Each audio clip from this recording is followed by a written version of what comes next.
Punjabi radio USA ਸੁਣ ਰਹੇ ਸਾਰੇ ਹੀ ਮਾਣਯੋਗ ਅਤੇ ਸਤਿਕਾਰਯੋਗ ਸਰੋਤਿਆਂ ਨੂੰ ਪਿਆਰ ਸਤਿਕਾਰ ਸਹਿਤ ਨਿੱਘੀ ਜਿਹੀ ਸਤਿ ਸ੍ਰੀ ਅਕਾਲ। ਸਭ ਨੂੰ ਜੀ ਆਇਆਂ ਨੂੰ ਆਖਦੇ ਹਾਂ। ਸੋ ਤੇ ਪ੍ਰੋਗਰਾਮ 'ਚ ਆਪ ਸਭ ਦਾ ਨਿੱਘਾ ਸਵਾਗਤ ਹੈ। ਪ੍ਰੋਗਰਾਮ ਅਪਡੇਟ ਇਮੀਗ੍ਰੇਸ਼ਨ ਲੈ ਕੇ ਹਾਜ਼ਰ ਹੋ ਚੁੱਕਿਆ। ਮੈਂ ਰਾਜਕਰਨਬੀਰ ਸਿੰਘ ਜੁੜ ਚੁੱਕੇ ਨੇ ਮੇਰੇ ਨਾਲ ਇਸ ਟਾਈਮ US ਇਮੀਗ੍ਰੇਸ਼ਨ ਦੇ ਅਟਰਨੀ ਜੇ ਟਰਕੀਆਣਾ ਜੀ। ਅਟਰਨੀ ਟਰਕੀਆਣਾ ਜੀ, ਸਵਾਗਤ ਹੈ। ਸਤਿ ਸ੍ਰੀ ਅਕਾਲ ਜੀ। ਸਤਿ ਸ੍ਰੀ ਅਕਾਲ ਜੀ ਸਾਰਿਆਂ ਨੂੰ। ਸਾਡੇ ਅੱਜ ਦੇ ਪ੍ਰੋਗਰਾਮ ਨੂੰ ਸਪਾਂਸਰ ਕਰਦੇ ਨੇ ਖਾਲਸਾ ਇੰਸ਼ੋਰੈਂਸ ਏਜੰਸੀ, ਜਿਨ੍ਹਾਂ ਦੇ ਕੋਲੋਂ ਤੁਸੀਂ ਹਰ ਇੱਕ ਤਰੀਕੇ ਦੀ ਇੰਸ਼ੋਰੈਂਸ ਕਰਵਾ ਸਕਦੇ ਹੋ। ਇੰਸ਼ੋਰੈਂਸ ਬਾਰੇ ਪਤਾ ਕਰਨ ਲਈ ਕਾਲ ਕਰ ਸਕਦੇ ਹੋ 408 272 2500 4082722500। ਟਰਕੀਆਨਾ ਇਮੀਗ੍ਰੇਸ਼ਨ ਲਾ ਫਰਮ ਇਮੀਗ੍ਰੇਸ਼ਨ ਦਾ ਹੋਵੇ ਕਿਸੇ ਵੀ ਤਰੀਕੇ ਦਾ ਕੰਮ, ਕਾਲ ਅਟਰਨੀ ਜੇ ਟਰਕੀਆਣਾ 415 909 0503। Manjeet Singh Kalar, Avtar Singh Manzil Clovis, Satnam Singh, Amarjit Singh Dasan, Sunny Purewal university, Lakhvir Singh Samra Texas, Paramjit Singh Deol Fresno, Jarnail Singh Johal, Harnek Singh Pawla Renton Washington, Dharam Singh Fowler, Sarabjit Singh Renton gas and food Elko Nevada, Harjit Singh Lathrop Antelope truck stop Burns Wyoming, Gurmel Singh Balbir Bassi, Elk Grove Rob and Rod Ishu truck trailer parts, ਜਿਨ੍ਹਾਂ ਦੀਆਂ ਦੋ ਲੋਕੇਸ਼ਨ ਨੇ ਟਰਲਕ ਅਤੇ ਸਟਾਕਟਨ ਦੇ ਵਿੱਚ। ਟਰਲਕ ਲਈ ਕਾਲ 2096687183, ਸਟਾਕਟਨ ਲਈ ਕਾਲ 2094102222। ਕਰਨੈਲ ਸਿੰਘ ਰੰਧਾਵਾ ਟਰਲਕ ਤੇ ਜਸਪਾਲ ਸਿੰਘ ਜੀ ਯੂਬਾ ਸਿਟੀ ਤੋਂ। ਇਹਨਾਂ ਸਾਰਿਆਂ ਦਾ ਧੰਨਵਾਦ। ਜੇਕਰ ਤੁਸੀਂ ਵੀ ਇਸ ਪ੍ਰੋਗਰਾਮ ਨੂੰ ਸਪਾਂਸਰ ਕਰਨਾ ਚਾਹੁੰਦੇ ਹੋ, ਸੰਪਰਕ ਕਰ ਸਕਦੇ ਹੋ 408 722 7698 ਦੇ ਉੱਤੇ। ਤੇ ਅਟਰਨੀ ਟਰਕੀਆਣਾ ਜੀ, ਅੱਜ ਆਪਾਂ ਕਿਹੜੇ ਇਸ਼ੂਜ਼ ਦੇ ਉੱਤੇ ਗੱਲਬਾਤ ਕਰਾਂਗੇ ਜੀ? ਅੱਜ ਆਪਾਂ ਖਬਰਾਂ ਤੇ ਕਰਾਂਗੇ ਤੇ ਇੱਕ ਉਹ ਤੋਂ ਪਹਿਲਾਂ ਛੋਟੀ ਜੀ ਇਨਫੋਰਮੇਸ਼ਨ ਹੀ ਆ ਦੇਣੀ ਸੀਗੀ। ਇੱਕ ਸਾਡਾ ਕੇਸ ਸੀਗਾ ਤੇ ਉਹਦੇ ਵਿੱਚ ਨਾ ਆਪਣਾ ਹੁਣੇ ਹੀ ਹਫਤੇ 10 ਦਿਨ ਦੀ ਗੱਲ ਆ ਤੇ ਫਿੰਗਰਪ੍ਰਿੰਟ ਦੇ ਰਿਲੇਟਡ ਉਹਨੇ ਜਿੱਦਾਂ ਆਪਾਂ ਫਰਵਰੀ ਤੋਂ, ਮੇਰੇ ਖਿਆਲ 2 ਫਰਵਰੀ ਤੋਂ ਕਰਾਣੇ ਸ਼ੁਰੂ ਕੀਤੇ ਸੀਗੇ ਤੇ ਬੰਦਾ ਗਿਆ ਵੀ ਇਮੀਗ੍ਰੇਸ਼ਨ ਦੇ ਉੱਥੇ ਜਾ ਕੇ ਚੱਕਰ ਵੀ ਮਾਰਿਆ ਤੇ ਫਿੰਗਰਪ੍ਰਿੰਟ ਉੱਦਾਂ ਕਹਿੰਦੇ ਆ 30 ਦਿਨ ਚ ਦੇ ਦਿੰਦੇ ਆ, ਦਿੱਤੇ ਨਹੀਂ ਉਹਦੇ ਫਿੰਗਰਪ੍ਰਿੰਟ ਵਗੈਰਾ। ਠੀਕ ਹੈ। ਜੱਜ ਨੇ ਉਹ ਆਰਗੂਮੈਂਟ ਮੰਨੀ ਨਹੀਂ, ਕਹਿੰਦਾ ਫਿੰਗਰਪ੍ਰਿੰਟ ਵਗੈਰਾ ਤੁਸੀਂ ਜਿਹੜੇ ਆ ਪਹਿਲਾਂ ਹੀ ਕਰਾ ਕੇ ਰੱਖਣੇ ਆ। ਸੋ ਜਿਹੜਾ ਫਿੰਗਰਪ੍ਰਿੰਟ ਵਾਲੇ ਮਸਲੇ ਆ, ਇਹ ਸਾਨੂੰ ਹੁਣ ਕੋਰਟ 'ਚ ਇਹਦਾ ਮਿਕਸ ਰਿਵਿਊ ਮਿਲ ਰਿਹਾ। ਕਈ ਵਾਰੀ ਤਾਂ ਜਿਹੜਾ ਸਰਕਾਰੀ ਵਕੀਲ ਆ ਉਹ ਕਹਿੰਦਾ ਕਿ ਮੈਨੂੰ ਕੋਈ ਪ੍ਰੋਬਲਮ ਨਹੀਂ। ਸੇਮ ਹਫਤੇ 'ਚ ਹੀ ਸਾਡਾ ਇੱਕ ਕੇਸ ਪਾਸ ਕੀਤਾ ਉਹਨਾਂ ਨੇ, ਇਹ ਕਹਿ ਗਏ ਕਿ ਕੇਸ ਤੁਹਾਡਾ ਪਾਸ ਹੋ ਗਿਆ, ਫਿੰਗਰਪ੍ਰਿੰਟ ਜਦੋਂ ਕਰਾਉਂਗੇ ਵਾਪਸ ਆ ਕੇ ਡਿਸੀਜਨ ਲੈ ਜਿਓ। ਤੇ ਕਈ ਜਿਹੜੇ ਸਰਕਾਰੀ ਵਕੀਲ ਇੱਦਾਂ ਦੇ ਵੀ ਆ ਕਿ ਕੇਸ ਖਾਰਜ ਕਰ ਦਿੰਦੇ ਆ ਕਿ ਨਹੀਂ, ਆਪਾਂ ਫਿੰਗਰਪ੍ਰਿੰਟ ਤੁਹਾਡੀ ਜ਼ਿੰਮੇਵਾਰੀ ਆ। ਤੇ ਫਿਰ ਕਈ ਉਹਨਾਂ ਨੂੰ ਦੱਸੋ ਵੀ ਕਿ ਡਿਲੇ ਆ ਜਾਂ ਇੱਦਾਂ ਆਹ ਕੀਤਾ ਸੀਗਾ, ਤੇ ਡਿਪੈਂਡਿੰਗ ਜੱਜ ਅੱਗੋਂ ਕੀ ਹਿਸਾਬ ਕਿਤਾਬ ਉਹਦਾ ਤਾਂ ਨਹੀਂ ਕਈ ਵਾਰੀ ਐਗਰੀਮੈਂਟ 'ਚ ਹੁੰਦੇ। ਸੋ ਫਿੰਗਰਪ੍ਰਿੰਟ ਜਿਹੜੇ ਹੈਗੇ ਆ ਆਪਣੇ, ਜਿਹਦੇ ਸਾਡੇ ਕੋਲ ਕੇਸ ਲੱਗੇ ਆ, ਕਿਤੇ ਵੀ ਲੱਗੇ ਆ, ਜਿਹੜਾ ਤੁਹਾਡਾ ਕੇਸ ਜਿਹੜਾ ਤੁਹਾਡਾ ਜਦੋਂ ਵੀ ਤੁਹਾਡੀ ਫਾਈਨਲ ਤਰੀਕ ਆ, ਉਤੋਂ 3 ਜਾਂ 4 ਮਹੀਨੇ ਪਹਿਲਾਂ ਸਾਨੂੰ ਇੱਕ ਵਾਰੀ ਕੰਟੈਕਟ ਕਰ ਲਿਓ, ਜਿਹਦੇ ਵੀ ਫਿੰਗਰਪ੍ਰਿੰਟ ਨਹੀਂ ਹੋਏ ਆ ਜੇ। ਠੀਕ ਆ। ਤੇ ਜਿਹੜੇ ਪੁਰਾਣੇ ਫਿੰਗਰਪ੍ਰਿੰਟ ਐਕਸਪਾਇਰ ਵੀ ਹੋ ਜਾਂਦੇ ਆ, ਉਹ ਰਿਫਰੈਸ਼ ਕਰਾਉਣੇ ਪੈਂਦੇ ਆ। ਤੇ ਕਈ ਵਾਰੀ ਪਹਿਲਾਂ ਫਿੰਗਰਪ੍ਰਿੰਟ ਹੋਏ ਹੁੰਦੇ ਆ ਤੇ ਜਿਹਨਾਂ ਨੂੰ 4 ਸਾਲ ਤੋਂ ਜ਼ਿਆਦਾ ਹੋ ਗਿਆ ਫਿੰਗਰਪ੍ਰਿੰਟ ਕੀਤੇ ਨੂੰ, ਰਾਈਟ। ਮੈਂ ਇਹ ਵਰਕ ਪਰਮਿਟ ਦੇ ਫਿੰਗਰਪ੍ਰਿੰਟ ਦੀ ਨਹੀਂ ਗੱਲ ਕਰਦਾ, ਮੈਂ ਇਹ ਜਿਹੜਾ ਅਸਾਈਲਮ ਐਪਲੀਕੇਸ਼ਨ ਤੁਹਾਡੀ ਇਮੀਗ੍ਰੇਸ਼ਨ ਕੋਰਟ ਦੇ ਵਿੱਚ ਉਹਦੇ ਫਿੰਗਰਪ੍ਰਿੰਟ ਦੀ ਗੱਲ ਕਰਦਾ। ਠੀਕ ਹੈ। ਓਕੇ। ਜੇ ਤੁਹਾਨੂੰ 4 ਸਾਲ ਤੋਂ ਉੱਤੇ ਹੋ ਗਏ, ਤੁਹਾਡੇ ਫਿੰਗਰਪ੍ਰਿੰਟ ਨਹੀਂ ਹੋਏ ਆ ਜੇ, ਤੇ ਤੁਸੀਂ ਉਹਨੂੰ ਫਿਰ ਰਿਫਰੈਸ਼ ਕਰ ਲਿਓ। ਤੇ ਬੇਸਿਕਲੀ ਈਮੇਲ ਵਗੈਰਾ ਪਾਣੀ ਹੁੰਦੀ ਆ, ਦੱਸ ਦਿਓ ਸਾਨੂੰ, ਤੇ ਆਪਾਂ ਸਰਕਾਰੀ ਵਕੀਲ ਨੂੰ ਬਸ ਈਮੇਲ ਪਾਣੀ ਹੁੰਦੀ ਆ, ਰਿਫਰੈਸ਼ ਕਰ ਦਿੰਦੇ ਆ। ਤੇ ਜਿਹੜੇ ਨਵੇਂ ਕੇਸ ਆ, ਸਪੈਸ਼ਲੀ ਜਿੱਦਾਂ ਕਈ ਬਿਲਕੁਲ 2022 ਦੇ ਵਿੱਚ ਹੀ ਆਏ ਸੀ, ਉਹਨਾਂ ਦੀਆਂ ਤਰੀਕਾਂ, ਫਾਈਨਲ ਤਰੀਕਾਂ ਜਿਹੜੀਆਂ ਛੇਤੀ ਗਈਆਂ ਦੀਆਂ ਜਿਹੜੀਆਂ ਪੈ ਜਾਂਦੀਆਂ ਫਿੰਗਰਪ੍ਰਿੰਟ ਕਰਾਉਣ ਦੀ, ਉਹਨਾਂ ਨੂੰ ਓਪਰਚੁਨਿਟੀ ਨਹੀਂ ਮਿਲਦੀ।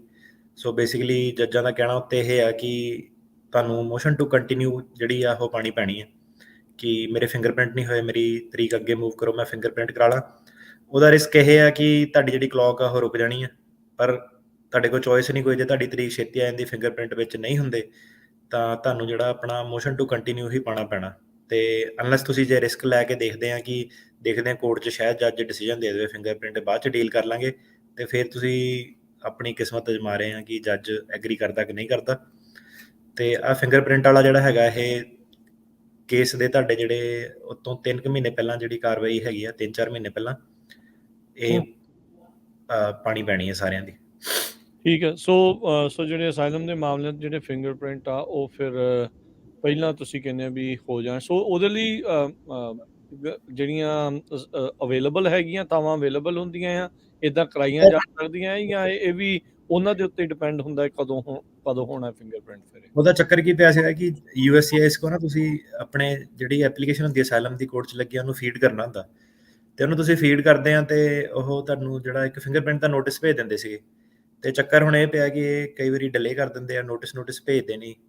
ਤੇ ਇਸ ਕੇਸ ਦੇ ਵਿੱਚ ਬੰਦਾ ਖੁਦ ਵੀ ਪਰਸਨਲੀ ਵੀ ਜਾ ਕੇ ਆਇਆ ਸੀਗਾ, ਤੇ ਫਿੰਗਰਪ੍ਰਿੰਟ ਉਹਦੇ ਹੋਏ ਨਹੀਂ ਟਾਈਮ ਤੋਂ ਪਹਿਲਾਂ, ਕੇਸ ਤਰੀਕ ਤੋਂ ਆਉਣ ਤੋਂ ਪਹਿਲਾਂ। ਸੋ ਸਾਰੇ ਕੇਸਾਂ 'ਚ ਹੁਣ ਜਿਹੜੇ ਹੈਗੇ ਆ ਜੱਜਾਂ ਦੀ ਬੇਸਿਕਲੀ ਇੰਸਟਰਕਸ਼ਨ, ਮਤਲਬ ਸੇਫ ਉਹਦੇ ਵਿੱਚ ਆਪਸ਼ਨ ਹੁਣ ਇਹ ਹੈ ਕਿ ਉਹਨੂੰ ਤਰੀਕ ਨੂੰ ਅੱਗੇ ਪੋਸਟਪੋਨ ਕਰੋ।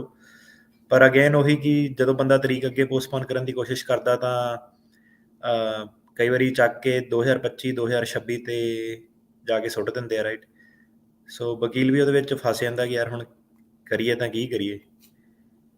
ਤਾਂ ਹੁਣ ਪਰ ਇਹ ਹੈ ਕਿ ਇਹ ਕਰਨਾ ਹੀ ਪੈਣਾ, ਤਾਂ ਇਦਾਂ ਹੈ ਕਿ ਇਹਦੇ ਕਰਕੇ ਹੁਣ ਜਿਹਦੀ ਕਲੌਕ ਰੁਕਦੀ ਜਾਂ ਨਹੀਂ ਰੁਕਦੀ ਉਹਦੀ ਆਪਣੀ ਕਿਸਮਤ, ਰਾਈਟ। ਪਰ ਠੀਕ ਹੈ। ਹਾਂਜੀ, ਸੋ ਇਹ ਸਥਿਤੀ ਜਿਹੜੀ ਉਹ ਇਸ ਟਾਈਮ ਬਣੀ ਪਈ ਹੈਗੀ ਹੈ। ਸੋ ਇਹਨੂੰ ਸਟ੍ਰੀਮਲਾਈਨ ਕਰਨ ਦੇ ਲਈ ਕੋਈ USCIS ਵਾਲੇ ਜਾਂ ਕੋਰਟਸ ਵਾਲੇ ਕੁਝ ਕਰ ਰਹੇ ਆ, ਕੁਝ ਹੈ ਉਹਨਾਂ ਵੱਲੋਂ, ਜਾਂ ਸਟੇਟਸ ਕੋਈ ਚੱਲ ਰਿਹਾ ਹੈ? ਸਟ੍ਰੀਮਲਾਈਨ ਦੇ ਵਿੱਚ ਆ ਕੇ ਜਿਹਨਾਂ ਦੇ ਉਦਾਂ ਇੱਕ ਵਾਰੀ ਹੋ ਗਏ ਸੀ, ਜਿੱਦਾਂ 4-4 5-5 ਸਾਲ ਪੁਰਾਣੇ ਵੀ ਜਿਹਨਾਂ ਦੇ ਫਿੰਗਰਪ੍ਰਿੰਟ ਆ, ਇਹ ਹੈ ਕਿ ਦੁਬਾਰਾ ਨਹੀਂ ਹੁਣ ਫਿੰਗਰਪ੍ਰਿੰਟ ਲੈਂਦੇ ਗਈਆਂ ਦੇ, ਉਹ ਈਮੇਲ ਰਾਹੀਂ ਕਨਫਰਮ ਕਰ ਦਿੰਦੇ ਆ ਕਿ ਉਹੀ ਜਿਹੜੇ ਪ੍ਰਿੰਟ ਆ ਉਹ ਰਿਫਰੈਸ਼ ਹੋ ਗਏ ਕਰ ਦਿੰਦੇ ਆ, ਹਨਾ। ਤਾਂ ਉਹਦੇ ਕਰਕੇ ਕੀ ਹੈ ਕਿ ਜਿਹੜੇ ਪੁਰਾਣੇ ਕੇਸ ਸੀਗੇ 5-5 ਸਾਲ ਤੋਂ ਜ਼ਿਆਦਾ ਜਿਹਨਾਂ ਦਾ ਹੋ ਗਿਆ, ਉਹਨਾਂ ਦੇ ਕਈ ਵਾਰੀ ਫਿੰਗਰਪ੍ਰਿੰਟ ਰਿਫਰੈਸ਼ ਹੋ ਜਾਂਦੇ ਆ। ਉਹਦੇ ਨਾਲ ਇਹ ਹੈ ਕਿ ਥੋੜਾ ਬਰਡਨ ਤਾਂ ਘਟਾ ਦਿੰਦੇ ਆ ਇਹ, ਪਰ ਜਿਹੜਾ ਬਿਲਕੁਲ ਬ੍ਰੈਂਡ ਨਿਊ ਨਵਾਂ ਬੰਦਾ ਆਇਆ, ਛੇਤੀ ਤਰੀਕ ਜਿਹੜੀ ਪੈ ਗਈ ਉਹ ਮਾਰਿਆ ਜਾਂਦਾ ਇਹਦੇ ਵਿੱਚ। ਠੀਕ ਹੈ ਜੀ ਜੀ। ਤੇ ਆਓ ਹੁਣ ਕੁਝ ਖਬਰਾਂ ਦੇ ਉੱਤੇ ਨਜ਼ਰ ਮਾਰਦੇ ਜਾਈਏ। ਕੱਲ ਅਮਰੀਕਾ ਦੇ ਰਾਸ਼ਟਰਪਤੀ ਤੇ ਕੈਨੇਡਾ ਦੇ ਪ੍ਰਧਾਨ ਮੰਤਰੀ ਟਰੂਡੋ ਤੇ ਬਾਈਡਨ ਹੁਣੀ ਜਿਹੜੇ ਉਹ ਆਪਸ ਦੇ ਵਿੱਚ ਮਿਲੇ ਆ, ਤੇ ਇਹਨਾਂ ਨੇ ਨਦਰਨ ਬਾਰਡਰ ਦੇ ਉੱਤੇ ਜਿਹੜੀ ਬਾਰਡਰ ਦੀ ਸਿਚੁਏਸ਼ਨ ਆ ਉਸ ਨੂੰ ਲੈ ਕੇ ਕੋਈ ਸਮਝੌਤਾ ਕੀਤਾ ਆ। ਬੀਤੇ ਦਿਨਾਂ 'ਚ ਖਬਰਾਂ ਬੜੀਆਂ ਆ ਰਹੀਆਂ ਸੀ ਵੀ ਕੈਨੇਡਾ ਤੋਂ ਵੀ ਲੋਕ ਬਹੁਤ ਸਾਰੇ ਅਮਰੀਕਾ ਵੱਲ ਨੂੰ ਜਿਹੜੇ ਉਹ ਆ ਰਹੇ ਆ। ਸੋ ਕੀ ਨਵੀਂ ਡੀਲ ਹੋਈ ਹੈ ਜੀ ਇਹਨਾਂ ਦੀ ਆਪਸ ਦੇ ਵਿੱਚ? ਆਹ ਜਿਹੜੀ ਖਬਰ ਆ ਨਾ, ਧਿਆਨ ਨਾਲ ਸੁਣਿਓ, ਕਿਉਂਕਿ ਜਿਹੜੀ ਅਸਾਈਲਮ ਦੀ ਗੇਮ ਆ ਉਹ ਸਾਰੀ ਜਿਹੜੀ ਚੇਂਜ ਹੋ ਜਾਣੀ ਆ ਮਈ ਦੇ ਵਿੱਚ। ਠੀਕ ਹੈ। ਮਤਲਬ ਜਿੰਨੀ ਸਾਨੂੰ ਇਸ ਵੇਲੇ ਖਬਰ ਆ, ਰਾਈਟ, ਹੁਣ ਇਦਾਂ ਕਿ ਆਪਾਂ ਖਬਰ ਸੁਣਾਉਣ ਵਾਲੇ ਆ, ਅੱਗੋਂ ਐਕਚੁਅਲ ਦੇ ਵਿੱਚ ਕੀ ਪਾਸ ਹੋਣਾ ਕੀ ਨਹੀਂ ਪਾਸ ਹੋਣਾ ਇਹ ਤਾਂ ਮੌਕਾ ਹੀ ਦੱਸੂਗਾ, ਜਾਂ ਕਿੱਦਾਂ ਚੈਲੰਜ ਹੋਣਾ, ਕੋਰਟ ਦੇ ਵਿੱਚ ਜਾਣਾ ਨਹੀਂ ਜਾਣਾ। ਸੋ ਸਭ ਤੋਂ ਪਹਿਲਾਂ ਤਾਂ ਇਹ ਖਬਰ ਤੋਂ ਪਹਿਲਾਂ ਜਿਹੜੇ ਨਵੇਂ ਜੁੜੇ ਆ ਸਾਡੇ ਨਾਲ, ਆਪਾਂ ਇਹਦੇ ਉੱਤੇ ਕਾਫੀ third country transit ban, MPP migrant protection protocol ਜਿਹੜੇ ਟਰੰਪ ਉਹਨਾਂ ਨੇ ਪਾਸ ਕੀਤੇ ਸੀਗੇ, ਆਪਾਂ ਪਹਿਲਾਂ ਕਾਫੀ ਡਿਸਕਸ਼ਨ ਇਹਦੇ ਉੱਤੇ ਕਰ ਚੁੱਕੇ ਹਾਂ। ਸੋ ਉਹ ਵਾਲੀ ਹੁਣ ਆਪਾਂ ਡਿਸਕਸ਼ਨ ਦੁਬਾਰਾ ਨਹੀਂ ਕਰਨੀ। ਉਹਦਾ ਕਨਕਲੂਜਨ ਇਹ ਸੀਗਾ ਕਿ ਟਰੰਪ ਹੁਣੀ ਜਿਹੜੇ ਸੀਗੇ ਉਹਨਾਂ ਨੇ ਆਬਵੀਅਸਲੀ ਇਮੀਗ੍ਰੇਸ਼ਨ ਨੂੰ ਰਿਸਟ੍ਰਿਕਟ ਕਰਨਾ ਸੀਗਾ, ਤੇ ਉਹਨਾਂ ਦਾ ਜਿਹੜਾ ਸੋਲ ਕ੍ਰਾਈਟੇਰੀਆ ਇਹ ਸੀਗਾ ਕਿ ਉਹਨਾਂ ਨੇ ਆਪਣੇ ਹੁਣ ਜਿਹੜੇ ਵਕੀਲ, ਅਟਰਨੀ ਜਨਰਲ, ਸਾਰਾ ਜਿਹੜੀ ਆਪਣੀ ਟੀਮ ਰੱਖੀ ਹੁੰਦੀ ਹੈ ਇਮੀਗ੍ਰੇਸ਼ਨ ਪਾਲਿਸੀ ਉਹਨਾਂ ਨੂੰ ਦੱਸਦੀ ਹੈ, ਉਹਨਾਂ ਦਾ ਸਾਰਾ ਇਹ ਜ਼ੋਰ ਸੀਗਾ ਕਿ ਬਣਾਓ ਇਦਾਂ ਦੇ ਤਰੀਕੇ ਕਿ ਕਿੱਦਾਂ ਇਮੀਗ੍ਰੇਸ਼ਨ ਨੂੰ ਰਿਸਟ੍ਰਿਕਟ ਕੀਤਾ ਜਾਵੇ। ਤੇ ਆਪਾਂ ਦੇਖਿਆ ਕਿ ਕਾਫੀ ਜਿਹੜੇ ਕੇਸ ਸੀਗੇ ਉਹਨਾਂ ਨੇ ਰਿਵਰਸ ਕਰਤੇ। ਕਾਫੀ ਜਿਹੜੇ ਅਸਾਈਲਮ ਦੀਆਂ ਗਰਾਊਂਡ ਸੀਗੀਆਂ, ਸੇਮ ਸੈਕਸ ਮੈਰਿਜ ਵਾਲੇ, ਡੋਮੈਸਟਿਕ ਵਾਇਲੈਂਸ ਵਾਲੇ, ਵੂਮਨ ਵਾਲੇ, ਕਾਫੀ ਜਿਹੜੇ ਕਲੇਮ ਸੀਗੇ ਉਹਨਾਂ ਨੇ ਕਿਹਾ ਕਿ ਇਹਨਾਂ ਚੀਜ਼ਾਂ ਤੇ ਅਸਾਈਲਮ ਨਹੀਂ ਮਿਲਦਾ। ਬਾਈਡਨ ਨੇ ਆ ਕੇ ਉਹਨੂੰ ਰਿਵਰਸ ਕਰਤਾ ਕਿ ਨਹੀਂ, ਇਹਨੂੰ ਮਿਲਣਾ ਚਾਹੀਦਾ, ਅਸਾਈਲਮ ਨੂੰ ਵਧਾ ਦਿੱਤਾ। ਸੋ ਮੇਨ ਜਿਹੜਾ ਸਭ ਤੋਂ ਜ਼ਿਆਦਾ ਟਰੰਪ ਜਿਹੜਾ ਕ੍ਰਿਟਿਸਿਜ਼ਮ ਚ ਆਇਆ ਸੀਗਾ ਉਹ ਸੀਗਾ ਥਰਡ ਕੰਟਰੀ ਟ੍ਰਾਂਜ਼ਿਟ ਬੈਨ ਤੇ ਮਾਈਗ੍ਰੈਂਟ ਪ੍ਰੋਟੈਕਸ਼ਨ ਪ੍ਰੋਟੋਕਾਲ। ਇਹਦੇ ਵਿੱਚ ਉਹਨਾਂ ਨੇ ਇਹ ਕਿਹਾ ਸੀਗਾ ਕਿ ਜਿਹੜਾ ਬੰਦਾ ਆਪਣੇ ਦੇਸ਼ ਨੂੰ ਛੱਡਦਾ, ਜਦੋਂ ਕਿਸੇ ਹੋਰ ਕੰਟਰੀ 'ਚ ਪੈਰ ਰੱਖ ਕੇ ਅਮਰੀਕਾ ਵੱਲ ਆਉਂਦਾ, ਤੇ ਪਹਿਲਾਂ ਉਹ ਕੰਟਰੀਆਂ ਦੇ ਵਿੱਚ ਅਸਾਈਲਮ ਕਰੇ, ਉੱਥੇ ਫਾਈਲ ਕਰੇ, ਉਹਨਾਂ ਦੀ ਪ੍ਰੋਟੈਕਸ਼ਨ ਜਿਹੜੀ ਆ ਉਹ ਯੂਜ਼ ਕਰੇ। ਤੇ ਹੁਣ ਉਸ ਦੌਰ 'ਚ ਕੀ ਹੋਇਆ ਸੀਗਾ ਕਿ ਹੁਣ ਹਰੇਕ ਬੰਦੇ ਨੂੰ ਮੈਕਸੀਕੋ ਥਾਣੀ ਆਉਣਾ ਪੈਂਦਾ, ਜਾਂ ਕਿਤੇ ਨਾ ਕਿਤੇ ਸਟੇ ਲੈ ਕੇ ਤਾਂ ਆਊਗਾ, ਡਾਇਰੈਕਟ ਫਲਾਈਟ ਤਾਂ ਮਿਲਣੀ ਨਹੀਂ, ਰਾਈਟ, ਇੰਡੀਆ ਤੋਂ ਜਾਂ ਕਿਤੋਂ। ਤੇ ਉਹ ਬੇਸਿਕਲੀ ਕੀ ਸੀਗਾ ਕਿ ਉਦੋਂ ਜਦੋਂ MPP ਚੱਲਦਾ ਸੀਗਾ, ਥਰਡ ਕੰਟਰੀ ਟ੍ਰਾਂਜ਼ਿਟ ਬੈਨ ਚੱਲਦਾ ਸੀਗਾ, ਸਾਰੇ ਇਹ ਲੋਕੀ ਜਿਹੜੇ ਸੀਗੇ ਆਟੋਮੈਟਿਕਲੀ ਇਨਐਲੀਜੀਬਲ ਹੋ ਜਾਂਦੇ ਸੀਗੇ ਅਸਾਈਲਮ ਤੇ। ਜਿਹੜਾ ਸਰਕਾਰੀ ਵਕੀਲ ਸੀਗਾ ਉਹ ਕਹਿ ਸਕਦਾ ਕਿ ਜਿਹੜਾ ਕੇਸ ਹੈ ਇਹਨੂੰ ਡਿਸਮਿਸ ਕੀਤਾ ਜਾਵੇ, ਕਿਉਂਕਿ MPP ਟ੍ਰਾਂਜ਼ਿਟ ਬੈਨ ਜਿਹੜਾ ਉਹ ਲਾਗੂ ਨਹੀਂ ਹੋਇਆ। ਸੋ ਇਹਨਾਂ ਨੇ ਆ ਕੇ ਪਹਿਲੇ ਦਿਨ ਇਹਨੇ ਇਹ ਕੰਮ ਕੀਤਾ ਸੀਗਾ ਕਿ ਉਹ ਜਿਹੜਾ MPP ਸਾਰੀਆਂ ਜਿਹੜੀਆਂ ਟ੍ਰਾਂਜ਼ਿਟ ਬੈਨ ਵਗੈਰਾ ਸੀਗੇ, ਸਾਰੀਆਂ ਜਿਹੜੀਆਂ ਪਾਲਿਸੀਆਂ ਸੀਗੀਆਂ ਇਹ ਹਟਾਤੀਆਂ ਸੀਗੀਆਂ ਬਾਈਡਨ ਉਹਨਾਂ ਨੇ। ਤੇ ਜਦੋਂ ਇਹਨਾਂ ਦਾ ਪਹਿਲਾ ਦਿਨ ਸੀਗਾ ਜਦੋਂ ਸਹੁੰ ਸਮਾਰੋਹ ਸੀਗਾ, ਸਾਰਾ ਅੱਗੇ ਪਹਿਲਾ ਦਿਨ ਆਫਿਸ 'ਚ ਜਾਣਾ ਸੀਗਾ, ਤੇ ਆਂਦੇ ਹੀ ਸਭ ਤੋਂ ਵੱਡਾ ਜਿਹੜਾ ਇਮੀਗ੍ਰੇਸ਼ਨ ਦੇ ਫੇਵਰ 'ਚ ਕੀ ਡੀਪੋਰਟੇਸ਼ਨਾਂ ਨਹੀਂ ਕਰਨੀਆਂ, 100 ਦਿਨ ਦਾ ਬੈਨ, 100 ਦਿਨ ਤੱਕ ਕੁਛ ਨਹੀਂ ਕਰਨਾ, ਜਿਹੜੀਆਂ ਕੀਤੀਆਂ ਵੀ ਆ ਡੀਪੋਰਟੇਸ਼ਨਾਂ ਨੂੰ ਰੋਕਿਆ ਜਾਵੇ। ਆ ਜਿਹੜੇ ਸਾਰੇ ਕੇਸ ਸੀਗੇ, ਜਿਹੜੇ ਨੈਗੇਟਿਵ ਕੇਸ ਸੀਗੇ ਕਿ ਅਸਾਈਲਮ ਨੂੰ ਰਿਸਟ੍ਰਿਕਟ ਕਰਦੇ ਸੀਗੇ, ਵਾਪਸ ਲੈ ਲਏ। ਜਿਹੜੇ ਬੈਨ ਬੂਨ ਸੀਗੇ ਸਾਰੇ ਹਟਾਤੇ। ਤੇ ਕੋਵਿਡ ਦਾ ਜਿਹੜਾ ਟਾਈਟਲ 42 ਐਕਸਪਲਸ਼ਨ ਸੀਗੀਆਂ, ਜਿਹੜਾ ਟਰੰਪ ਹੁਣਾਂ ਦੇ ਕੋਲ ਇੱਕ ਪਾਵਰ ਸੀਗੀ ਕਿ ਜੇ ਦੇਸ਼ ਦੇ ਵਿੱਚ ਐਮਰਜੈਂਸੀ ਲੱਗੀ ਆ ਹੈਲਥ ਰਿਲੇਟਡ ਗਰਾਊਂਡ ਦੇ ਉੱਤੇ, ਤੇ CDC ਉਹਨਾਂ ਨੂੰ ਪਾਵਰ ਦਿੰਦੀ ਆ ਕਿ ਹੈਲਥ ਗਰਾਊਂਡ ਤੇ ਤੁਸੀਂ ਸਾਰੇ ਬਾਰਡਰ ਜਿਹੜੇ ਆਪਣੇ ਉਹ ਸੀਲ ਕਰ ਸਕਦੇ ਆ। ਸੋ ਟਰੰਪ ਹੁਣਾਂ ਨੇ ਉਹ ਜਿਹੜੀ ਪਾਵਰ ਸੀਗੀ ਉਹਨੂੰ ਵਰਤਦੇ ਹੋਏ ਆਪਣੇ ਜਿਹੜੇ ਬਾਰਡਰ ਸੀਗੇ ਉਹ ਸੀਲ ਕਰਤੇ ਸੀਗੇ, ਸਦਰਨ ਬਾਰਡਰ। ਪਰ ਉਹਦੇ ਵਿੱਚ ਕ੍ਰਿਟਿਸਿਜ਼ਮ ਇਹ ਸੀਗਾ ਕਿ ਜਿਹੜੀ ਆਵਾਜਾਈ ਸੀਗੀ ਜਹਾਜ਼ਾਂ ਰਾਹੀਂ ਜਾਂ ਜਿਹੜੇ ਉੱਦਾਂ ਬਿਜ਼ਨਸ ਹੁੰਦੇ ਆ, ਉਹ ਸਾਰਾ ਜਿਹੜਾ ਅਮਰੀਕਾ ਦਾ ਵਪਾਰ ਜਿਹੜਾ ਚੱਲਦਾ ਰਿਹਾ। ਪਰ ਉਹਨਾਂ ਨੇ ਜਿਹੜੀ ਉਹ ਜਿਹੜੀ ਧਾਰਾ ਸੀਗੀ ਉਹਨੂੰ ਜੀ ਸਪੈਸ਼ਲੀ ਸਦਰਨ ਬਾਰਡਰ ਤੇ, ਕਿਉਂਕਿ ਸਭ ਤੋਂ ਜ਼ਿਆਦਾ ਸਦਰਨ ਬਾਰਡਰ ਜਿਹੜਾ ਸੀ ਮੈਕਸੀਕੋ ਵਾਲਾ, ਇੱਥੋਂ ਲੋਕੀ ਜ਼ਿਆਦਾ ਜਿਹੜੇ ਟੱਪਦੇ ਸੀਗੇ, ਉੱਥੇ ਲਾਗੂ ਕੀਤਾ ਕਿ ਡਿਜ਼ੀਜ਼ ਦੇ ਤਹਿਤ ਆਪਾਂ ਟਾਈਟਲ 42 ਲਾ ਕੇ ਉਹਨਾਂ ਨੂੰ ਰੋਕਣਾ। ਤੇ ਬਾਈਡਨ ਐਡਮਿਨਿਸਟ੍ਰੇਸ਼ਨ ਹੁਣਾਂ ਨੇ ਕਾਫੀ ਕ੍ਰਿਟਿਸਿਜ਼ਮ ਕੀਤਾ ਉਹਦਾ, ਡੈਮੋਕ੍ਰੈਟਸ ਨੇ ਸਾਰਿਆਂ ਨੇ ਬਹੁਤ ਰੌਲਾ ਪਾਇਆ ਕਿ ਤੁਸੀਂ ਗਲਤ ਕਰ ਰਹੇ ਹੋ। ਇਵਨ UN ਨੇ ਵੀ ਕਮੈਂਟ ਦਿੱਤਾ ਸੀਗਾ ਕਿ ਤੁਸੀਂ ਟਾਈਟਲ 42 ਨੂੰ ਹਟਾਓ, ਤੁਸੀਂ ਸਾਈਲੀਆਂ ਨੂੰ ਰੋਕ ਨਹੀਂ ਸਕਦੇ, ਜਿਹਨਾਂ ਨੇ ਅਸਾਈਲਮ ਮੰਗਣਾ ਉਹਨਾਂ ਨੂੰ ਕੋਵਿਡ ਕਰਕੇ ਤੁਸੀਂ ਰੋਕ ਨਹੀਂ ਸਕਦੇ। ਪਰ ਉਹ ਚੱਲਦਾ ਰਿਹਾ, ਕਾਫੀ ਮਸਲੇ ਜਿਹੜੇ ਉੱਤੇ ਕੋਰਟ ਕਚਹਿਰੀਆਂ ਦੇ ਵਿੱਚ। ਪਰ ਜਿਹੜੀ ਫੈਡਰਲ ਰੈਗੂਲੇਸ਼ਨ ਸੀਗੀ CDC ਦੀ, ਹੁਣ ਹੈਲਥ ਗਰਾਊਂਡ ਨੂੰ ਕੋਈ ਬਾਈਪਾਸ ਨਹੀਂ ਕਰ ਸਕਦਾ ਸੀਗਾ। ਆਪਾਂ ਫਿਰ ਇਹ ਦੇਖਿਆ, ਕਾਫੀ ਡਿਸਕਸ਼ਨਸ ਵੀ ਇਹਦੇ ਉੱਤੇ ਕੀਤੀਆਂ ਪ੍ਰੋਗਰਾਮ ਦੇ ਵਿੱਚ ਆਪਣੇ, ਕਿ ਜਦੋਂ ਬਾਈਡਨ ਸਰਕਾਰ ਪਾਵਰ ਦੇ ਵਿੱਚ ਆਈ, ਉਹ ਵੀ ਜਿਹੜੀ ਟਾਈਟਲ 42 ਸੀਗੀ ਉਹਨੂੰ ਹਟਾ ਨਹੀਂ ਪਾਈ, ਕਿਉਂਕਿ ਰਿਸਕ ਬਹੁਤ ਵੱਡਾ ਹੋ ਜਾਂਦਾ। ਕਿਉਂਕਿ ਹੁਣ ਜੇ ਅਮਰੀਕਨ ਦੀ ਡੈਥ ਹੋ ਜਾਵੇ, ਕੁਝ ਇਦਾਂ ਦੇ ਆંકੜੇ ਸਾਹਮਣੇ ਆ ਜਾਣ, ਤਾਂ ਸਰਕਾਰਾਂ ਹਿਲ ਜੂਗੀਆਂ ਕਿ ਕਿਉਂ ਤੁਸੀਂ ਜਿਹੜੀ ਟਾਈਟਲ 42 ਆ ਉਹ ਵਾਪਸ ਲਿਆ। ਤੇ ਹੁਣ ਇਹਨਾਂ ਦੀ ਟਾਈਟਲ 42 ਕਹਿੰਦੇ ਆ, ਇਹ ਉਦੋਂ ਦਾ ਸੁਣਿਆ ਕਿ ਮਈ ਦੇ ਵਿੱਚ ਹਟਾ ਦੇਣਾ। ਸੋ ਲੱਗਦਾ ਹੈ ਕਿ ਇਹ ਜ਼ਰੂਰ ਹਟਾਊਗੇ, ਕਿਉਂਕਿ ਕਾਫੀ ਜਿਹੜੇ ਹੋਰ ਵੀ ਫਲੈਕਸੀਬਿਲਿਟੀ ਵਗੈਰਾ ਦਿੱਤੀਆਂ ਸੀਗੀਆਂ ਇਮੀਗ੍ਰੇਸ਼ਨ ਲਾਅ ਦੇ ਕੋਵਿਡ ਦੇ ਰਿਲੇਟਡ, ਉਹ ਸਾਰੀਆਂ ਇਹਨਾਂ ਨੇ ਵਾਪਸ ਜਿਹੜੀਆਂ ਹੁਣ ਲੈਣੀਆਂ ਸ਼ੁਰੂ ਕਰਤੀਆਂ ਜਨਵਰੀ, ਫਰਵਰੀ, ਮਾਰਚ ਤੱਕ ਤਕਰੀਬਨ ਸਾਰੀਆਂ। ਠੀਕ ਹੈ। ਟਾਈਟਲ 42 ਜਿਹੜੀ ਐਕਸਪਲਸ਼ਨ ਸੀਗੀ ਉਹੀ ਇੱਕ ਜਿਹੜੀ ਸਟੈਂਡ ਕਰਦੀ ਆ। ਤੇ ਹੁਣ ਹੋ ਗਿਆ ਇਲੈਕਸ਼ਨ ਦਾ ਟਾਈਮ ਆ ਰਿਹਾ, ਸਾਰਿਆਂ ਨੂੰ ਪਤਾ। ਤੇ ਹੁਣ ਚੱਕਰ ਕੀ ਪੈ ਗਿਆ ਕਿ ਜਦੋਂ ਬਾਈਡਨ ਨੇ ਇਹ ਅਨਾਉਂਸ ਕੀਤਾ, ਉਧਰੋਂ ਦੀ ਯੂਰਪ ਵਗੈਰਾ ਤੋਂ ਫਲਾਈਟਾਂ ਕਾਫੀ ਖੁੱਲ ਗਈਆਂ। ਲੋਕੀ ਜਿੱਦਾਂ ਡਾਇਰੈਕਟ ਫਲਾਈਟਾਂ ਲੈ ਕੇ ਹੁਣ ਜਿਹੜੇ ਮੈਕਸੀਕੋ ਉਤਰੇ ਸੀਗੇ, ਜਿਹੜੇ ਵੀ ਤੁਸੀਂ ਕਲਾਇੰਟਾਂ ਤੋਂ ਪੁੱਛਦੇ ਆ, ਪੰਜਾਬੀ ਕਲਾਇੰਟਾਂ ਤੋਂ ਪੁੱਛਦੇ ਆ, ਤੇ ਤਕਰੀਬਨ 90-95% ਲੋਕਾਂ ਦੇ ਬਿਆਨ ਜਿਹੜੇ ਸੀਗੇ ਨਹੀਂ ਹੋਏ ਬਾਰਡਰ ਤੇ। ਮਤਲਬ ਕਿ ਟਾਈਮ ਹੀ ਨਹੀਂ ਸੀਗਾ ਉਹਨਾਂ ਕੋਲ, ਇੰਨੇ ਬਿਜ਼ੀ ਸੀਗੇ, ਬਾਰਡਰ ਖੋਲਤਾ ਉਹਨਾਂ ਨੇ। ਤੇ ਉਹਦੇ ਕਰਕੇ ਹੁਣ ਕੀ ਸੀਗਾ ਕਿ ਤੇ ਬੌਂਡ ਵੀ ਜਿਹੜਾ ਸੀਗਾ ਪੈਣਾ ਘਟ ਗਿਆ। ਮਤਲਬ ਬੌਂਡ ਦਾ ਵੀ ਟਾਈਮ ਨਹੀਂ, ਸਿੱਧੇ ਛੱਡ ਦਿੰਦੇ ਸੀ ਪ੍ਰੋਸੈਸ ਕਰਕੇ। ਤੇ ਪਿੱਛੋਂ ਏਜੰਟਾਂ ਵਗੈਰਾ ਨੇ ਵੀ ਕਾਫੀ ਸਪੀਡ ਚੱਕੀ, ਲੋਕੀ ਬਹੁਤ ਜ਼ਿਆਦਾ ਗਿਣਤੀ ਦੇ ਵਿੱਚ, ਆંકੜਾ ਹੁਣ ਸਹੀ ਤਾਂ ਪਤਾ ਨਹੀਂ, 2.5 ਮਿਲੀਅਨ ਤੋਂ ਜ਼ਿਆਦਾ ਲੋਕੀ ਕਹਿੰਦੇ ਆ ਕਿ 1 ਸਾਲ ਦੇ ਅੰਦਰ ਟੱਪਿਆ, ਰਾਈਟ।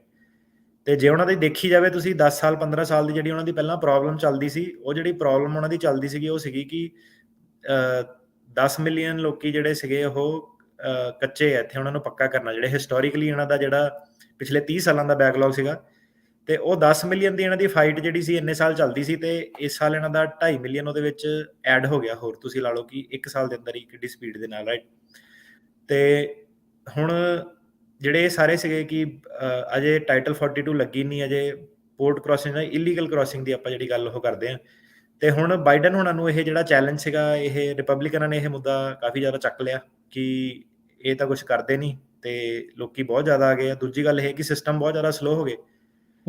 ਤੇ ਤਰੀਕਾਂ ਜਿਹੜੀਆਂ ਸੀਗੀਆਂ ਲੋਕਾਂ ਦੀਆਂ, ਜੱਜ ਵੀ ਦੇਖਿਆ ਕਿ ਵੈਨ ਨਾਈਸ ਕੋਰਟ, ਉਹਨਾਂ ਨੇ ਕੇਸ ਡਿਸਮਿਸ। ਤੇ 10-15 ਦਿਨਾਂ ਪਹਿਲਾਂ ਫੇਰ ਸਾਡਾ ਇੱਕ ਕਲਾਇੰਟ ਸੀਗਾ, ਉਹਦਾ ਵੀ ਤਿਆਰੀ ਤੁਰੀ ਕਰਕੇ ਗਏ, ਉਹ ਕਹਿੰਦੇ ਨਹੀਂ ਆਪਾਂ ਨਹੀਂ ਕੇਸ ਸੁਣਨਾ, ਧੱਕੇ ਨਾ ਪੀੜੀ। ਤੇ ਕੋਰਟਾਂ ਦੇ ਕੋਲ ਹੁਣ ਹੋਰ ਕੋਈ ਚਾਰਾ ਨਹੀਂ, ਉਹਨਾਂ ਨੇ ਕਰਕੇ ਅਸਾਈਲਮ ਆਫਿਸ ਵੱਲ ਭੇਜਤੀ। ਹੁਣ ਅਸਾਈਲਮ ਆਫਿਸ ਦੇ ਹਾਲ ਸਾਰਿਆਂ ਨੂੰ ਪਤਾ ਹੀ ਆ ਕਿ 10-15 ਸਾਲ ਉੱਥੇ ਤਰੀਕ ਪੈ ਨਹੀਂ ਰਹੀ। ਸੋ ਅਸਾਈਲਮ ਆਫਿਸ ਤਾਂ ਇੱਕ ਤਰ੍ਹਾਂ ਕਾਈਂਡ ਆਫ ਮਜ਼ਾਕ ਹੀ ਬਣ ਗਿਆ ਕਿ ਹੁਣ ਜਿਹੜਾ ਵੀਜ਼ੇ ਤੇ ਜਾਂ ਸੇਫ ਬੰਦਾ ਰਹਿ ਕੇ ਆਇਆ, ਤੇ ਅਸਾਈਲਮ ਆਫਿਸ ਦੇ ਤਾਂ ਹੁਣ ਕਲਾਇੰਟ ਵੀ ਪੁੱਛਦਾ ਕਿ ਭਾਈ ਮੇਰੀ ਡੇਟ ਕਦੋਂ ਆਊਗੀ। ਤੇ ਪਹਿਲਾਂ ਤਾਂ ਵਕੀਲ ਕਹਿੰਦਾ ਸੀਗਾ ਭਾਈ ਤੇਰੀ 3-4 ਸਾਲ 'ਚ ਆ ਜਾਊਗੀ। ਹੁਣ ਵਕੀਲ ਵੀ ਇਹੀ ਕਹਿੰਦਾ ਕਿ ਯਾਰ ਤੇਰੀ, ਜੇ ਤੂੰ ਲੱਕੀ ਹੋਇਆ, ਤੇਰਾ 10-15 ਸਾਲ 'ਚ ਤੇਰਾ ਨੰਬਰ ਜਿਹੜਾ ਲੱਗ ਜਾਣਾ ਸ਼ਾਇਦ। ਦੇਖ ਲਓ। ਤੇ ਐਕਸਪੀਡਾਈਟ ਪਹਿਲਾਂ ਕੋਵਿਡ ਦੇ ਵਿੱਚ ਥੋੜੀ ਬਹੁਤੀ ਸਾਨੂੰ ਸਕਸੈਸ ਮਿਲੀ ਵੀ, ਕਈਆਂ ਦੇ ਲੋਕਾਂ ਦੇ ਐਕਸਪੀਡਾਈਟ ਕਰਾਏ ਵੀ ਹੈਗੇ। ਤੇ ਹੁਣ ਤੇ ਭੈਂਸ ਅੱਗੇ ਬੀਨ ਵਜਾਉਣ ਵਾਲੀ ਗੱਲ ਆ ਕਿ ਐਕਸਪੀਡਾਈਟ ਗੱਲ ਕੋਈ ਸੁਣਦੇ ਨਹੀਂ, ਅਨਲੈਸ ਬੱਚਾ ਜਾਂ ਘਰ ਵਾਲੀ ਮਗਰ ਕਿਸੇ ਨੂੰ ਪ੍ਰੋਬਲਮ ਆ, ਫਿਰ ਮੇ ਵੀ ਸੁਣ ਲੈਣ। ਪਰ ਜਿਹੜਾ ਆਮ ਸਿੰਗਲ ਬੰਦਾ ਜਿਹੜਾ ਅਸਾਈਲਮ ਆਫਿਸ 'ਚ ਫਸਿਆ, ਉਹ ਫਸਿਆ ਹੀ ਆ, ਤੇ ਉਹਦਾ ਕੋਈ ਉਮੀਦ ਨਹੀਂ 10-15 ਸਾਲ ਤੱਕ ਕਿਸੇ ਪਾਸੇ ਹੋਰ ਨਿਕਲਣ ਦੀ। ਤੇ ਹੁਣ ਬਾਈਡਨ ਸਰਕਾਰ ਤੇ ਪੈ ਗਿਆ ਪ੍ਰੈਸ਼ਰ। ਉਹ ਹੁਣ ਕਰ ਰਹੇ ਆ ਕਿ ਉਹਨਾਂ ਨੇ ਹੁਣ ਰੂਲ ਬਣਾਉਣੇ ਸ਼ੁਰੂ ਕਰਤੇ ਕਿ ਕਿੱਦਾਂ ਲੋਕਾਂ ਨੂੰ ਰੋਕਣਾ, ਕਿਉਂਕਿ ਸਿਸਟਮ ਜਿਹੜਾ ਸਾਰਾ ਬ੍ਰੇਕਡਾਊਨ ਹੋ ਗਿਆ। ਜਿਹੜਾ ਇਹਨਾਂ ਨੇ ਕਿਹਾ ਸੀਗਾ ਕਿ ਟਰੰਪ ਹੋਣਾ ਨੇ ਸਿਸਟਮ ਨਹੀਂ ਸਹੀ ਚਲਾਇਆ, ਡਿਲੇ ਆ, ਇਹ ਉਹ, ਇਹਨਾਂ ਦਾ ਤਾਂ ਉਹ ਤੋਂ ਵੀ ਜ਼ਿਆਦਾ ਵੱਧ ਗਿਆ। ਜਿਹੜਾ ਬੰਦਾ ਪਹਿਲਾਂ ਕਹਿੰਦਾ ਸੀ ਦੁਖੀ ਆ, ਮੇਰੀ ਹੀਅਰਿੰਗ ਲੇਟ ਆ ਰਹੀ ਆ, ਟਰੰਪ ਦੇ ਟਾਈਮ ਤੇ 4-5 ਸਾਲਾਂ 'ਚ, ਤਾਂ ਹੁਣ ਤਾਂ ਆ ਹੀ ਨਹੀਂ ਰਹੀ। ਨਿਊਯਾਰਕ ਦਾ ਕੋਰਟ ਆ ਉਹ ਤਕਰੀਬਨ ਬੰਦ ਪਿਆ, ਅੱਧੇ ਤੋਂ ਵੱਧ। ਸੈਕਰਾਮੈਂਟੋ ਕੋਰਟ ਸੀਗਾ, ਉਹਦਾ ਹਿਸਾਬ ਕਿਤਾਬ ਇਹ ਆ। LA ਕੋਰਟਾਂ ਦੇ ਵੱਲ ਪੀਡੀ ਤਾਂ। ਸੋ ਸਿਸਟਮ ਸਾਰਾ ਜਿਹੜਾ ਹਿੱਲਿਆ ਪਿਆ। ਹੁਣ ਇਹਨਾਂ ਨੇ ਲੋਕਾਂ ਨੂੰ ਕਰਤਾ, ਰੋਕਣਾ ਸ਼ੁਰੂ ਕਰਤਾ। ਤੇ ਇਹੀ ਸਾਰਾ ਜਿਹੜਾ ਦਿਖਾਵਾ ਕਹਿ ਲਓ ਜਾਂ ਜੋ ਵੀ ਤੁਸੀਂ ਕਹਿਣਾ ਕਹਿ ਲਓ, ਇਹਦੇ ਕਰਕੇ ਇਹ ਜਿਹੜੀ ਕੈਨੇਡਾ ਤੇ ਯੂਐਸ ਦੀ ਐਗਰੀਮੈਂਟ ਹੋਈ ਆ, ਪਰ ਇਹਦਾ ਆਪਣੇ ਬੰਦਿਆਂ ਨੂੰ ਨੁਕਸਾਨ ਕਾਫੀ ਹੋਣਾ, ਉਹ ਤਾਂ ਦੱਸਦੇ ਆ ਕਿੱਦਾਂ ਹੋਣਾ। ਸੋ ਐਗਰੀਮੈਂਟ ਉਹਨਾਂ ਦੀ ਇਹ ਆ ਕਿ ਜਿਹੜੇ ਨਾਰਦਰਨ ਬਾਰਡਰ ਦੀ, ਹੁਣ ਆਪਾਂ ਸਦਰਨ ਬਾਰਡਰ ਦੀ, ਨਾਰਦਰਨ ਬਾਰਡਰ ਦੀ ਗੱਲ ਕਰਦੇ ਹਾਂ ਜਿਹੜਾ ਅਮਰੀਕਾ ਕੈਨੇਡਾ ਨਾਲ ਲੱਗਦਾ, ਤੇ ਦੇਸ਼ਾਂ ਨੂੰ ਆਪਸ 'ਚ ਇਹਨਾਂ ਨੇ ਸਮਝੌਤਾ ਕੀਤਾ। ਤੇ ਫਰਾਈਡੇ ਨੂੰ ਜਿਹੜੀ ਆਪਣੀ ਟਰੂਡੋ ਦੀ ਬਾਈਡਨ ਦੇ ਨਾਲ ਮੀਟਿੰਗ ਸੀਗੀ ਆਟਵਾ ਦੇ ਵਿੱਚ, ਤੇ ਇਹਨਾਂ ਦੀ ਇੱਕ 2004 ਦੇ ਵਿੱਚ ਐਗਰੀਮੈਂਟ ਸੀਗੀ ਪਹਿਲਾਂ ਹੀ ਕੈਨੇਡਾ ਤੇ ਅਮਰੀਕਾ ਦੀ। ਉਹ ਜਿਹੜੀ 2004 ਦੀ ਜਿਹੜੀ ਇਹਨਾਂ ਦੀ ਐਗਰੀਮੈਂਟ ਸੀਗੀ ਉਹਨੂੰ ਇਹਨਾਂ ਨੇ ਐਕਸਪੈਂਡ ਕੀਤਾ। ਤੇ ਐਗਰੀਮੈਂਟ ਇਹਨਾਂ ਦੀ ਇਹ ਸੀਗੀ ਕਿ ਜਿਹੜਾ ਥਰਡ ਕੰਟਰੀ ਬੈਨ ਵਾਲੇ ਹੈਗੇ ਆ, ਜਿਹੜੀਆਂ ਰੂਲ ਰੈਗੂਲੇਸ਼ਨ ਹੈਗੀਆਂ, ਕਿ ਜਿੱਦਾਂ ਹੁਣ ਸਿੱਧਾ ਬੰਦਾ ਕੈਨੇਡਾ ਦੇ ਵਿੱਚ ਆ ਜਾਂਦਾ ਐਜ਼ ਅ ਸਟੂਡੈਂਟ ਆਇਆ ਤੇ ਉਹ ਅਮਰੀਕਾ 'ਚ ਟੱਪਣ ਦੀ ਕੋਸ਼ਿਸ਼ ਕਰ ਰਿਹਾ ਲੀਗਲੀ ਬਾਰਡਰ ਥਾਣੀ, ਉਹਨੇ ਜੇ ਕੈਨੇਡਾ ਦੇ ਵਿੱਚ ਅਸਾਈਲਮ ਨਹੀਂ ਅਪਲਾਈ ਕੀਤਾ ਤਾਂ ਉਹਨੂੰ ਅਮਰੀਕਾ ਦੇ ਵਿੱਚ ਅਸਾਈਲਮ ਨਹੀਂ ਮਿਲੂਗਾ। ਠੀਕ ਆ। ਸੋ ਇਹ ਸੀਗਾ ਸੇਫ ਥਰਡ ਕੰਟਰੀ ਐਗਰੀਮੈਂਟ। ਸੋ ਜਿਹੜਾ ਅਮਰੀਕਾ ਸੀਗਾ ਇਹ ਆਹ ਵਾਲੀ ਐਗਰੀਮੈਂਟ ਨੂੰ ਇਨਫੋਰਸ ਕਰਦਾ ਸੀਗਾ। ਹੁਣ ਤੱਕ ਜਿਹੜਾ 2004 ਤੋਂ ਲੈ ਕੇ ਹੁਣ ਤੱਕ ਕੀ ਸੀਗਾ ਕਿ ਇਹ ਜਿਹੜੀ ਐਗਰੀਮੈਂਟ ਸੀਗੀ ਇਹ ਸਿਰਫ ਉਹਨਾਂ ਲੋਕਾਂ ਤੇ ਲਾਗੂ ਹੁੰਦੀ ਸੀਗੀ ਜਿਹੜੇ ਪੋਰਟ ਆਫ ਐਂਟਰੀ ਥਾਈਂ, ਜਿੱਥੇ ਚੈੱਕ ਪੁਆਇੰਟ ਜਿਹੜੇ ਹੈਗੇ ਉੱਥੋਂ ਦੀ ਸੇਫ ਹੋ ਕੇ ਜਿਹੜੇ ਆਉਂਦੇ ਆ, ਜਾਣਾ ਚਾਹੁੰਦੇ ਸੀਗੇ। ਜਦੋਂ ਬਾਰਡਰ ਤੇ ਜਾਂਦੇ ਸੀਗੇ ਉਹ ਕਹਿੰਦੇ, ਜੇ ਉਹ ਅਸਾਈਲਮ ਕਲੇਮ ਕਰਦੇ ਸੀਗੇ ਲੀਗਲੀ ਜਾ ਕੇ, ਤਾਂ ਬਾਰਡਰ ਪੈਟਰੋਲ ਵਾਲਾ ਨੂੰ ਇਹ ਕਹਿੰਦਾ ਸੀਗਾ ਕਿ ਭਾਈ ਤੂੰ ਪਹਿਲਾਂ ਦੱਸ, ਸ਼ੋਅ ਕਰ ਕਿ ਤੂੰ ਕੈਨੇਡਾ ਥਾਣੀ ਜਿਹੜਾ ਸੀਗਾ ਉੱਥੇ ਕੈਨੇਡਾ ਦੇ ਵਿੱਚ ਤੁਸੀਂ ਅਸਾਈਲਮ ਫਾਈਲ ਕੀਤੀ ਆ ਕਿ ਨਹੀਂ ਕੀਤੀ ਆ, ਕਿਉਂਕਿ ਕੈਨੇਡਾ ਵੀ ਤੁਹਾਨੂੰ ਜਿਹੜਾ ਹਿਊਮੈਨਿਟੇਰੀਅਨ ਰਿਫਿਊਜ ਜਿਹੜਾ ਉਹ ਪ੍ਰੋਵਾਈਡ ਕਰਦਾ। ਤੇ ਜੇ ਉਹ ਬੰਦੇ ਨੇ ਫਾਈਲ ਕੀਤਾ ਹੁੰਦਾ ਅਸਾਈਲਮ ਕੈਨੇਡਾ ਦੇ ਵਿੱਚ ਤੇ ਉਹਦਾ ਅਸਾਈਲਮ ਡਿਨਾਈ ਹੋ ਜਾਂਦਾ, ਤੇ ਫਿਰ ਉਹਨੂੰ ਬਾਰਡਰ ਵਾਲਾ ਸੀਗਾ ਜਿਹੜਾ ਉਹ ਵਾਪਸ ਨਹੀਂ ਮੋੜ ਸਕਦਾ ਹੈਗਾ। ਯੂਐਸ ਦੇ ਵਿੱਚ ਉਹਨੂੰ ਪ੍ਰੋਟੈਕਸ਼ਨ ਮਿਲਦੀ ਸੀਗੀ। ਤੇ ਹੁਣ ਜਿਹੜਾ ਚੇਂਜ ਇਸ ਦੇ ਵਿੱਚ ਕੀ ਹੋਇਆ ਕਿ ਇਹਦੇ ਵਿੱਚ ਹੁਣ ਕਾਫੀ ਪੰਜਾਬੀ ਆਉਂਦੇ ਆ ਜਿਹੜੇ ਸਟੂਡੈਂਟ ਬਾਰਡਰ ਟੱਪੇ ਆ, ਕਾਫੀ ਜਿਹੜੇ ਆਪਣੇ ਕਲਾਇੰਟਾਂ 'ਚ ਵੀ ਲੈ ਲਓ 10-15% ਹੋਣੇ ਜਿਹੜੇ ਕੈਨੇਡਾ ਦੇ ਸਟੂਡੈਂਟ ਸੀਗੇ ਤੇ ਬਾਰਡਰ ਟੱਪ ਕੇ ਜਾਂ ਸੇਫ ਲੰਘ ਕੇ ਉਰੇ ਆਏ ਆ। ਹੁਣ ਇਹਨਾਂ ਨੇ ਜਿਹੜੀ ਐਗਰੀਮੈਂਟ ਆ ਉਹ ਜਿਹੜੀ ਵਧਾਈ, ਆਪਣੀ ਵਾਧਾ ਇਹ ਕੀਤਾ ਕਿ ਜਿਹੜੇ ਅਫੀਸ਼ੀਅਲ ਬਾਰਡਰ ਕ੍ਰੋਸਿੰਗ ਤੋਂ ਇਲਾਵਾ ਜਿਹੜੇ ਪੋਰਟ ਆਫ ਐਂਟਰੀ ਦੇ ਵਿੱਚ ਗੈਪ ਹੁੰਦਾ, ਮੰਨ ਲਓ 2 ਨੰਬਰ ਜਿਹੜੇ ਟੱਪਦੇ ਆ ਰਾਈਟ, ਕਿ ਸੇਫ ਲੰਘਿਆ ਆ ਬਾਰਡਰ ਟੱਪਿਆ ਆ, ਉਹ ਕਹਿੰਦੇ ਜਿਹੜੀ ਐਗਰੀਮੈਂਟ ਆ ਹੁਣ ਉਹਨੂੰ ਵੀ ਲੱਗਦੀ ਆ ਜਿਹੜਾ ਥਰਡ ਕੰਟਰੀ ਟ੍ਰਾਂਜ਼ਿਟ ਬੈਨ ਆਪਾਂ ਦੱਸਿਆ, ਕਿ ਜੇ ਉਹ ਲੋਕਾਂ ਨੇ ਕੈਨੇਡਾ ਦੇ ਵਿੱਚ ਅਸਾਈਲਮ ਅਪਲਾਈ ਨਹੀਂ ਕੀਤਾ ਤੇ ਉਹ ਕੈਨੇਡਾ ਦੇ ਥਾਹੀਂ, ਜੇ ਕੈਨੇਡਾ ਦੇ ਰਾਹੀਂ ਉਹ ਜੇ ਇਲੀਗਲੀ ਆਏ ਆ, ਤਾਂ ਉਹਨਾਂ ਨੂੰ ਜਿਹੜਾ ਅਮਰੀਕਾ 'ਚ ਆ ਉਹ ਅਸਾਈਲਮ ਉਹ ਡਿਨਾਈ ਕੀਤਾ ਜਾਊਗਾ। ਅੱਛਾ। ਸੋ ਫਰਕ ਇਹ ਪਿਆ ਸੀਗਾ ਕਿ ਪਹਿਲਾਂ ਏਜੰਟ ਨੇ ਜੇ ਕਿਸੇ ਦੇ ਕੈਨੇਡਾ ਰਾਹੀਂ ਬੰਦੇ ਨੂੰ ਅਮਰੀਕਾ ਕੱਢਿਆ ਤੇ ਉਹ ਇਲੀਗਲੀ ਬਿਨਾਂ ਬਾਰਡਰ ਕ੍ਰੋਸਿੰਗ ਉੱਥੋਂ ਬੰਦੇ ਤੋਂ ਸਿੱਧੇ ਜਿਹੜਾ ਸੇਫ ਜਾਂ 2 ਨੰਬਰ 'ਚ ਵੜਿਆ ਆ ਉਰੇ, ਉੱਤੇ ਪਹਿਲਾਂ ਸਵਾਲ ਪੁੱਛਗਿੱਛ ਨਹੀਂ ਸੀਗੀ ਕਿ ਤੂੰ ਕੈਨੇਡਾ ਦੇ ਵਿੱਚ ਅਸਾਈਲਮ ਅਪਲਾਈ ਕੀਤਾ ਕਿ ਨਹੀਂ ਕੀਤਾ, ਕਿਉਂਕਿ ਜਿਹੜਾ ਐਗਰੀਮੈਂਟ ਸੀਗਾ ਉਹ ਸਿਰਫ ਜਿਹੜਾ ਚੈੱਕ ਪੁਆਇੰਟ ਤੇ ਲੱਗਦਾ ਸੀਗਾ। ਹੁਣ ਜਿਹੜਾ ਉਹ ਐਗਰੀਮੈਂਟ ਉਹਨਾਂ ਨੇ ਐਕਸਪੈਂਡ ਕਰਤਾ ਕਿ ਜਿਹੜਾ ਵੀ ਬੰਦਾ ਕੈਨੇਡਾ ਤੋਂ ਭਾਵੇਂ ਗੈਰ ਕਾਨੂੰਨੀ ਤਰੀਕੇ ਨਾਲ ਟੱਪ ਕੇ ਆਇਆ, ਉਹਦੀ ਜਿਹੜੀ ਕੈਨੇਡਾ ਦੇ ਵਿੱਚ ਜਿਹੜੀ ਹੈਗੀ ਆ ਪਹਿਲੀ ਰਿਕੁਆਇਰਮੈਂਟ ਉਹਦੀ ਇਹ ਹੈ ਕਿ ਉੱਥੇ ਉਹ, ਕਿਉਂਕਿ ਉਹਨੂੰ ਆਪਾਂ ਸੇਫ ਥਰਡ ਕੰਟਰੀ ਮੰਨਦੇ ਆ ਤੇ ਸਾਡੀ ਜਿਹੜੀ ਉਹਨਾਂ ਦੇ ਨਾਲ ਐਗਰੀਮੈਂਟ ਆ, ਉਹਦਾ ਉੱਥੇ ਜਿਹੜਾ ਅਸਾਈਲਮ ਆ ਉਹ ਫਾਈਲ ਕੀਤਾ ਹੋਣਾ ਜ਼ਰੂਰੀ ਆ ਤੇ ਡਿਨਾਈ ਕੀਤਾ ਹੋਣਾ ਜ਼ਰੂਰੀ ਆ। ਠੀਕ ਹੈ। ਹੁਣ ਇਹਦੇ ਵਿੱਚ ਏਦਾਂ ਕਿ ਜਿਹੜੇ ਸਾਡੇ ਆਲਰੇਡੀ ਕੇਸ ਚੱਲਦੇ ਪਏ ਉਹ ਵੀ ਕਾਫੀ ਕਲਾਇੰਟ ਆ। ਹੁਣ ਇਹ ਨਾ ਤੁਸੀਂ ਮੈਨੂੰ ਅਗਲੇ ਹਫਤੇ ਫੋਨ ਕਰੋ, ਏਦਾਂ ਇਹ ਐਗਰੀਮੈਂਟ ਇਹਨਾਂ ਨੇ ਆਹ ਫਰਾਈਡੇ ਨੂੰ ਕੀਤਾ, ਜੇ ਤੁਸੀਂ ਆਹ ਫਰਾਈਡੇ ਤੋਂ ਪਹਿਲਾਂ ਆਏ ਆ ਤੁਹਾਡੇ ਤੇ ਇਹ ਲਾਗੂ ਨਹੀਂ ਹੈਗਾ। ਉਹਨੂੰ ਆਪਾਂ ਕੋਰਟ ਦੇ ਵਿੱਚ ਆਰਗਿਊ ਕਰ ਸਕਦੇ ਹਾਂ ਕਿ ਐਗਰੀਮੈਂਟ ਬਾਅਦ ਚ ਹੋਇਆ, ਉਦੋਂ ਨਹੀਂ ਸੀਗਾ, ਰਾਈਟ। ਤੇ ਇਹ ਹੁਣ ਦੇਖਦੇ ਆ ਕਿ ਜਦੋਂ ਇਹ ਐਗਰੀਮੈਂਟ ਐਕਚੁਅਲ ਦੇ ਵਿੱਚ ਆਂਦਾ, ਅਜੇ ਉਹਨਾਂ ਦਾ ਸਮਝੌਤਾ ਹੋਇਆ, ਇਹ ਲਾਅ ਜਦੋਂ ਇਹ ਬਣ ਕੇ ਆਂਦਾ, ਆਪਾਂ ਇਹ ਦੇਖਣਾ ਕਿ ਇਹ ਕਿਹੜੀ ਡੇਟ ਤੋਂ ਲਾਗੂ ਹੁੰਦਾ, ਰਾਈਟ। ਉਹ ਨਹੀਂ ਮੈਨੂੰ ਅਜੇ ਇਸ ਵੇਲੇ ਪਤਾ, ਪਰ ਜਿਹੜੇ ਹੁਣ ਫਿਊਚਰ 'ਚ ਕੈਨੇਡਾ ਤੋਂ ਜਿਹੜੇ ਆਉਂਦੇ ਆ ਸਟੂਡੈਂਟ ਵਗੈਰਾ ਕਾਫੀ ਸਾਨੂੰ ਫੋਨ ਕਰਦੇ ਆ, ਸੋ ਉਹਨਾਂ ਲਈ ਇਹ ਮਾੜੀ ਖਬਰ ਆ ਕਾਈਂਡ ਆਫ, ਕਿਉਂਕਿ ਪਹਿਲਾਂ ਤੁਹਾਡਾ ਕੈਨੇਡਾ ਦੇ ਵਿੱਚ ਜਿਹੜਾ ਉਹ ਰਿਫਿਊਜ਼ ਹੋਣਾ ਚਾਹੀਦਾ। ਤੇ ਐਜ਼ ਅ ਪਾਰਟ ਆਫ ਇਹਦੇ ਵਿੱਚ ਹੁਣ ਕੈਨੇਡਾ ਨੇ ਨਾਲ ਇਹ ਐਗਰੀਮੈਂਟ ਕੀਤਾ ਕਿ ਆਪਾਂ 15,000 ਜਿਹੜੇ ਲੋਕੀ ਆ ਵੈਸਟਰਨ ਹੈਮੀਸਫੀਅਰ ਤੋਂ ਲੀਗਲ ਚੈਨਲਾਂ ਦੇ ਥਰੂ ਲੈਣੇ ਆ। ਇਹਦੇ ਵਿੱਚ ਹੁਣ ਪੰਜਾਬੀਆਂ ਨੂੰ ਆਪਣਾ ਨੂੰ ਕੋਈ ਫਾਇਦਾ ਨਹੀਂ ਹੋਣਾ। ਵੈਸਟਰਨ ਹੈਮੀਸਫੀਅਰ ਮਤਲਬ ਜਿਹੜੇ ਆਹੀ ਸਾਊਥ ਅਮਰੀਕਾ ਜਿਹੜਾ ਆ ਗਿਆ ਉਹ ਵੈਸਟਰਨ ਹੈਮੀਸਫੀਅਰ ਚ ਆਉਂਦਾ, ਉਹ ਐਲ ਸਲਵਾਡੋਰ, ਗੁਆਟੇਮਾਲਾ, ਹਨਾ, ਹੋਂਡਰਸ ਵਗੈਰਾ। ਤੇ ਇੱਥੋਂ ਕਹਿੰਦੇ 15,000 ਆਪਾਂ ਜਿਹੜਾ ਸੀਗਾ ਲੀਗਲ ਤਰੀਕੇ ਨਾਲ ਆਪਾਂ ਜਿਹੜਾ ਉਹ ਹਰ ਸਾਲ ਘੱਟੋ ਘੱਟ ਜਿਹੜੇ ਆ ਉਹ ਬੁਲਾਵਾਂਗੇ। ਤੇ ਇਹ ਜਿਹੜਾ ਐਗਰੀਮੈਂਟ ਸੀਗਾ ਨਾ, ਜ਼ਿਆਦਾਤਰ ਇਹਨੂੰ ਜਿਹੜੇ ਸੀਗੇ ਕਿ ਕੈਨੇਡਾ ਵਾਲੇ ਜਿਹੜੇ ਸੀਗੇ, ਕੈਨੇਡੀਅਨ ਸਰਕਾਰ ਨੇ ਜ਼ਿਆਦਾ ਪੁਸ਼ ਕੀਤਾ, ਬਾਈਡਨ ਨੇ ਘੱਟ ਪੁਸ਼ ਕੀਤਾ। ਤੇ ਹੁਣ ਦੋਨਾਂ ਜਿਹੜੀਆਂ ਕੰਟਰੀਆਂ ਹੈਗੀਆਂ, ਦੋਨਾਂ ਦੇ ਵਿੱਚ ਜਿਹੜੇ ਆંકੜੇ ਬਹੁਤ ਜ਼ਿਆਦਾ ਵੱਧ ਗਏ ਆ, ਦੋਨਾਂ ਨੂੰ ਬਹੁਤ ਜ਼ਿਆਦਾ ਪ੍ਰੋਬਲਮ। ਹੁਣ ਤੁਸੀਂ ਦੇਖੋ ਕਿ ਯੂਰਪ ਦੇ ਵਿੱਚ ਵੀ ਇਸ ਗੱਲ 'ਚ ਝੂਠ ਨਹੀਂ ਕਿ ਯੂਰਪ ਦੇ ਵਿੱਚ ਪੱਕੇ ਜਿਹੜੇ ਲੋਕੀ ਰਹਿੰਦੇ ਆ, ਪੀਆਰ ਪੂਅਰ ਮਿਲੀ ਆ, ਸਜੋਰਨੋ ਮਿਲੀ ਆ, ਉਹ ਛੱਡ ਕੇ ਸਾਰੇ ਜਿਹੜੇ ਅਮਰੀਕਾ ਦੇ ਵਿੱਚ ਰਸ਼ ਬਹੁਤ ਜ਼ਿਆਦਾ ਪਿਆ। ਤੇ ਹੁਣ ਬਾਈਡਨ ਸਰਕਾਰ ਨੇ, ਸਰਕਾਰਾਂ ਨੂੰ ਇਹਨਾਂ ਦੀ ਹੁਣ ਪ੍ਰੋਬਲਮ ਹੋਣ ਲੱਗ ਪਈ ਹੈ। ਕੈਨੇਡਾ ਦੇ ਵਿੱਚ ਕਹਿੰਦੇ ਉਹ ਜਿਹੜੇ 2022 ਦੇ ਵਿੱਚ ਜਿਹੜੇ ਕਿ ਉਹਨਾਂ ਨੂੰ ਪਤਾ ਵਾ ਕਿ ਜਿਹੜੇ ਰਿਕਾਰਡ ਕਰਕੇ ਟੱਪੇ ਆ ਗੈਰ ਕਾਨੂੰਨੀ, ਉਹ ਸੀਗਾ 40,000 ਬੰਦੇ ਜਿਹੜੇ ਅਮਰੀਕਾ ਤੋਂ ਜਿਹਨਾਂ ਦੇ ਅਸਾਈਲਮ ਸੁਲਮ ਫੇਲ ਹੋਏ ਆ, ਜਿਹੜੇ 2 ਨੰਬਰ 'ਚ ਅਮਰੀਕਾ ਤੋਂ ਕੈਨੇਡਾ ਗਏ ਆ ਜੀ। ਤੇ ਜ਼ਿਆਦਾਤਰ ਇਹ ਜਿਹੜੇ ਰੌਕਸਹੈਮ ਰੋਡ ਆ, ਕੋਈ ਇੱਥੇ ਨਿਊਯਾਰਕ ਤੇ ਕੁਇਬੈਕ ਪ੍ਰੋਵਿੰਸ ਨੂੰ ਕਨੈਕਟ ਕਰਦੀ ਆ, ਉੱਥੋਂ ਦੇ ਇਹ ਆંકੜੇ ਆ। ਸਿਰਫ ਇੱਕੋ ਜਿਹੜੀ ਸੜਕ ਆ ਉੱਥੋਂ ਦੀ 40,000 ਬੰਦੇ ਉਹ ਆ ਤੇ 9510,000 ਜਿਹੜੇ ਉਹ ਕਹਿੰਦੇ ਕਿ ਜਨਵਰੀ ਫਰਵਰੀ ਦੇ ਵਿੱਚ ਟੱਪਿਆ ਜਿਹੜਾ ਅਮਰੀਕਾ ਤੋਂ ਅਸਾਈਲਮ ਫੇਲ ਹੋਇਆ, ਜਿਹੜਾ ਕੈਨੇਡਾ ਦੇ ਵਿੱਚ ਗਿਆ। ਤੇ ਹੁਣ ਪ੍ਰੋਬਲਮ ਇਹ ਹੈ ਕਿ ਕਿਉਂਕਿ ਜੇ ਦੋਨਾਂ ਨੂੰ ਸੇਫ ਕੰਟਰੀ ਉਹ ਮੰਨਦੇ ਆ, ਉਹ ਕਹਿੰਦੇ ਫਿਰ ਇਹ ਤਾਂ ਪਿੰਗ ਪੋਂਗ ਵਾਲਾ ਹਿਸਾਬ ਕਿਤਾਬ ਹੋ ਜਾਣਾ ਕਿ ਇੱਧਰੋਂ ਪਹਿਲਾਂ ਬੰਦਾ ਰਹੂਗਾ, ਫਿਰ ਇੱਧਰੋਂ ਫੇਲ ਹੋਊਗਾ, ਉੱਧਰ ਜਾਊਗਾ। ਤੇ ਤਾਂ ਕਰਕੇ ਉਹ ਕਹਿੰਦੇ ਕਿ ਜਿਹੜੀ ਸਿਕਿਉਰਿਟੀ ਆ, ਜਿਹੜੇ ਸਾਰੇ ਨਵੇਂ ਮੈਜਰ ਹੈ ਸਾਨੂੰ ਲਾਗੂ ਕਰਨੇ ਸਾਡੇ ਲਈ ਜ਼ਰੂਰੀ ਆ। ਇਹਨੂੰ ਹੁਣ ਜੇ ਕੰਪੈਰੀਜ਼ਨ 'ਚ ਕਰੀਏ ਕਿ ਕੈਨੇਡਾ ਦੇ ਵਿੱਚੋਂ ਦੀ ਅਮਰੀਕਾ ਦੇ ਵਿੱਚ ਕਿੰਨੇ ਟੱਪੇ, ਤੇ ਜਿੱਦਾਂ ਹੁਣ US ਤੋਂ ਉੱਧਰ 40,000 ਗਏ ਸੀ ਤੇ ਉੱਧਰੋਂ ਸਿਰਫ 3500 ਆਏ ਆ।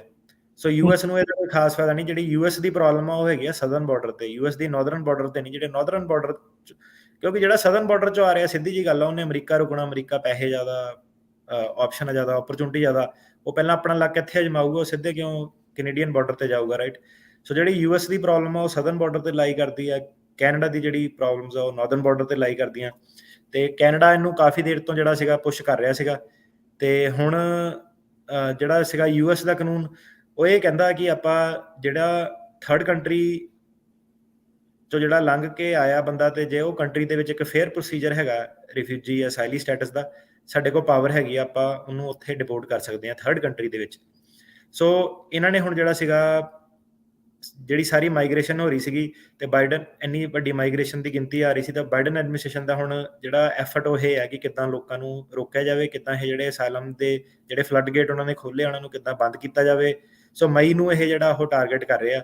ਤੇ ਇਹਨਾਂ ਨੇ ਜਿਹੜੀ ਆਪਣੀ ਪਹਿਲਾਂ ਤਾਂ ਆਹੀ ਜਿਹੜੀ ਟਾਈਟਲ 42 ਸੀਗੀ, ਇਹਨੂੰ ਹਟਾਉਣ ਦੀ ਬਜਾਏ ਇਹਨੂੰ ਐਕਸਪੈਂਡ ਕੀਤਾ ਕਿ ਕਿਊਬਾ, ਹੇਟੀ, ਨਿਕਰਾਗੂਆ ਤੇ ਵੈਨੇਜ਼ੁਏਲਾ, ਇਹ ਜਿਹੜੀਆਂ ਕੰਟਰੀਆਂ ਸੀਗੀਆਂ, ਇਹਨਾਂ ਨੂੰ ਵੀ ਜਿਹੜਾ ਮੈਕਸੀਕੋ 'ਚ ਐਕਸਪੈਲ ਕੀਤਾ ਜਾ ਸਕਦਾ। ਤੇ ਜਿਹੜੀ ਟਾਈਟਲ 42 ਦੀ ਹੁਣ ਜਿਹੜੀ ਇਹਨਾਂ ਨੇ ਖਤਮ ਕਰਨੀ ਆ ਮਈ ਦੇ ਵਿੱਚ, ਉਹਨੂੰ ਇਹ ਕਹਿੰਦੇ ਆ ਕਿ ਆਪਾਂ ਜਿਹੜੀ ਆਹ ਥਰਡ ਕੰਟਰੀ ਟ੍ਰਾਂਜ਼ਿਟ ਬੈਨ ਹੈਗਾ, ਕਿ ਮੈਕਸੀਕੋ ਸਿਟੀਜ਼ਨ ਤੋਂ ਇਲਾਵਾ ਜੇ ਕੋਈ ਹੋਰ ਮੈਕਸੀਕੋ ਥਾਣੀ ਆ ਰਿਹਾ, ਤਾਂ ਪਹਿਲਾਂ ਉਹਨੂੰ ਜਿਹੜਾ ਹੈਗਾ ਮੈਕਸੀਕੋ ਦੇ ਵਿੱਚ ਅਸਾਈਲਮ ਫਾਈਲ ਕਰਨਾ ਜ਼ਰੂਰੀ ਆ। ਸੋ ਇਹ ਮਈ ਦੇ ਵਿੱਚ ਇਹਨਾਂ ਨੇ ਜਿਹੜਾ ਲਾਗੂ ਕਰ ਦੇਣਾ। ਸੋ ਇਹ ਆਬਵੀਅਸਲੀ ਪੰਜਾਬੀਆਂ ਦੇ ਲਈ ਬਹੁਤ ਮਾੜੀ ਖਬਰ ਹੋਊਗੀ। ਉਹਨੂੰ ਹੁਣ ਤੁਸੀਂ ਡਿਪੈਂਡ ਕਰਦਾ ਕਿ ਤੁਸੀਂ ਕਿਹੜੇ ਨਜ਼ਰੀਏ ਇਹਨਾਂ ਨੂੰ ਦੇਖਦੇ ਆ। ਜਿਹਨੂੰ ਤਾਂ ਪ੍ਰੋਟੈਕਸ਼ਨ ਚਾਹੀਦੀ ਆ, ਉਹ ਕਹਿੰਦਾ ਮੈਕਸੀਕੋ ਠੀਕ ਆ। ਤੇ ਜਿਹੜਾ ਬੰਦਾ ਹੁਣ ਮੈਕਸੀਕੋ ਥਾਣੀ ਆ ਰਿਹਾ, ਹੋਰ ਕੋਈ ਰਸਤਾ ਤਾਂ ਹੈ ਨਹੀਂ, ਉਹਨੂੰ ਹੁਣ ਪਹਿਲਾਂ ਜਿਹੜਾ ਮਈ ਤੋਂ, ਅੱਜ ਦੀ ਡੇਟ ਦੇ ਵਿੱਚ ਇਹ ਕਹਿ ਰਹੇ ਆ ਕਿ ਮਈ ਦੇ ਵਿੱਚ ਇਹਨਾਂ ਨੇ ਰੂਲ ਲਾਗੂ ਕਰ ਦੇਣੇ ਆ, ਜਿਹਦੇ ਵਿੱਚ ਕਿ ਮੈਕਸੀਕੋ ਦੇ ਵਿੱਚ ਤੁਹਾਨੂੰ ਜਿਹੜਾ ਅਸਾਈਲਮ ਆ ਉਹ ਫਾਈਲ ਕਰਨਾ ਤੁਹਾਡੇ ਲਈ ਲਾਜ਼ਮੀ ਹੋ ਜਾਣਾ। ਤੇ ਮੈਕਸੀਕੋ ਨੇ ਅੱਗੋਂ ਦੀ ਇਹਨਾਂ ਨੂੰ ਅਸ਼ੋਰੈਂਸ ਦਿੱਤੀ ਆ, ਕਿਉਂਕਿ ਉਹਨਾਂ ਨੂੰ ਫੰਡਿੰਗ ਜਾ ਰਹੀ ਹੈ ਸਾਰੀ। ਤੇ ਉਹ ਕਹਿੰਦੇ ਆ ਕਿ ਆਪਾਂ ਇਹਨਾਂ ਨੂੰ ਗ੍ਰੀਨ ਕਾਰਡ ਵਗੈਰਾ, ਰਹਿਣ ਰੂਣ ਦੀ ਪਰਮਿਸ਼ਨ ਦੇਵਾਂਗੇ। ਉਹਨਾਂ ਦੇ ਕੋਈ ਲਾਅ ਹੈਗੇ ਆ ਕਿ ਜਿਹਦੇ ਵਿੱਚ ਉਹ 4-5 ਸਾਲ ਦਾ ਵਰਕ ਪਰਮਿਟ ਦੇ ਦਿੰਦੇ ਆ ਸਿੱਧੇ, ਤੇ 5 ਸਾਲ ਤੁਸੀਂ ਉੱਥੇ ਰਹਿ ਜਾਓ ਤੇ ਤੁਹਾਨੂੰ ਉਹ PR ਦੇ ਦਿੰਦੇ ਆ। ਹੁਣ ਪ੍ਰੋਬਲਮ ਇਹਦੇ ਵਿੱਚ ਦੋ ਤਰਫਾ ਪ੍ਰੋਬਲਮ ਆ ਜਾਣੀ ਹੈ। ਇੱਕ ਪ੍ਰੋਬਲਮ ਇਹ ਆ ਜਾਣੀ ਕਿ ਫਰਮ ਰੀਸੈਟਲਮੈਂਟ ਬਾਰ, ਕਿ ਜਿਹੜਾ ਬੰਦਾ ਰੁਕਿਆ ਉੱਥੇ, ਉਹਨੂੰ ਪਰਮਾਨੈਂਟ ਰੈਜ਼ੀਡੈਂਟਸ ਦਾ ਆਫਰ ਸੀਗਾ, ਭਾਵੇਂ ਉਹਨੇ ਲਿਆ ਭਾਵੇਂ ਨਹੀਂ ਲਿਆ, ਉਹਦੀ ਜ਼ਿੰਮੇਵਾਰੀ ਬਣਦੀ ਆ ਕਿ ਉਹ ਉੱਥੇ ਆਪਣਾ PR ਲਵੇ। ਤੇ ਇਹਦੇ ਨਾਲ ਉਹ ਇੱਕ ਵਾਰੀ ਉਹਨੂੰ ਜੇ PR ਮਿਲ ਜਾਂਦੀ ਆ ਜਾਂ ਉਹ PR ਲੈ ਸਕਦਾ ਸੀਗਾ, ਤੇ ਅਸਾਈਲਮ ਦੇ ਥੱਲੇ, ਫਰਮ ਰੀਸੈਟਲਮੈਂਟ ਬਾਰ ਦੇ ਥੱਲੇ, ਉਹਨੂੰ ਜਿਹੜਾ ਅਸਾਈਲਮ ਉਹਦਾ ਡਿਨਾਈ ਕੀਤਾ ਜਾ ਸਕਦਾ ਅਮਰੀਕਾ ਦੇ ਵਿੱਚ। ਤੇ on top of that, firm resettlement bar ਤੋਂ ਇਲਾਵਾ ਇਹ ਕਹਿ ਰਹੇ ਆ ਕਿ ਥਰਡ ਕੰਟਰੀ ਟ੍ਰਾਂਜ਼ਿਟ ਬੈਨ ਆਪਾਂ ਦੁਬਾਰਾ ਲਾ ਦੇਣਾ, ਕਿ ਤੁਸੀਂ ਅਸਾਈਲਮ ਫਾਈਲ ਨਹੀਂ ਕਰ ਪਾਓਗੇ। ਕਿ ਪਹਿਲਾਂ ਆਪਾਂ ਤੁਹਾਡੀ ਰਿਕੁਆਇਰਮੈਂਟ 'ਚ ਪਾ ਦੇਣਾ ਕਿ ਤੁਸੀਂ ਪਹਿਲਾਂ ਸਾਨੂੰ ਇਹ ਸ਼ੋਅ ਕਰੋ ਕਿ ਤੁਸੀਂ ਅਸਾਈਲਮ ਫਾਈਲ ਜਿਹੜਾ ਉਹ ਕੀਤਾ। ਤੇ ਇਹਨੂੰ ਹੁਣ ਆਪਣੇ ਆਪ ਨੂੰ ਜਸਟੀਫਾਈ ਕਰਦੇ ਹੋਏ ਜਿਹੜੀ ਬਾਈਡਨ ਸਰਕਾਰ ਸੀ, ਉਹਨੇ ਇਹ ਕਿਹਾ ਕਿ ਆਪਾਂ 2 ਪ੍ਰੋਗਰਾਮ ਬਣਾਏ ਆ। ਇੱਕ ਤਾਂ ਆਪਾਂ ਜਿਹੜੀ ਐਪ ਸੀਗੀ, ਉਹਨਾਂ ਨੇ ਕੋਈ ਐਪ ਬਣਾਈ ਆ ਕਿ ਉੱਥੋਂ ਦੀ ਤੁਸੀਂ ਰਜਿਸਟਰ ਕਰੋ ਜਿਹੜਾ ਵੀ ਬੰਦਿਆਂ ਨੇ ਮੈਕਸੀਕੋ ਤੋਂ ਆਉਣਾ, ਕਿ ਤੁਹਾਨੂੰ ਗੇਟ ਰਾਹੀਂ ਅੰਦਰ ਆਉਣ ਦਿੱਤਾ ਜਾਵੇ। ਤੇ ਫਿਰ ਉਹਨਾਂ ਨੇ ਜਿਹੜੀ ਆਪਾਂ ਸਪਾਂਸਰਸ਼ਿਪ ਜਿਹੜੀ ਉਹਨਾਂ ਨੇ ਆਪਸ਼ਨ ਕੱਢੀ ਸੀ, ਜਿਹਦੇ ਵਿੱਚ ਕਿ ਕਾਫੀ ਟਿਕਟੌਕ ਤੇ ਫਰਾਡ, ਕਿ 5 ਬੰਦੇ ਮਿਲ ਕੇ ਕਿਸੇ ਨੂੰ ਕਰ ਸਕਦੇ ਆ, ਉਹ ਪੰਜਾਬੀਆਂ ਲਈ ਨਹੀਂ ਸੀਗੀ। ਸੋ 30,000 ਬੰਦੇ ਇਹਨਾਂ ਨੇ ਹਰ ਮਹੀਨੇ ਲੈ ਕੇ ਆਣੇ ਆ, ਕਿਊਬਾ, ਹੇਟੀ, ਨਿਕਰਾਗੂਆ, ਵੈਨੇਜ਼ੁਏਲਾ ਤੋਂ। ਠੀਕ ਹੈ। ਪੰਜਾਬੀ ਨਹੀਂ ਆਉਂਦੇ। ਸੋ ਉਹਦੇ ਵਿੱਚ ਵੀ ਬੜੇ ਸਾਨੂੰ ਫੋਨ ਆਉਂਦੇ ਕਿ ਯਾਰ ਇਦਾਂ ਪ੍ਰੋਗਰਾਮ ਆਇਆ, ਕੋਈ ਸੁਣਿਆ ਕਿਸੇ ਨੂੰ ਟਿਕਟੌਕ ਤੇ ਕਿ 5 ਬੰਦੇ ਸਪਾਂਸਰ ਕਰ ਸਕਦੇ ਆ। ਠੱਗੀ ਠੁੱਗੀ ਬੜੀ ਵੱਜੀ ਉਹਦੇ ਵਿੱਚ ਵੀ। ਤੇ ਹੁਣ ਇਹ ਜਿਹੜੇ ਪ੍ਰੋਗਰਾਮ ਇਹਨਾਂ ਨੇ 2 ਜਿਹੜੇ ਇਹਨਾਂ ਨੇ ਲਾਗੂ ਕੀਤੇ ਆ, ਇਹਦੇ ਵਿੱਚ ਇੰਡੀਆ ਦਾ ਨਾਂ ਨਹੀਂ ਹੈਗਾ ਕਿਤੇ ਵੀ। ਤੇ ਹੁਣ ਪੰਜਾਬੀ ਜਿਹੜੇ ਹੈਗੇ ਆ, ਉਹ ਆਪਣੇ ਜਿਹੜੇ ਥਰਡ ਕੰਟਰੀ ਟ੍ਰਾਂਜ਼ਿਟ ਬੈਨ ਹੈਗਾ ਮੈਕਸੀਕੋ ਵੱਲੋਂ, ਉਧਰੋਂ ਵੀ ਚਾਹੂਗੇ, ਤੇ ਕੈਨੇਡਾ ਵੱਲੋਂ ਵੀ ਜਿਹੜਾ ਹੈਗਾ ਉਹ ਵੀ ਪ੍ਰੋਬਲਮ ਉਹਨਾਂ ਨੂੰ ਜਿਹੜੀ ਹੋ ਜਾਣੀ ਆ। ਸੋ ਇਹ ਦੋਨੋਂ ਕੰਟਰੀਆਂ ਸ਼ੁਰੂ ਹੋਣ ਵਾਲਾ ਹੀ ਆ ਹੁਣ, ਮਤਲਬ। ਸੋ ਦੇਖਦੇ ਹਾਂ ਹੁਣ ਅੱਗੇ ਕਿੱਦਾਂ ਚੱਲਦਾ। ਸੋ ਉਹਦੀਆਂ ਜਿਹੜੀਆਂ ਬਰੀਕੀਆਂ ਆ ਉਹ ਜਦੋਂ ਮੈਨੂੰ ਲੱਗਦਾ ਇਹ ਪੋਸਟ ਕਰਨਗੇ ਤੇ ਰਿਕੁਐਸਟ ਫਾਰ ਕਮੈਂਟ ਕਰਦੇ ਹੁੰਦੇ ਆ, ਉਦੋਂ ਜਿਹੜਾ ਉਹ ਪਤਾ ਲੱਗੂਗਾ ਐਗਜ਼ੈਕਟਲੀ। ਪਰ ਜਿੱਦਾਂ ਤੁਸੀਂ ਕਿਹਾ ਵੀ ਅਜੇ ਤਰੀਕ ਦਾ ਪਤਾ ਨਹੀਂ ਆ। ਪਿਛਲਿਆਂ ਦਾ ਮੇ ਬੀ ਅਲਾਓ ਕਰਨ, ਮੇ ਬੀ ਕੋਈ ਕੱਟ ਆਫ ਡੇਟ ਜਿਹੜੀ ਉਹ ਰੱਖਣ। ਸੋ ਇਹ ਜਿਹੜੀਆਂ ਸਾਰੀਆਂ ਚੀਜ਼ਾਂ, ਸੋ ਕਾਫੀ ਵੱਡੇ ਜਿਹੜੇ ਚੇਂਜਸ ਆ ਉਹ ਆਪਾਂ ਨੂੰ ਦੇਖਣ ਨੂੰ ਜਿਹੜੇ ਮਿਲ ਰਹੇ ਆ। ਸੋ ਇੱਥੇ ਇੱਕ ਚੀਜ਼ ਜਿਹੜੀ ਉਹ ਕਲੀਅਰ ਸਾਰਿਆਂ ਨੂੰ ਜਿਹੜੀ ਉਹ ਹੋ ਜਾਣੀ ਚਾਹੀਦੀ ਹੁੰਦੀ ਆ। ਬੰਦਾ ਨਾ ਕਈ ਵਾਰੀ ਐਵੇਂ ਹੀ ਵਿਰੋਧ ਕਰਦਾ ਰਹਿੰਦਾ ਇੱਕ ਜਾਣੇ ਦਾ। ਇਵੈਂਚੁਅਲੀ ਜਿਹੜਾ ਵੀ ਇੱਥੇ ਆਉਂਦਾ ਆ, ਜਿਹੜਾ ਵੀ ਸੱਤਾਧਾਰੀ ਆ, ਉਹ ਇਲੈਕਸ਼ਨ ਨੂੰ, ਵੋਟ ਦੀ ਪੋਲੀਟਿਕਸ ਨੂੰ ਦੇਖਦੇ ਹੋਏ ਇਸ ਸਾਰੇ ਚੀਜ਼, ਸਾਰੇ ਕਾਸੇ ਦੇ ਵਿੱਚ ਸਖਤੀ ਰੱਖ ਰਿਹਾ, ਕਿਉਂਕਿ ਇਮੀਗ੍ਰੇਸ਼ਨ ਦੇ ਉੱਤੇ ਬੀਤੇ ਸਮੇਂ ਦੇ ਵਿੱਚ ਬਹੁਤ ਜ਼ਿਆਦਾ ਜਿਹੜੀ ਉਹ ਚਰਚਾ ਹੋਈ ਆ।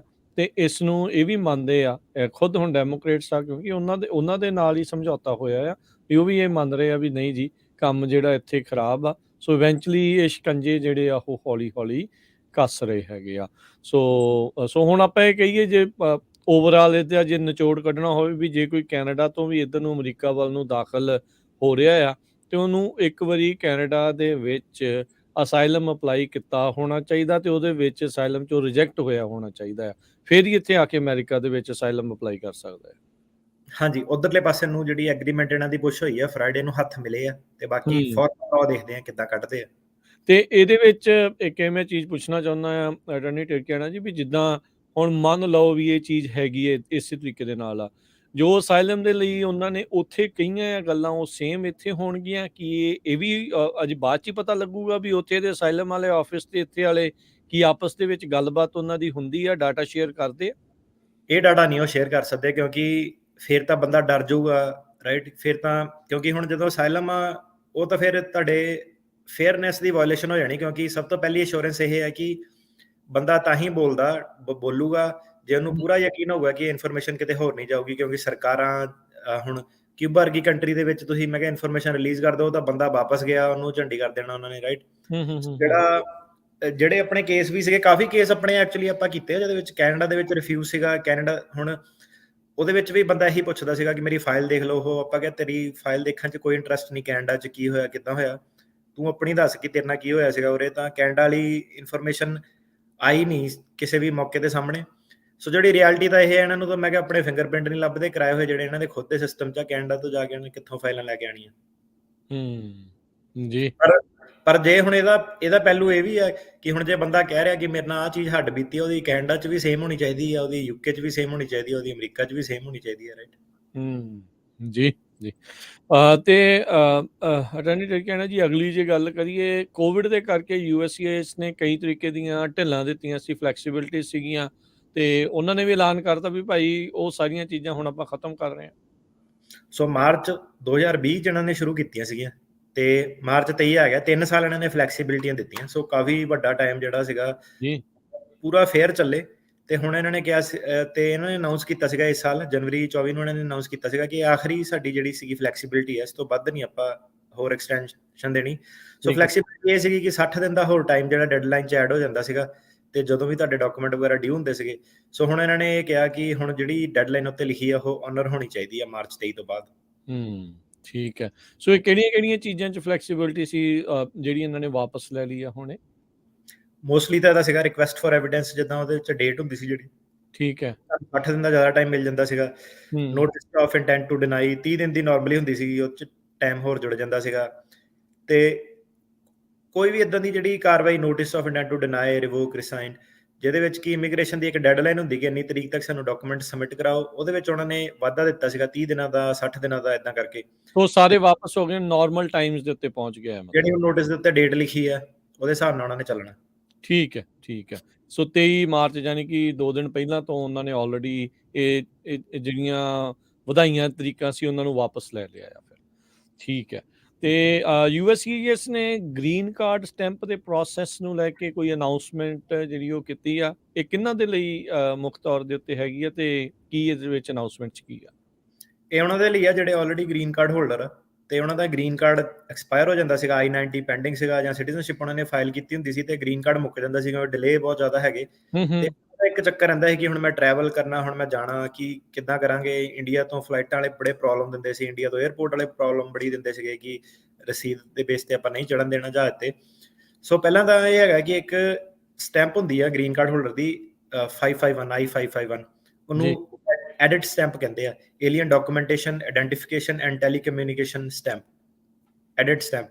ਸੋ ਇਹ ਜਿਹੜੀ ਸਟੈਂਪ ਸੀਗੀ, ਪਹਿਲਾਂ ਤਾਂ ਕੀ ਸੀਗਾ ਕਿ ਜਿਹਨੂੰ ਐਮਰਜੈਂਸੀ ਹੁੰਦੀ ਸੀ ਉਹ ਜਾਂਦਾ ਸੀਗਾ ਉੱਥੇ ਤੇ ਫਿਜ਼ੀਕਲੀ ਜਾ ਕੇ ਅਪਾਇੰਟਮੈਂਟ ਬਣਾ ਕੇ ਫਿਰ ਸਟੈਂਪ ਮਿਲਦੀ ਸੀਗੀ, ਟਾਈਮ ਕਾਫੀ ਖਰਾਬ ਹੁੰਦਾ ਹੈਗਾ। ਤੇ ਹੁਣ ਇਹਨਾਂ ਨੇ ਜਿਹੜੇ ਚੇਂਜ ਉਹ ਕੀਤਾ ਕਿ ਕਿਉਂਕਿ ਇਹਨਾਂ ਦਾ ਵੀ ਟਾਈਮ ਬਹੁਤ ਖਰਾਬ ਹੁੰਦਾ ਸੀਗਾ, ਅਪਾਇੰਟਮੈਂਟ ਵਗੈਰਾ ਸਾਰਾ। ਸੋ ਇਹ ਕਹਿੰਦੇ ਆ ਕਿ ਆਪਾਂ ਹੁਣ ਤੁਹਾਨੂੰ ਨਾ ਮੇਲ ਰਾਹੀਂ, ਡਾਕ ਰਾਹੀਂ ਜਿਹੜੀ ਸਟੈਂਪ ਉਹ ਭੇਜ ਦੇਣੀ ਹੈ। ਤੇ ਇਹ ਜਿਹੜੀ ਸਟੈਂਪ ਆ ਇਹ ਤੁਹਾਨੂੰ ਤਾਂ ਮਿਲੂਗੀ ਕਿ ਉਦੋਂ ਮਿਲਣੀ ਹੈ ਜੇ ਤਾਂ ਤੁਹਾਡਾ ਗ੍ਰੀਨ ਕਾਰਡ ਐਕਸਪਾਇਰ ਹੋ ਗਿਆ, ਤੇ ਜਾਂ ਫਿਰ ਤੁਹਾਡੇ ਜਿਹੜੇ ਆਹ ਦੱਸਿਆ ਕਿ I-90 ਜਿਹੜਾ ਐਕਸਟੈਂਸ਼ਨ ਵਾਲਾ ਹੁੰਦਾ, ਜਾਂ ਜਿਹੜਾ 751 ਹੁੰਦਾ ਰਿਮੂਵਲ ਆਫ ਕੰਡੀਸ਼ਨ ਵਾਲਾ, ਕਿ ਜਿਹੜਾ ਵਿਆਹ ਦੇ ਬੇਸ ਤੇ 2 ਸਾਲਾ ਗ੍ਰੀਨ ਕਾਰਡ ਆ ਉਹਨੂੰ ਐਕਸਟੈਂਡ ਕਰਨ ਲਈ ਤੁਹਾਡਾ ਪੈਂਡਿੰਗ ਆ, ਜਾਂ ਸਿਟੀਜ਼ਨਸ਼ਿਪ ਐਪਲੀਕੇਸ਼ਨ ਪੈਂਡਿੰਗ ਆ। ਸੋ ਇਹ ਜੇ 2 ਸਿਨੈਰੀਓ ਤੁਹਾਡੇ ਕੋਲ ਹੈਗੇ ਆ ਕਿ ਤੁਹਾਡਾ ਗ੍ਰੀਨ ਕਾਰਡ ਐਕਸਪਾਇਰ ਹੋ ਗਿਆ, ਤਾਂ ਤੁਹਾਨੂੰ ਹੁਣ ਤੁਸੀਂ ਇਮੀਗ੍ਰੇਸ਼ਨ ਤੁਹਾਨੂੰ ਪਹਿਲਾਂ ਕਾਲ ਕਰਨੀ ਪੈਣੀ ਹੈ, ਜਿਹੜਾ ਉਹਨਾਂ ਦਾ ਕਸਟਮਰ ਸਰਵਿਸ ਸੈਂਟਰ ਹੈਗਾ, ਉੱਥੇ ਤੁਹਾਨੂੰ ਰਿਕੁਐਸਟ ਪਾਣੀ ਪੈਣੀ ਹੈ ਕਿ ਸਾਨੂੰ ਪ੍ਰੂਫ ਚਾਹੀਦਾ ਗ੍ਰੀਨ ਕਾਰਡ ਸਟੇਟਸ ਦਾ। ਸੋ ਜਿਹੜਾ ਫੋਨ ਤੇ ਜਿਹੜਾ ਇਮੀਗ੍ਰੇਸ਼ਨ ਆਫਿਸਰ ਹੋਊਗਾ ਤੁਹਾਡੀ ਆਇਡੈਂਟੀਫਿਕੇਸ਼ਨ ਵਗੈਰਾ, ਮੇਲਿੰਗ ਐਡਰੈਸ ਵਗੈਰਾ ਉਹ ਵੈਰੀਫਾਈ ਕਰੂਗਾ। ਜੇ ਤਾਂ ਉਹਨਾਂ ਦੇ ਸਿਸਟਮ ਦੇ ਨਾਲ ਮੈਚ ਕਰਦਾ, ਤੁਸੀਂ ਕਿਤੇ ਮੂਵ ਮਾਵ ਨਹੀਂ ਹੋਏ, ਤੁਹਾਡੇ ਐਡਰੈਸ ਵਗੈਰਾ ਸਾਰੇ ਮੈਚ ਕਰਦੇ ਆ, ਤੇ ਤੁਹਾਨੂੰ ਆਪਣੇ ਆਪ ਹੀ ਬਿਨਾਂ ਕੁਝ ਕੀਤੇ UPS ਰਾਹੀਂ, ਫੈਡੈਕਸ ਰਾਹੀਂ ਤੁਹਾਨੂੰ ਜਿਹੜਾ ਸੀਗਾ ਪ੍ਰੂਫ ਤੁਹਾਡਾ ਜਿਹੜਾ ਭੇਜ ਦੋਗੇ।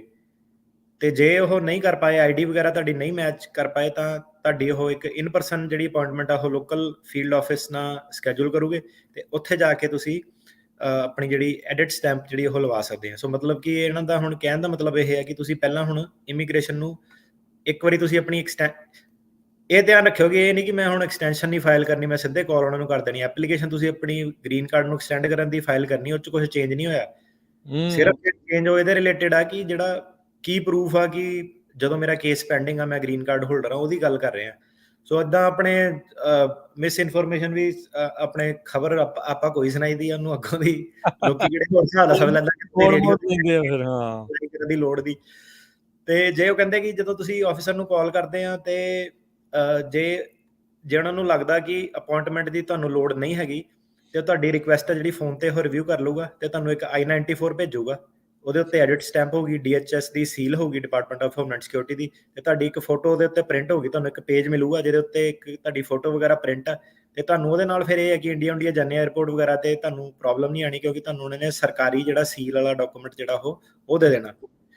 ਤੇ ਇਹ ਤੋਂ ਇਲਾਵਾ ਉਹ ਕਹਿੰਦੇ ਆ ਕਿ USCIS ਤੁਹਾਨੂੰ ਟੈਂਪਰੇਰੀ ਸਟੈਂਪ ਵੀ ਦੇ ਸਕਦੀ ਹੈ 1 ਸਾਲ ਤੱਕ, ਜੇ ਉਹਨਾਂ ਨੂੰ ਲੱਗੇਗੀ ਐਡਿਟ ਸਟੈਂਪ ਦੀ ਲੋੜ ਨਹੀਂ, ਕਿ ਬੰਦੇ ਨੂੰ ਕੋਈ ਅਰਜੈਂਸੀ ਹੈ ਜਾਂ ਕੁਛ।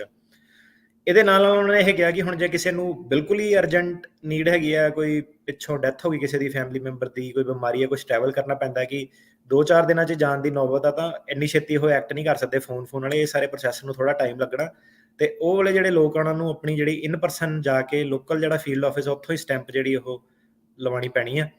ਤੇ ਇਹ ਸਾਰਾ ਕਰਨ ਦਾ ਮਕਸਦ ਉਹਨਾਂ ਦਾ ਇਹ ਸੀਗਾ ਕਿ ਸਿਸਟਮ ਉਹਨਾਂ ਦਾ ਬਹੁਤ ਜ਼ਿਆਦਾ ਬਰਡਨ ਆ, ਤੇ ਉਹ ਆਪਣੀ ਜਿਹੜੀ ਬੈਕਲੌਗ ਜਿਹੜਾ ਉੱਥੇ ਰਸ਼ ਜਿਹੜਾ ਪੈਂਦਾ ਸਟੈਂਪਿੰਗ ਸਟੂਪਿੰਗ ਦਾ, ਉਹ ਆਪਣਾ ਘਟਾਉਣਾ ਚਾਹੁੰਦੇ ਆ। ਠੀਕ ਹੈ। ਹਾਂ, ਇਹ ਆ ਵੀ ਜਿੱਦਾਂ ਤੁਸੀਂ ਦੱਸਿਆ ਵੀ ਭਾਈ ਉਹ ਚੀਜ਼ ਜਿਹੜੀ ਆ ਉਹ ਅਪਲਾਈ ਕੀਤਾ ਹੋਣਾ ਚਾਹੀਦਾ, ਫਿਰ ਹੀ ਤੁਹਾਨੂੰ ਉਸ ਦੇ ਵਿੱਚ ਮੌਕਾ ਮਿਲਣਾ। ਇਹ ਨਹੀਂ ਆ ਵੀ ਅਪਲਾਈ ਨਾ ਕੀਤਾ ਹੋਵੇ ਤੇ ਤੁਸੀਂ ਕਹੋ ਵੀ ਸਟੈਂਪ ਜਿਹੜੀ ਉਹ ਲੱਗ ਜੇ, ਉਹ ਨਹੀਂ ਹੋਣਾ ਜਿਹੜਾ ਉਹ ਕੰਮ। ਸੋ ਇਹ ਚੀਜ਼ਾਂ ਦਾ ਜਿਹੜਾ ਤੁਸੀਂ ਧਿਆਨ ਰੱਖਿਓ। ਸੋ ਇਹ ਸੀਗੀਆਂ ਅੱਜ ਦੀਆਂ ਕੁਛ ਜਿਹੜੀਆਂ ਖਬਰਾਂ, ਗੱਲਾਂ ਬਾਤਾਂ ਜਿਨ੍ਹਾਂ ਉੱਤੇ ਆਪਾਂ ਜਿਹੜੀ ਚਰਚਾ ਕੀਤੀ ਆ। ਨਰਦਰਨ ਬਾਰਡਰ ਦੇ ਉੱਤੇ ਵੀ ਸਿਚੁਏਸ਼ਨ ਜਿਹੜੀ ਉਹ ਚੇਂਜ ਹੋਣ ਜਾ ਰਹੀ ਆ, ਚੇਂਜ ਹੋ ਰਹੀ ਆ। ਸੋ ਹੱਥ ਜਿਹੜੇ ਉਹ ਮਿਲ ਗਏ ਆ ਹੁਣ, ਕਹਿ ਲਓ ਵੀ ਉਹਨਾਂ ਨੇ ਲਿਖਣਾ ਆ ਵੀ ਅਸਲ ਦੇ ਵਿੱਚ ਡਿਟੇਲਸ ਜਿਹੜੀਆਂ ਉਹ ਸ਼ੇਅਰ ਜਿਹੜੀਆਂ ਇਵੈਂਚੁਅਲੀ ਉਹ ਕਰਨਗੇ, ਵੀ ਜੇ ਉੱਧਰੋਂ ਵੀ ਕੋਈ ਬਾਰਡਰ ਟੱਪ ਕੇ ਇੱਧਰ ਨੂੰ ਆ ਰਿਹਾ ਆ ਤਾਂ ਕੈਨੇਡਾ ਵਿੱਚ ਵੀ ਉਸ ਦਾ ਅਸਾਈਲਮ ਅਪਲਾਈ ਰਿਜੈਕਟ ਹੋਇਆ ਹੋਣਾ ਚਾਹੀਦਾ ਆ, ਫਿਰ ਹੀ ਜਿਹੜਾ ਉੱਥੇ ਅਮਰੀਕਾ 'ਚ ਅਸਾਈਲਮ ਦੇ ਲਈ ਉਹਦੀ ਸੁਣਵਾਈ ਜਿਹੜੀ ਇੱਕ ਹਿਸਾਬ ਦੇ ਨਾਲ ਹੋਊਗੀ, ਉਹਨੂੰ ਦੇਖਿਆ ਜਾਊਗਾ। ਸੋ ਇਹ ਨਵੀਂ ਚੀਜ਼ ਜਿਹੜੀ ਉੱਧਰਲੇ ਪਾਸੇ ਵਾਪਰੀ ਆ, ਕੋਵਿਡ ਰਿਲੇਟਡ ਫਲੈਕਸੀਬਿਲਿਟੀਜ਼ ਜਿਹੜੀਆਂ ਕੀਤੀਆਂ ਸੀਗੀਆਂ USCIS ਦੇ ਦੁਆਰਾ, ਉਹਨਾਂ ਨੂੰ ਵਾਪਸ ਲੈ ਲਿਆ ਗਿਆ ਆ। ਤੇ ਜਿਨ੍ਹਾਂ ਨੂੰ ਡਿਲੇ ਹੋ ਰਹੇ ਸੀ green card stamping, green card ਜਿਹੜੀ ਉਹ ਰੀਨਿਊ ਕਰਨ ਦੇ ਵਿੱਚ, ਦੁਬਾਰਾ ਮਿਲਣ ਦੇ ਵਿੱਚ, ਉਹਦੇ ਦਰਮਿਆਨ ਜਿਹੜੇ ਆ ਰਹੇ ਸੀਗੇ, ਉਹਦੇ ਲਈ ਇੱਕ ਇਹਨਾਂ ਨੇ ਸਪੈਸ਼ਲ ਗ੍ਰੀਨ ਕਾਰਡ ਸਟੈਂਪ ਕੀਤੀ ਹੈ, ਤਾਂ ਜੋ ਪਤਾ ਰਵੇ ਵੀ ਤੁਸੀਂ ਗ੍ਰੀਨ ਕਾਰਡ ਹੋਲਡਰ ਵੀ ਹੈਗੇ ਆ, ਉਹ ਐਕਸਪਾਇਰ ਨਾ ਹੋਣ। ਸੋ ਇਹ ਸੀਗੀਆਂ ਚੀਜ਼ਾਂ। ਤੇ ਹੁਣ ਆਪਾਂ ਇੱਕ ਬ੍ਰੇਕ ਲੈਣੀ ਹੈ ਅਟਾਰਨੀ ਟਰਕਿਆਣਾ ਜੀ, ਤੇ ਉਸ ਤੋਂ ਬਾਅਦ ਦੇ ਵਿੱਚ ਆਪਾਂ ਲਾਣੀ ਹੈ ਕਾਲਸ। ਤੇ ਸਰੋਤਿਓ ਤੁਸੀਂ ਕਾਲ ਕਰ ਸਕਦੇ ਹੋ, ਸਟੂਡੀਓ ਦਾ ਨੰਬਰ ਹੈ 408-272 5200 4082725200। ਮਿਲਦੇ ਹਾਂ ਇੱਕ ਬ੍ਰੇਕ ਤੋਂ ਬਾਅਦ 'ਚ।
ਪੰਜਾਬੀ ਰੇਡੀਓ USA ਸੁਣ ਰਹੇ ਸਾਰੇ ਹੀ ਮਾਣਯੋਗ ਅਤੇ ਸਤਿਕਾਰ ਸਰੋਤਿਆਂ ਨੂੰ ਇੱਕ ਵਾਰੀ ਫਿਰ ਜੀ ਆਇਆਂ ਨੂੰ ਸਵਾਗਤ ਹੈ। ਸਤਿ ਸ੍ਰੀ ਅਕਾਲ। ਸੋ ਤੇ ਪ੍ਰੋਗਰਾਮ ਚੱਲ ਰਿਹਾ ਜੀ ਆਪਣਾ ਇਸ ਮੌਕੇ ਅਪਡੇਟ ਇਮੀਗ੍ਰੇਸ਼ਨ। ਆਪਣੇ ਨਾਲ US ਇਮੀਗ੍ਰੇਸ਼ਨ ਦੀ ਗੱਲਬਾਤ ਕਰਨ ਦੇ ਲਈ ਜੁੜ ਚੁੱਕੇ ਨੇ ਅਟਾਰਨੀ ਟਰਕਿਆਣਾ ਜੀ। ਅਟਾਰਨੀ ਟਰਕਿਆਣਾ ਜੀ ਸਵਾਗਤ ਹੈ। ਸਤਿ ਸ੍ਰੀ ਅਕਾਲ ਇੱਕ ਵਾਰੀ ਫਿਰ। ਸਤਿ ਸ੍ਰੀ ਅਕਾਲ ਜੀ ਸਾਰਿਆਂ ਨੂੰ।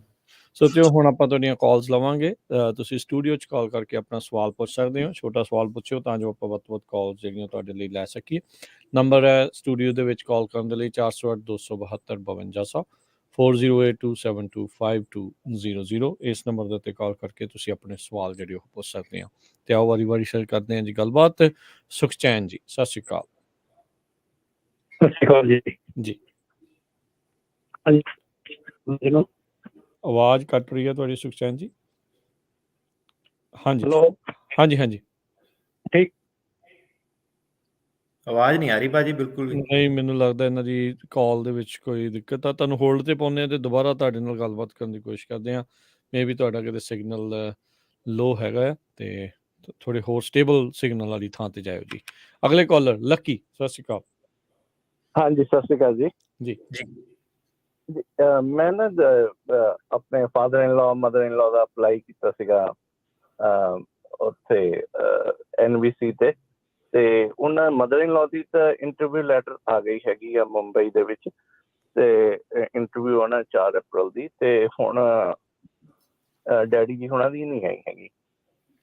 ਇਹ ਕਾਫੀ ਲੋਕਾਂ ਨਾਲ ਹੁੰਦਾ ਇਹ ਜਿਹੜੇ 2 ਕੇਸ ਆ ਜਿਹੜੇ ਅਲੱਗ-ਅਲੱਗ ਕੇਸ ਹੁੰਦੇ ਆ ਤੇ ਇਹਦੇ ਵਿੱਚ ਕੋਈ ਗਾਰੰਟੀ ਨਹੀਂ ਹੁੰਦੀ ਕਿ ਦੋਨਾਂ ਦੀ ਇੰਟਰਵਿਊ ਇਕੱਠੇ ਆਣੀ ਹੈ। ਅੱਗੇ ਪਿੱਛੇ ਹੋ ਸਕਦੇ ਆ ਕੇਸ ਜਿਹੜੇ ਹੈਗੇ ਆ।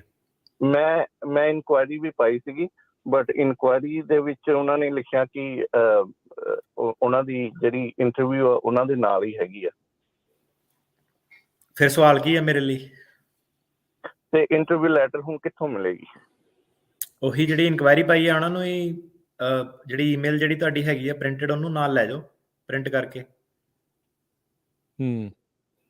ਜੀ ਇਹੀ ਕਰ ਸਕਦੇ ਹਾਂ ਜੀ। ਉਹੀ ਨਾਲ ਲੈ ਜਾਈਏ। ਤੇ ਮੈਡੀਕਲ ਨਹੀਂ ਕਰ ਰਹੇ ਉਹ? ਮੈਡੀਕਲ ਨਹੀਂ ਕਰ ਰਹੇ? ਇਹ ਤੁਹਾਨੂੰ ਨਾ ਬੇਸਿਕਲੀ ਇੰਟਰਵਿਊ ਲੈਟਰ ਦਾ ਉਹਨਾਂ ਨੂੰ ਹੀ ਇਨਕੁਆਇਰੀ ਕਰਕੇ ਹੀ ਕਰਨਾ ਪੈਣਾ। ਜਿਹਨਾਂ ਨੇ ਤੁਹਾਨੂੰ ਦੱਸਿਆ ਹੁਣ ਹੋ ਸਕਦਾ ਕਿ ਉਹਨਾਂ ਨੂੰ ਮਿਸਟੇਕ ਵੀ ਲੱਗ ਗਈ ਹੋਵੇ ਕਿ ਉਹਨਾਂ ਨੇ ਕਿਹਾ ਨਾਲ ਹੀ ਆ। ਸੋ ਉਹਨਾਂ ਨੂੰ ਦੁਬਾਰਾ ਫੋਲੋ ਅਪ ਕਰੋ ਤੇ ਉਹਨਾਂ ਕੋਲ ਲੈਟਰ ਲਓ ਤੁਸੀਂ। ਹੋਰ ਤਾਂ ਕੋਈ ਰਸਤਾ ਜੀ ਥੈਂਕ ਯੂ ਜੀ। ਇੱਕ ਵਾਰੀ ਫਿਰ ਸੁਖਚੈਨ ਹੁਣ ਟਰਾਈ ਕਰਦੇ ਹਾਂ। ਹਾਂਜੀ ਸੁਖਚੈਨ ਜੀ। ਹਾਂਜੀ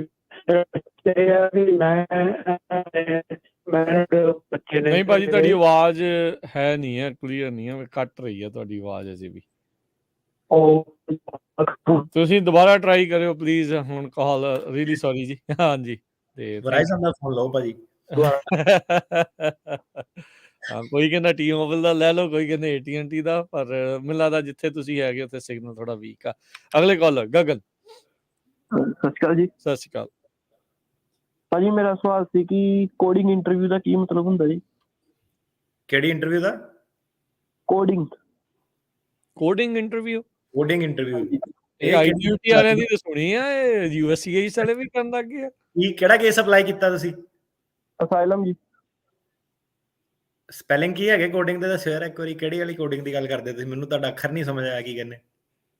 ਭਾਜੀ ਪਤਾ ਨਹੀਂ, ਹੁਣ ਮੇਰੀ ਨਾ ਮਤਲਬ ਕਿ ਫਾਈਨਲ ਹੀਅਰਿੰਗ ਸੀ, ਹੀਅਰਿੰਗ ਮੇਰੀ ਹੋਈ ਆ ਉੱਥੇ, ਪਰ ਉਹਨਾਂ ਨੇ ਮਤਲਬ ਕਿ ਅਗਲੀ ਤਰੀਕ ਪਾ ਦਿੱਤੀ ਆ। ਸਰਕਾਰੀ ਵਕੀਲ ਨੇ ਕਿਹਾ ਕਿ ਕੋਡਿੰਗ ਇੰਟਰਵਿਊ ਹੋਣੀ ਦੁਬਾਰਾ। 3 ਘੰਟੇ ਇੰਟਰਵਿਊ ਹੋਈ ਮੇਰੀ। ਲਿਖ ਕੇ ਵੀ ਦਿੱਤਾ ਉਹਨਾਂ ਨੇ ਕਿ ਬੋਲ ਕੇ ਹੀ ਦੱਸਿਆ ਸੀ ਇਹ? ਨਹੀਂ, ਉਹਨਾਂ ਨੇ ਸਿਰਫ ਬੋਲ ਕੇ ਦੱਸਿਆ ਹੀ ਅੱਗੇ, ਜਿੱਦਾਂ ਹੁਣ ਮੇਰੀ ਤਰੀਕ ਨਾ ਅਗਲੇ ਮਹੀਨੇ ਦੀ ਪਾ ਤੁਹਾਡੇ ਦਿੱਤੀ। ਵਕੀਲ ਕੀ ਕਹਿੰਦਾ? ਉਹਦੇ ਕੋਲ ਕੁਝ ਹੋਊਗਾ ਲਿਖਤੀ ਚ? ਵਕੀਲ ਨੇ ਜੀ ਤੇ ਇਹੀ ਕਿਹਾ ਕਿ ਕਹਿੰਦਾ ਘੁਮਾ ਫਰਾ ਕੇ ਹੁਣ ਉਹਨਾਂ ਨੇ ਤੋਂ ਸਵਾਲ ਪੁੱਛਣੇ ਇਹਦੇ ਵਿੱਚੋਂ। ਕੋਡਿੰਗ ਇੰਟਰਵਿਊ ਨਹੀਂ ਭਾਜੀ, ਕ੍ਰਾਸ ਐਗਜ਼ਾਮੀਨੇਸ਼ਨ ਕਹਿੰਦੇ ਆ ਉਹਨੂੰ। ਕ੍ਰਾਸ ਐਗਜ਼ਾਮੀਨੇਸ਼ਨ, ਤੁਹਾਨੂੰ ਉਹਦਾ ਭੁਲੇਖਾ ਪੈ ਗਿਆ ਹੋਣਾ। ਏਦਾਂ ਹੀ ਆਈ ਭਾਈ, ਬਾਕੀ ਮੈਨੂੰ ਕ੍ਰਾਸ ਐਗਜ਼ਾਮੀਨੇਸ਼ਨ ਆ, ਉਹਦਾ ਮਤਲਬ ਇਹ ਆ ਕਿ ਹੁਣ ਤੁਹਾਡੇ ਵਕੀਲ ਨੇ ਆਪਣਾ ਕੰਮ ਕਰ ਲਿਆ ਤੇ ਹੁਣ ਤੁਹਾਡੀ ਜਿਹੜੀ ਹੈਗੀ ਆ ਉਹਨੇ ਕ੍ਰਾਸ ਐਗਜ਼ਾਮੀਨੇਸ਼ਨ ਲੈਣਾ, ਤੇ ਇਹਨੂੰ ਕ੍ਰਾਸ ਕਹਿੰਦੇ ਆ। ਕ੍ਰਾਸ ਇੰਟਰਵਿਊ ਉਹਨੂੰ ਕਹਿੰਦੇ ਆ ਕਿ ਹੁਣ ਸਰਕਾਰੀ ਵਕੀਲ ਨੇ ਵੱਟ ਕੱਢਣੇ ਤੁਹਾਡੇ ਜੀ, ਜੋ ਤੁਸੀਂ ਦੱਸਿਆ ਉਹਦੇ ਵਿੱਚ ਉਹਨੇ ਗੱਲਾਂ ਚੋਂ ਗੱਲ ਕੱਢਣੀ ਬੇਸਿਕਲੀ। ਹਾਂਜੀ ਜੀ, ਸੋ ਕਾਲ ਕਰਨ ਦੇ ਲਿਸਟ ਉੱਤੇ ਨੰਬਰ ਹੈ 408 272 5200 4082725200। ਗੁਰਵਿੰਦਰ ਜੀ। ਇੱਕ ਲੋਕਾਂ ਨੂੰ ਇੱਥੇ ਥੋੜੀ ਜਿਹੀ ਸਲਾਹ ਵਾ, ਹਰ ਵਾਰੀ ਬੰਦੇ ਦੀ ਚੋਇਸ ਨਹੀਂ ਹੁੰਦੀ, ਪਰ ਜੇ ਬੰਦੇ ਦੀ ਚੋਇਸ ਹੋਵੇ ਉੱਥੇ ਕਿ ਸਰਕਾਰੀ ਜੱਜ ਕਵੇ ਕਿ ਅੱਜ ਇੰਨਾ ਹੀ ਟਾਈਮ ਆ ਮੇਰੇ ਕੋਲ ਤੇ ਤਰੀਕ ਹੁਣ ਲੈਣੀ ਹੈ ਕਿ ਅੱਗੇ ਲੈਣੀ ਆ, ਤਾਂ ਉਹਦੇ ਵਿੱਚ ਮੇਰੀ ਸਲਾਹ ਲੋਕਾਂ ਨੂੰ ਇਹੀ ਹੈ ਕਿ ਆਪਣੀ ਜਿਹੜੀ ਇੰਟਰਵਿਊ ਉਹਨੂੰ ਸਪਲਿਟ ਨਾ ਕਰੋ, ਕਿਉਂਕਿ ਤੁਸੀਂ ਜਿਹੜਾ ਹੁਣ ਇੰਨਾ ਹੁਣ 3 ਘੰਟੇ 'ਚ ਬੋਲਦੇ ਆ ਤਾਂ ਤੁਹਾਡਾ ਵਕੀਲ ਤੁਹਾਡੇ ਕੋਲ ਸਵਾਲ ਪੁੱਛਦਾ, ਉਹਦੇ ਵਿੱਚ ਏਦਾਂ ਕਿ ਕਿਸੇ ਕੋਲ ਨੋਟ ਤਾਂ ਕੋਈ ਕਰ ਨਹੀਂ ਸਕਦਾ ਕਿ ਕੀ ਹੋਇਆ ਕਿੱਦਾਂ ਹੋਇਆ, ਰਾਈਟ? ਤੇ ਜੱਜ ਕਈ ਵਾਰੀ ਵਿੱਚੋਂ ਛੋਟੀਆਂ ਗੱਲਾਂ ਦਾ ਇਹਨੇ ਨੋਟ ਕਰ ਲਿਆ, ਅਗਲੀ ਵਾਰੀ ਉਹਨੇ ਸਵਾਲ ਪੁੱਛਿਆ, ਉਹਨੇ ਕਹਿਣਾ ਪਿਛਲੀ ਵਾਰੀ ਤੂੰ ਇਹ ਕਿਹਾ ਸੀ, ਹੁਣ ਤੂੰ ਇਹ ਕਹਿਣਾ। ਸੋ ਕੋਸ਼ਿਸ਼ ਇਹੀ ਹੋਵੇ ਹਮੇਸ਼ਾ ਕਿ ਇੱਕੋ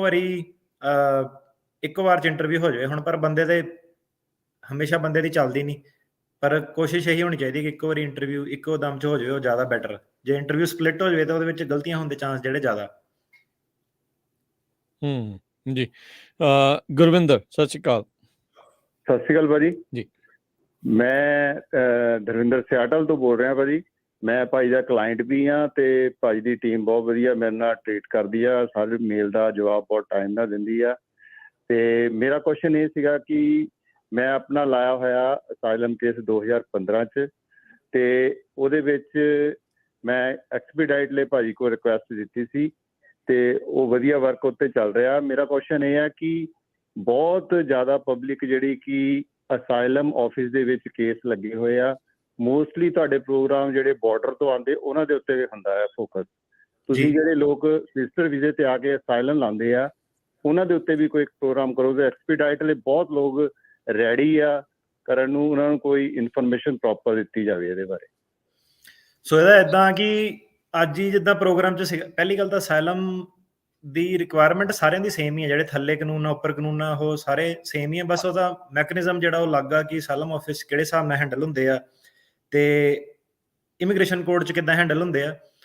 ਹੁਣ ਸਾਡੇ ਕੋਲ ਰੋਜ਼ ਐਵਰੀ ਡੇ ਹੁਣ ਇਹਦਾ ਸਾਰਿਆਂ ਨੂੰ ਪਤਾ ਵਾ, ਜਿਹੜੇ ਕਾਲਰ ਆਉਂਦੇ ਵੀ ਆ ਕਈ ਲੋਕਾਂ ਦੇ ਕੇਸ ਡਿਨਾਈ ਹੋਏ ਆ ਜਾਂ ਪੈਂਡਿੰਗ। ਆਪਣਾ ਸਿੱਧਾ ਹੀ ਕ੍ਰਾਈਟੇਰੀਆ ਕਿ ਜਿਹਦਾ ਡਿਨਾਈ ਵੀ ਹੋਇਆ ਨਾ, ਆਂਦਾ ਹੋ ਕਿ ਮੇਰਾ ਸਰਕਟ ਕੋਰਟ ਤੋਂ ਫੇਲ ਹੋ ਗਿਆ, ਉਹਨੂੰ ਆਪਣੀ ਸਲਾਹ ਇਹੀ ਹੈ ਕਿ ਯਾਰ ਤੂੰ ਹੋਰ ਆਪਣੇ ਪੈਸੇ ਨਾ ਵੇਸਟ ਕਰ। ਉਹ ਬੰਦਾ ਫੇਰ ਵੀ 5-6 ਵਾਰੀ ਕਹਿੰਦਾ ਕਿ ਦੱਸੋ ਕੋਈ ਹੋਰ ਤਰੀਕਾ ਦੱਸੋ। ਉਹਨੂੰ ਇਹ ਕਿ ਯਾਰ ਤੂੰ ਸਾਡੀ ਕੰਸਲਟੇਸ਼ਨ ਦਿੱਤੀ ਹੈ 250 ਤੇਰੇ, ਹੁਣ ਮੈਨੂੰ ਕੋਈ ਏਦਾਂ ਨਹੀਂ ਕਿ ਮੈਂ ਤੈਨੂੰ $15,000-20,000 ਤੇਰੇ ਕੋਲ ਹੋਰ ਝਾੜਾਂ, ਤੈਨੂੰ ਫੇਰ ਗਲਤ ਰਾਹ ਪਾਵਾਂ, ਫੇਰ ਤੂੰ 3 ਸਾਲ ਬਾਅਦ ਆ ਕੇ ਕਵੇਂ ਕਿ ਮੇਰਾ ਡਿਨਾਈ ਹੋ ਗਿਆ। ਸੋ ਜਿਹੜੀ ਸਲਾਹ ਹੈਗੀ ਆ ਉਹ ਔਨ ਪੁਆਇੰਟ ਜਿਹੜੀ ਸਲਾਹ ਹਮੇਸ਼ਾ ਰਹਿੰਦੀ ਆ। ਸਾਨੂੰ ਐਡਵਾਂਸ ਕਰਨ ਦੇ ਬੜੀਆਂ ਕਾਲਾਂ ਆਉਂਦੀਆਂ ਕਿ ਮੇਰਾ ਐਡਵਾਂਸ ਕਰ ਦਿਓ, ਇੱਦਾਂ ਕਰ ਦਿਓ। ਸਾਰਿਆਂ ਨੂੰ ਇਹੀ ਹੈ ਕਿ ਭਾਈ ਐਡਵਾਂਸ ਨਹੀਂ ਹੋ ਸਕਦਾ ਕੇਸ।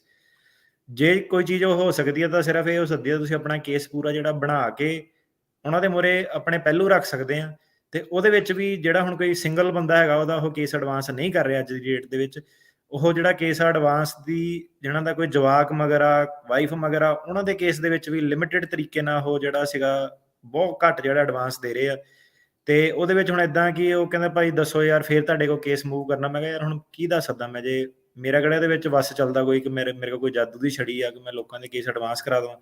ਉਹਨਾਂ ਦੀ ਜੈਨੂਇਨ ਬੜੀ ਪ੍ਰੋਬਲਮ ਆ ਕਿ ਉਹਨਾਂ ਦਾ ਕੇਸ ਬੈਕਲੌਗ ਬਹੁਤ ਜ਼ਿਆਦਾ ਵਧਿਆ ਹੋਇਆ ਵਾ, ਮਿਲੀਅਨਸ ਦੇ ਵਿੱਚ ਉਹਨਾਂ ਦੇ ਕੋਲ ਕੇਸ ਆ।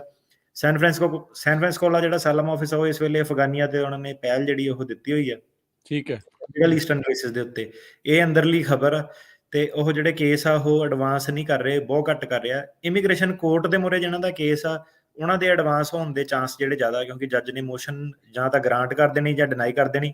ਇੱਕ ਜੱਜ ਤਾਂ ਆਪਣਾ ਇਦਾਂ ਦਾ ਵੀ ਸੀਗਾ, ਉਹ ਕਹਿੰਦਾ ਇਦਾਂ ਆ ਕਿ ਕਹਿੰਦਾ ਤੁਹਾਡੇ ਕੇਸ ਮੇਰੇ ਕੋਲ ਬਥੇਰੇ ਚੱਲਦੇ ਆ, ਕਹਿੰਦਾ ਆਪਣਾ ਜਿਹੜਾ ਕਲਾਇੰਟ ਆ ਉਹਨੂੰ ਮਨਾ ਲਓ ਕਿਸੇ ਨੂੰ ਕਿ ਉਹ ਆਪਣੀ ਤਰੀਕ ਛੱਡ ਕੇ ਦੂਜੇ ਨੂੰ ਦੇ ਦੇਵੇ, ਦੂਜੇ ਦਾ ਮੈਂ ਉਹ ਦੇ ਦੂੰਗਾ।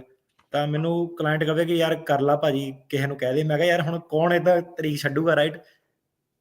ਤੇ ਮੈਂ ਕਿਹਾ ਤੂੰ ਆਪਣਾ ਦੋਸਤ ਕਿਸੇ ਨੂੰ ਮਨਾ ਲਿਆ ਕਿ ਉਹ ਜੱਜ ਮੂਹਰੇ ਜਿਹੜਾ ਤਰੀਕ ਛੱਡਦਾ ਮੈਂ ਮੋਸ਼ਨ ਪਾ ਦੂੰਗਾ ਕਿ ਆ ਇਹਦਾ ਦੋਸਤ ਆ, ਇਹਨਾਂ ਤਰੀਕ ਸਵੈਪ ਕਰਨਾ ਚਾਹੁੰਦਾ, ਉਹ ਚੀਜ਼ ਹੋ ਸਕਦੀ ਹੈ।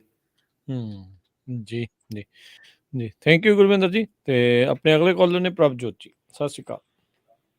ਸਤਿ ਸ਼੍ਰੀ ਅਕਾਲ ਭਾਜੀ। ਮੈਂ B1 B2 ਤੇ ਇੱਥੇ ਆਇਆ ਸੀ ਤੇ ਫਿਰ R1 R2 ਲਾਇਆ ਸੀ, ਆਪਣੇ ਮੈਂ ਬੱਚਿਆਂ ਨਾਲ ਆਇਆ ਸੀ। ਤੇ R1 ਤੇ ਮੇਰਾ ਗ੍ਰੀਨ ਕਾਰਡ ਅਪਰੂਵ ਹੋ ਗਿਆ ਤੇ ਬੱਚਿਆਂ ਨੂੰ ਵਰਕ ਪਰਮਿਟ ਮਿਲ ਗਿਆ ਤੇ ਨਾਲ ਟਰੈਵਲ ਡਾਕੂਮੈਂਟ ਮਿਲ ਗਏ। ਤੇ ਹੁਣ ਬੱਚਿਆਂ ਦਾ R2 ਐਕਸਪਾਇਰ ਹੋ ਗਿਆ ਤੇ ਕੀ ਮੈਂ ਦੁਬਾਰਾ R2 ਲਾਣਾ ਚਾਹੀਦਾ ਮੈਨੂੰ? ਤੇ ਨਾਲੇ ਅਸੀਂ ਇੰਡੀਆ ਜਾਣਾ ਚਾਹੁੰਦੇ ਹਾਂ, ਵਿਦਆਊਟ R2 ਜਾ ਸਕਦੇ ਅਸੀਂ ਇੰਡੀਆ? 485 ਫਾਈਲ ਕੀਤਾ ਨਾ ਤੁਸੀਂ ਸਾਰਿਆਂ ਨੇ? ਹਾਂਜੀ, ਸਾਰਿਆਂ ਨੇ ਕੀਤਾ ਹੈ। ਉਹਨਾਂ ਦੇ ਆ ਗਏ ਆ ਵਰਕ ਪਰਮਿਟ ਤੇ ਆਪਣਾ। ਤੁਹਾਨੂੰ ਵੀਜ਼ੇ ਵੂਜ਼ੇ ਦੀ ਲੋੜ ਨਹੀਂ, ਹੁਣ ਤੁਸੀਂ ਇੰਡੀਆ ਜਾ ਸਕਦੇ ਆ। 6 ਮਹੀਨੇ ਤੋਂ ਵੱਧ ਨਹੀਂ ਬਾਹਰ ਰਹਿਣਾ ਉੱਥੇ। ਤੇ R2 ਲੈਣਾ ਜ਼ਰੂਰੀ ਹੈ ਬੱਚਿਆਂ ਦਾ? R2 ਦੀ ਨਹੀਂ ਲੋੜ, R2 ਦੀ ਨਹੀਂ ਲੋੜ ਹੈਗੀ ਹੁਣ। ਤੁਸੀਂ ਉਹ ਤੋਂ ਗਾਂ ਲੰਘ ਗਏ ਆ। ਹਾਂਜੀ ਠੀਕ ਹੈ ਜੀ। R2 ਬੰਦਾ ਜੇ ਤਾਂ ਤੁਹਾਡਾ R2 ਸਟੇਟਸ ਪੈਂਡਿੰਗ ਆ ਫੇਰ ਹੀ ਤੁਸੀਂ R2 ਐਕਸਟੈਂਡ ਕਰ ਸਕਦੇ ਆ। R2 ਲੈਣ ਦਾ ਫਾਇਦਾ ਬਸ ਇਹੀ ਹੁੰਦਾ ਕਿ ਜੇ ਕਿਸੇ ਕਾਰਨ ਗ੍ਰੀਨ ਕਾਰਡ ਬੰਦੇ ਦਾ ਫੇਲ ਹੁੰਦਾ ਹੋਵੇ ਤਾਂ R2 ਨੂੰ ਬਚਾ ਲੈਂਦਾ। ਪਰ ਜੇ ਤੁਹਾਡਾ ਰੈਕਡ ਕਲੀਨ ਹੈਗਾ, ਹਿਸਟਰੀ ਕੋਈ ਹੈ ਨਹੀਂ, ਤਾਂ ਤੁਸੀਂ ਜਿਹੜਾ ਐਡਵਾਂਸ ਪੈਰੋਲ ਆ ਤੇ ਵਰਕ ਪਰਮਿਟ ਆ ਉਹਨਾਂ ਤੁਹਾਡੀ ਗੱਡੀ ਜਿਹੜੀ ਤੁਰੀ ਜਾਣੀ ਹੈ ਜਦ ਤੱਕ ਤੁਹਾਡਾ ਗ੍ਰੀਨ ਕਾਰਡ ਨਹੀਂ ਆਉਂਦਾ। ਜੀ ਜੀ, ਥੈਂਕ ਯੂ ਜੀ। ਆਪਣੇ ਅਗਲੇ ਕਾਲਰ ਬਲਵਿੰਦਰ ਜੀ, ਸਤਿ ਸ਼੍ਰੀ ਅਕਾਲ। ਸਤਿ ਸ਼੍ਰੀ ਅਕਾਲ ਜੀ। ਮੈਂ USA ਦਾ PR ਹਾਂ ਜੀ, ਤੇ ਮੇਰੀ ਬੇਟੀ ਨੇ ਕੈਨੇਡਾ ਉਹਨੇ ਮੇਰੀ PR ਫਾਈਲ ਲਾਈ ਸੀ, ਮੇਰੀ ਫਾਈਲ ਉੱਧਰ ਵੀ ਮਤਲਬ ਨਿਕਲ ਆਈ ਹੈ। ਪਰ ਮੈਂ ਚਾਹੁੰਦਾ ਵੀ ਮੈਂ ਇੱਧਰ ਸਿਟੀਜ਼ਨ ਹੋਣ ਵਾਲਾ ਹੀ ਹੈ, ਤੇ ਵੀ ਮੈਂ ਕੁਛ ਚਿਰ ਉੱਧਰ ਜਾਵਾਂ, ਬਾਅਦ ਚ ਇੱਧਰ ਆ ਕੇ ਆਪਦੀ ਸਿਟੀਜ਼ਨ ਅਪਲਾਈ ਕਰ ਸਕਦਾ? ਕੁਛ ਚਿਰ? ਤੁਸੀਂ ਗ੍ਰੀਨ ਕਾਰਡ ਹੋਲਡਰ ਆ ਨਾ ਉਰੇ? ਹਾਂਜੀ, ਸਿਟੀਜ਼ਨ ਹੋਣ ਦੇ ਨੇੜੇ ਹੀ ਹੈ ਜੀ। ਮੈਂ 4.5 ਸਾਲ ਜਿਹੜਾ ਗ੍ਰੀਨ ਕਾਰਡ ਹੋਲਡਰ ਆ ਉਹਨੂੰ 2 ਕਲੌਕਾਂ ਦਾ ਧਿਆਨ ਰੱਖਣਾ ਪੈਂਦਾ। ਪਹਿਲੀ ਕਲੌਕ ਹੁੰਦੀ ਹੈ ਕੰਟੀਨਿਊਸ ਰੈਜ਼ੀਡੈਂਸ, ਮਤਲਬ ਕਿ 5 ਸਾਲ ਤੁਹਾਡਾ ਇੱਥੇ ਰਹਿਣਾ ਜ਼ਰੂਰੀ ਹੈ as a green card holder. ਇਹ 5 ਸਾਲਾਂ ਦੇ ਵਿੱਚ ਕੋਈ ਵੀ ਟ੍ਰਿਪ 6 ਮਹੀਨੇ ਤੋਂ ਵੱਧ ਨਹੀਂ ਹੋਣਾ ਚਾਹੀਦਾ। ਸੋ ਜੇ 6 ਮਹੀਨੇ ਤੋਂ ਘੱਟ ਟ੍ਰਿਪ ਆ ਤਾਂ ਇਟਸ ਗੁੱਡ, ਹੈ ਨਾ? ਤੁਸੀਂ 6 ਮਹੀਨੇ ਤੋਂ ਘੱਟ ਕੈਨੇਡਾ ਦੇ ਵਿੱਚ ਜਾ ਸਕਦੇ ਹੋ, ਕੋਈ ਪ੍ਰੋਬਲਮ ਨਹੀਂ। ਕਰੋਨਾ ਕਰਕੇ 6 ਮਹੀਨੇ ਤੋਂ ਵੱਧ ਟ੍ਰਿਪ ਹੋ ਗਿਆ ਜੀ ਮੇਰਾ ਇੰਡੀਆ ਦਾ ਇੱਕ। ਹਾਂ, ਉਹ ਫਿਰ ਇਦਾਂ ਕਿ ਉਹ ਤੁਹਾਡੀ ਜਿਹੜੀ 5 ਸਾਲ ਲਈ ਕਲੌਕ ਆ ਉਹਨੂੰ ਤੋੜਦਾ ਵਾ। ਉਹਦੇ ਵਿੱਚ ਤੁਸੀਂ ਹੋ ਜਾਂਦੀ ਆ, ਉਹ ਰੀਸਟਾਰਟ ਹੋ ਜਾਂਦੀ ਆ। ਤੁਸੀਂ ਫਾਈਲ ਕਰਕੇ ਆਰਗੂ ਕਰ ਸਕਦੇ ਆ ਕਿ ਮੇਰੀ ਮਜਬੂਰੀ ਸੀਗੀ, ਤੇ ਫਿਰ ਤੁਹਾਡਾ ਡਿਪੈਂਡ ਕਰਦਾ ਕਿ ਉਹਨਾਂ ਨੇ ਤੁਹਾਨੂੰ ਐਕਸੈਪਸ਼ਨ ਦੇਣੀ ਆ ਕਿ ਨਹੀਂ ਦੇਣੀ ਆ। ਦੂਜੀ ਕਲੌਕ ਇਹ ਆ ਕਿ ਹਾਂਜੀ ਅਟਾਰਨੀ ਜੀ, ਦੂਜੀ ਕਲੌਕ ਇਹ ਆ ਕਿ ਜਦੋਂ ਤੁਸੀਂ ਫਾਈਲ ਕੀਤਾ, ਜਿੱਦਣ ਤੁਸੀਂ ਫਾਈਲ ਕੀਤਾ ਉਹ ਤੋਂ ਉਹਨਾਂ ਨੇ ਪਿਛਲੇ 5 ਸਾਲਾਂ 'ਚ 2.5 ਸਾਲ ਤੁਹਾਡਾ ਰਹਿਣਾ ਇੱਥੇ ਜ਼ਰੂਰੀ ਆ। ਸੋ ਤੁਸੀਂ ਆਪਣੀ ਕੈਲਕੂਲੇਸ਼ਨ ਆਪ ਕਰੋ ਕਿ 2.5 ਸਾਲ ਬਣਦੇ ਆ। ਤੇ ਤੀਜੀ ਚੀਜ਼ ਇਹਦੇ ਵਿੱਚ ਇਹ ਆ ਕਿ ਜਦੋਂ ਤੁਸੀਂ ਫਾਈਲ ਕਰਦੇ ਆ ਕਿਸੇ ਸਟੇਟ 'ਚ, ਉੱਥੇ ਪਹਿਲਾਂ ਤੁਹਾਡੀ 90 ਦਿਨ ਦੀ ਰਿਹਾਇਸ਼ ਹੋਣੀ ਚਾਹੀਦੀ ਹੈ, ਕੈਲੀਫੋਰਨੀਆ ਕਿਤੇ ਵੀ, ਹੈ ਨਾ? ਸੋ ਇਦਾਂ ਨਹੀਂ ਕਿ ਤੁਸੀਂ ਕਹਿਣਾ ਮੈਂ ਕੈਨੇਡਾ ਚੱਲਣਾ, ਫਿਰ ਮੈਂ ਆ ਕੇ ਉੱਥੇ ਮੈਂ 4 ਮਹੀਨੇ ਰਹਿਣਾ, ਫਿਰ ਆ ਕੇ ਮੈਂ ਇੱਥੇ ਫਾਈਲ ਕਰ ਦੇਣਾ, ਫਿਰ ਤੁਹਾਡੇ 90 ਦਿਨ ਤੁਹਾਨੂੰ ਹੋਰ ਵੇਟ ਕਰਨੀ ਪੈਣੀ ਹੈ। ਤੇ ਜਿਹੜੀ ਤੁਹਾਡੀ ਕਲੌਕ ਆ ਉਹ ਮੂਵਿੰਗ ਆ ਹਮੇਸ਼ਾ, ਰਾਈਟ? ਕਿ ਜਿੱਦਣ ਤੁਸੀਂ ਫਾਈਲ ਕਰਦੇ ਆ ਉਸ ਤੋਂ ਪਿੱਛੇ ਆਪਾਂ 5 ਸਾਲ ਦੇਖਣੇ ਆ। ਠੀਕ ਹੈ ਜੀ, ਠੀਕ ਹੈ ਜੀ, ਥੈਂਕ ਯੂ ਜੀ। ਲੋਕੀ ਗਲਤੀ ਏਦਾਂ ਕਰਦੇ ਕਿ ਉਹ ਜਦੋਂ ਗ੍ਰੀਨ ਕਾਰਡ ਆਉਂਦਾ ਉਹ ਪਿਛਲੇ ਪਾਸੋਂ ਸ਼ੁਰੂ ਕਰਦੇ ਆ ਕਿ ਜਦੋਂ ਮੇਰਾ ਆਇਆ ਸੀ ਉਸ ਤੋਂ 5 ਸਾਲ ਮੇਰੇ ਹੋ ਗਏ ਏਦਾਂ। ਪਰ ਇਹ ਜਿਹੜੀ ਕਲੌਕ ਆ ਇਹ ਬੈਕਵਰਡਸ ਕਹਿੰਦੇ ਆ ਕਿ ਮਤਲਬ ਜਿੱਦਣ ਤੁਹਾਡੀ ਐਪਲੀਕੇਸ਼ਨ ਜਾ ਰਹੀ ਆ ਉਸ ਤੋਂ ਪਿੱਛੇ 5 ਸਾਲ ਉਹਨਾਂ ਦੇਖਣਾ ਕਿ ਕੀ ਚੱਕਰ ਸੀਗਾ, 6 ਮਹੀਨੇ ਬਾਹਰ ਤਾਂ ਨਹੀਂ ਰਿਹਾ, 2.5 ਸਾਲ ਇੱਥੇ ਰਿਹਾ ਕਿ ਨਹੀਂ ਰਿਹਾ। ਜੀ ਸੋ ਜਿੱਦਾਂ ਤੁਸੀਂ ਕਿਹਾ ਵੀ ਕਈ ਕੇਸਾਂ ਦੇ ਵਿੱਚ ਐਕਸੈਪਸ਼ਨ ਮਿਲ ਸਕਦੀ ਹੈ ਜਿਹੜੇ 6 ਮਹੀਨੇ ਤੋਂ ਵੱਧ ਰਹਿੰਦੇ ਆ ਬਾਹਰ। ਹਾਂਜੀ, ਮਿਲੀ ਵੀ ਹੈ ਕਈਆਂ ਦੇ ਵਿੱਚ। ਸਾਡੇ ਕਲਾਇੰਟ ਸੀਗੇ ਜਿੱਦਾਂ ਕਿਸੇ ਦੀ ਮੈਡੀਕਲ ਐਮਰਜੈਂਸੀ ਪੈ ਗਈ ਬਹੁਤ ਤਕੜੀ, ਤੇ ਉਹਦੇ ਵਿੱਚ ਇਹ ਸੀਗਾ ਕਿ ਮੈਂ ਆ ਹੀ ਨਹੀਂ ਸਕਦਾ ਹੈਗਾ ਤੇ ਮੇਰੀ ਮਜਬੂਰੀ ਸੀ। ਸੋ ਜੇ ਹੁਣ ਇਹਨਾਂ ਕੋ ਹੋਵੇ ਵੀ ਉਦੋਂ ਫਲਾਈਟਾਂ ਨਹੀਂ ਸੀ ਚੱਲ ਰਹੀਆਂ ਔਰ ਬੰਦ ਸੀਗੀਆਂ, ਜੇ ਇਦਾਂ ਦੀ ਮਜਬੂਰੀ ਹੈਗੀ ਉਹ ਦਿਖਾ ਸਕਦੇ ਆ, ਫਿਰ ਤਾਂ ਮੇ ਵੀ ਐਕਸੈਪਸ਼ਨ ਮਿਲ ਸਕੇ। ਜੀ ਹਾਂਜੀ ਜੀ। ਜਗਮੀਤ ਜੀ ਸਤਿ ਸ਼੍ਰੀ ਅਕਾਲ। ਹਾਂਜੀ ਸਤਿ ਸ੍ਰੀ ਅਕਾਲ ਜੀ। ਜੀ ਮੇਰਾ ਕੁਐਸਚਨ ਹੈ ਜੀ, ਜਿੱਦਾਂ ਦੇ ਅਸਾਈਲਮ ਗ੍ਰੈਂਟ ਹੋਣ ਤੋਂ ਬਾਅਦ I-94 ਦੇ ਨਾਲ ਟਰੈਵਲ ਡਾਕੂਮੈਂਟ ਦੇ ਨਾਲ ਨਹੀਂ ਟਰੈਵਲ ਕਰ ਸਕਦੇ ਜਾਂ ਐਡਵਾਂਸ ਪੈਰੋਲ ਵੀ ਨਾਲ ਲੈਣੀ ਪੈਂਦੀ ਉਹਦੇ?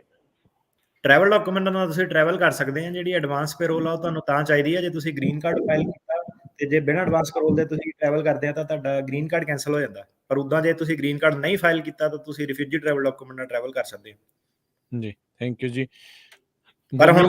ਪਰ ਹੁਣ ਇਹ ਸਵਾਲ ਦਾ ਕੋਈ ਮਕਸਦ ਨਹੀਂ ਬਣਦਾ, ਕਿਉਂਕਿ ਹੁਣ ਤੁਸੀਂ ਗ੍ਰੀਨ ਕਾਰਡ ਵੀ ਰਾਈਟ ਵੇ ਫਾਈਲ ਕਰ ਸਕਦੇ ਆ, travel document advance, refugee travel documents ਵਗੈਰਾ ਸਾਰੀਆਂ ਚੀਜ਼ਾਂ ਤੁਸੀਂ ਜਿਹੜੀਆਂ ਇਕੱਠੀਆਂ ਫਾਈਲ ਕਰ ਸਕਦੇ ਆ।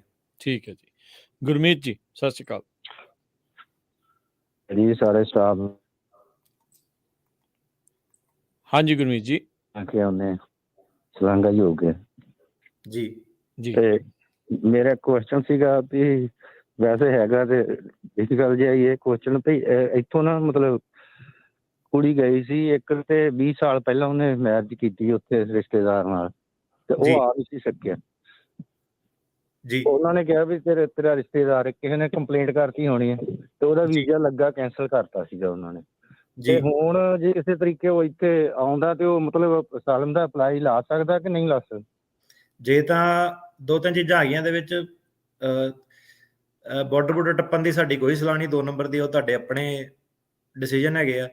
ਜਿਹੜਾ ਲੀਗਲ ਸਵਾਲ ਇਹਦੇ ਵਿੱਚ ਇਹ ਹੈ ਕਿ ਬੰਦਾ ਅਸਾਈਲਮ ਲਾ ਸਕਦਾ ਕਿ ਨਹੀਂ ਲਾ ਸਕਦਾ। ਜਿਹੜਾ ਬੰਦੇ ਦਾ ਅਸਾਈਲਮ ਕਲੇਮ ਹੈਗਾ ਕੋਈ ਵੀ, ਉਹ ਅਸਾਈਲਮ ਲਾ ਸਕਦਾ ਵਾ।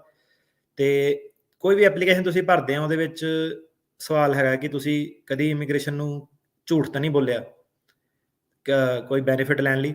ਸੋ ਜਿਹੜੇ ਅਸਾਈਲਮ ਦੇ ਕੇਸ ਆ ਉਹਦੇ ਵਿੱਚ ਹੁਣ ਕਿਸੇ ਨੇ ਜਾ ਕੇ ਤਾਂ ਉੱਥੇ ਦੇਖਣਾ ਨਹੀਂ ਕਿ ਕੀ ਹੋਇਆ, ਕਿੱਦਾਂ ਹੋਇਆ, ਕਿਵੇਂ ਹੋਇਆ।